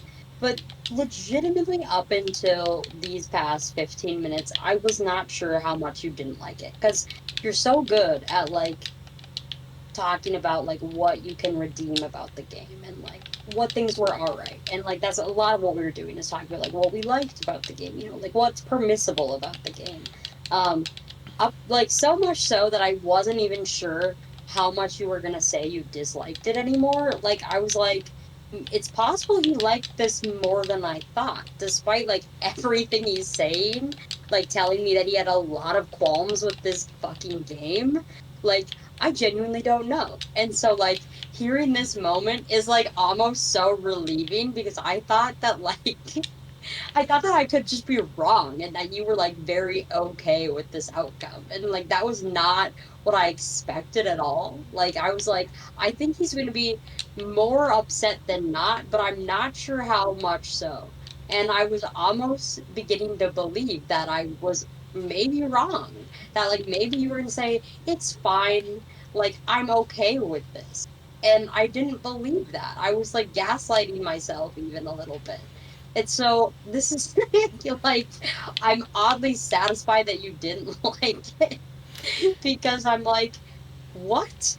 Was he more okay with it than I thought? And no, it just turns out that sometimes I don't take the words to be the truth and I think the tone is the truth and that's just simply not the case. Yeah, yeah. No, it was very important for me throughout this process to not let any of my feelings spill over and catch you in any type of way. I definitely wanted to preserve the integrity of your opinion because you just have a completely different outlook on games based on different experiences and just based on your whole life and the games that you've played. It was super essential for me to be like, I know that when I say things with enough conviction, with enough backing, and enough, I guess, you know, I don't know, all the public speaking fucking terms and Believe approaches, in what you're saying. I can sway the fucking vote if I really wanted to. That's where I'm at with it. Well, especially when it comes to things that I know and love. Yeah. And so it was really important for me to not only watch you experience Act 3 because that would tell me how you know, I would get like an inkling of how you're feeling about the game and all that type of stuff. But also, I wanted to remind myself. And the third act, watching it a second time, it was worth sitting and watching, even if I think, you know, uh, I think it was still worth watching and re-experiencing again, just as a reminder of how fucking awesome the third act is.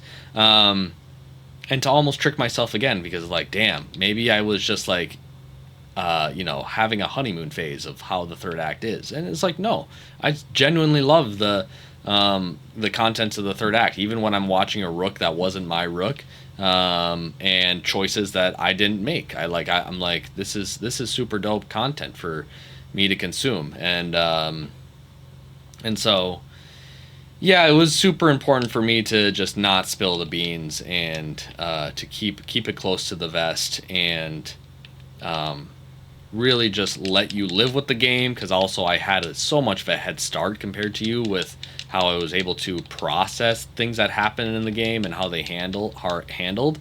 What I will say with your take, I am shocked that the last 15 minutes were only enlightening. I bet if you like re-listen to the whole review series, you will pick up nuggets of like, oh, I'm seeing all of the different portions where he's putting it very gently how much this thing fucking sucks. Well, no, there have definitely been times when I've been like, oh, he's holding back like a little bit. Like he wants to get mad. He wants to get a little mad here. And there were a few times where I think that like you did like Oh, I got start mad getting when you brought up the elves and the lack of racism in this game. Oh, yeah, I was like, can we just go to the ending right now? I'll let off. I will let off. But I was like, no, we got to keep it together. I'm so serious. I want to hear like you get a little more mad about the game, and I really do because like, that's why I kept asking like because I wanted your opinion so bad was because like I feel like upset about aspects of the game, but like I don't have the experience of waiting 10 years for the game, and like I'm sure if I did, I'd be way more upset. Like I waited a few years for the Yeah. game. Um And that does make me mad because I replayed 2 of the games to get to this game. And I'm glad I did because it gave me much more understanding of some of the lore that I didn't quite get, or like didn't like have so much of a deep understanding for. I got to play some different companions more, like Fenris, which I was very happy about. And like have Gwen in my party more so, which made me happy because she's a very interesting character. And so much of Dragon Age Origins it revolves around the conversation around Alistair and Morrigan, and so it was very fun to do those things. But like I'm just like, because you've had so much more time and you've gone over so much more of the lore, like I just know more about the whole universe than me. And that's why I like wanted to hear you go off actually even more, because I'm like, I know there's things in the lore I don't know or that I'm forgetting, that I'm just like slightly know the cusp of that, like they didn't get into this as much as they should have. And so that's why I almost wanted you to go off more. Yeah, I don't know. If I went off more at every single fucking point, then it just sounds like I'm lambasting the game. And then it would, like, I'm risking, like, with that much passion and that loudness and conviction of, like, this is fucking wrong and this is stupid. I don't want to, like, taint the 7 that you give this game. I'm glad that that was your score and that was your experience and that you've had that. That's what this review series is for. I mean, if you want to see me tear it apart, you'll read the paper.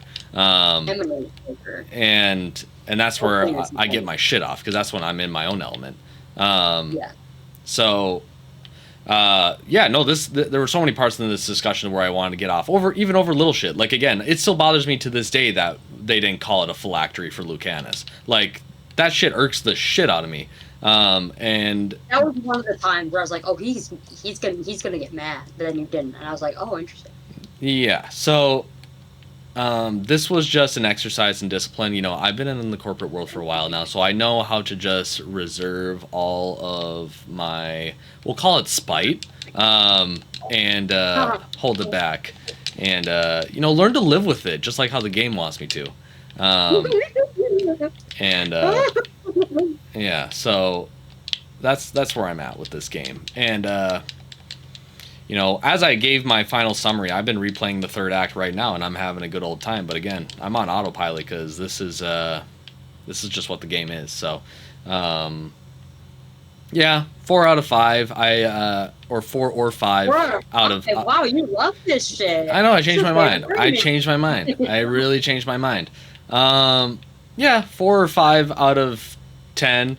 I think this game is like, if you like put me in a fucking coma and just handed me the controller at the 3rd act and was like, this is the next Dragon Age game, and it was just that, I'd be like, this doesn't really make sense, but this is a really cool ending. I want to know more about this game. Like, give me more of this. This was like an 8 out of 10, 7 out of 10 or something like that. Like, who are these characters? What is happening here? How did we get here? Solus is doing what? He's a big fucking wolf? Holy shit. Like, yeah. And then you're like, here, Patrick, here's the rest of the game before that point. And I'm like, oh. Okay.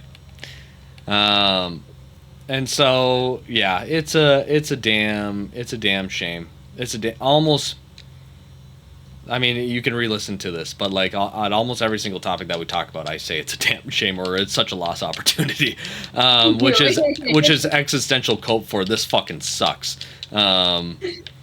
So you can re-listen to the series and pick up on the Easter eggs that I'm sowing the seeds with. That just know that behind every it's a lost opportunity, or I wish they did this, or this could have been better, it's another way of saying this fucking sucks. But this is very great, because I was really close to, like, I'm not going to drop my score because I did think about it, and then it would sound like I'm just doing it because of you, but I was really close to being like, oh, 6, but I'm like, that's too mean, and this feels very good. Yeah. To hear you get mad about it. Yeah, you can let me have the mean score, and then you can just be like, I silent agree, even though I think your number's very mean. It's a mean number. It's mean. It's a mean number, but I can't argue with it. I'm not saying he's wrong. I'm just saying he's mean. Yeah, yeah, yeah. I like Balara more.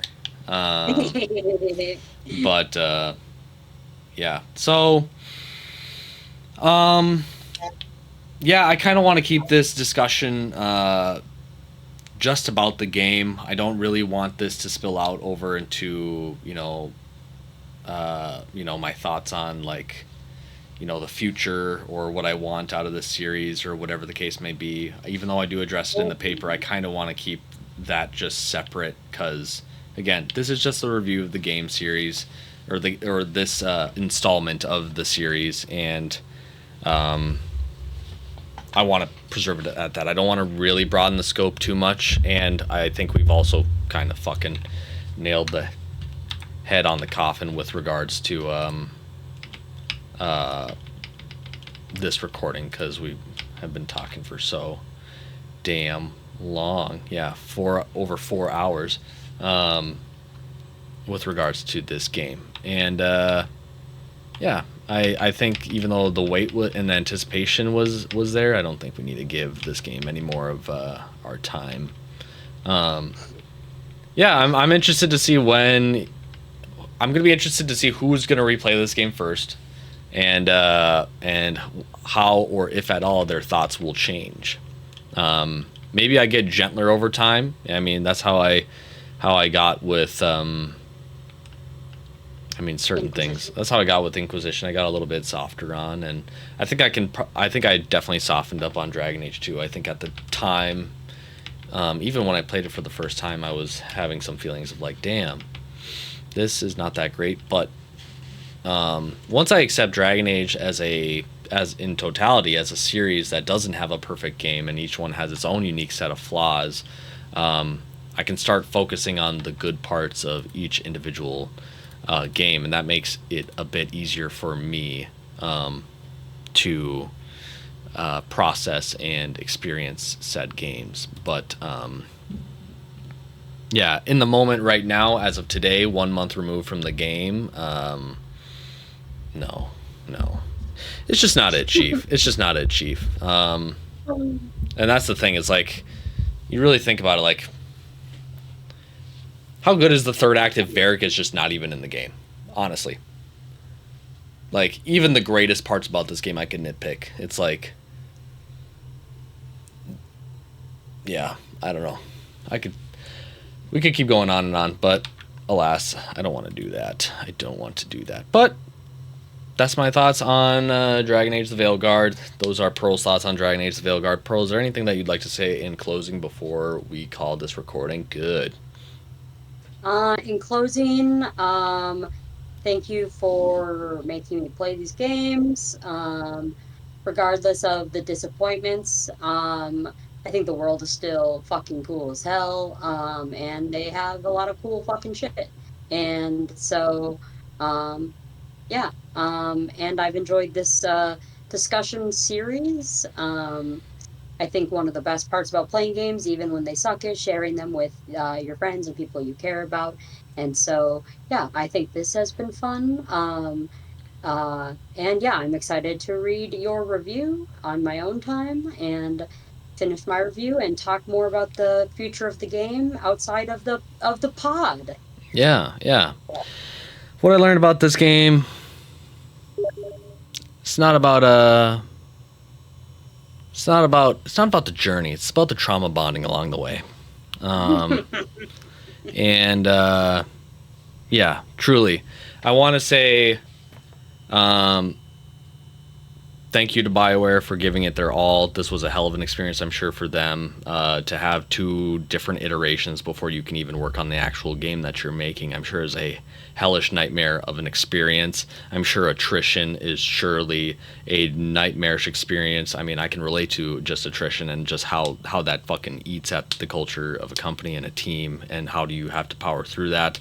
I commend them for just, trying to adhere to some level of fan expectations, even if mine personally weren't necessarily met. I think that's such an insurmountable task when you're talking about a game with now 15 years worth of legacy, and now an installment that's 10 years in the making from its predecessor. So while I wasn't in love with the product that I received, and while I really have so many areas in which I could get my shit off, I do want to say that is in no way I don't want to take this out on the team in a unproductive or uncompassionate or not compassionate sort of way.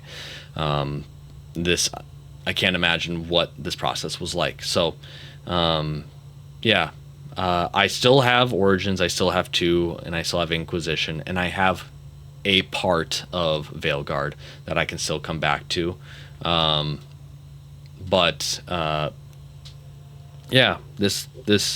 This didn't hit the mark for me, and I'm happy for those that it did hit the mark for. I'm glad Pearl gave it a 7. I'm glad that some other outlets gave it even higher than that. Like, if for people that love this game, good, because I do love Dragon Age. I don't think this game being a 1 or a 2 out of 10 would change that.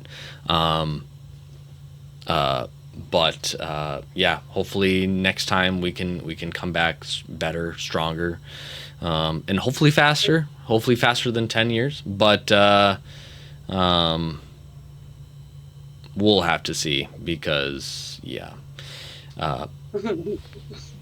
no further comments. And in fact, I don't even know if I stand by what I say just there, but nonetheless, thank you guys for listening. If you made it to this far, go get yourself a drink, crack open a new save of Dragon Age Origins, and just let that puppy ride. Just let that shit go through that battle of Ostagar and let that shit purr. Go fucking recruit Morgan and your Mabari Warhound, and just fucking let that shit rock. Let that game take you on a ride. Half the companions in Veilguard aren't even as good as your dog in Origins. Isn't that crazy? So yeah, I'm done. Do you believe that? What's that? Do you believe that? Do I believe that? Yeah. Oh my gosh, there are so many. Bro, fucking Sandal has more personality than some of these characters. And he's not even in this game. He should have been in this game. Anyways, nonetheless. We won't get back into that, actually. Never mind. Yeah, anyways. That was it for the review. 4 hours and 20 minutes into the game. Nice. Amen. Into the game.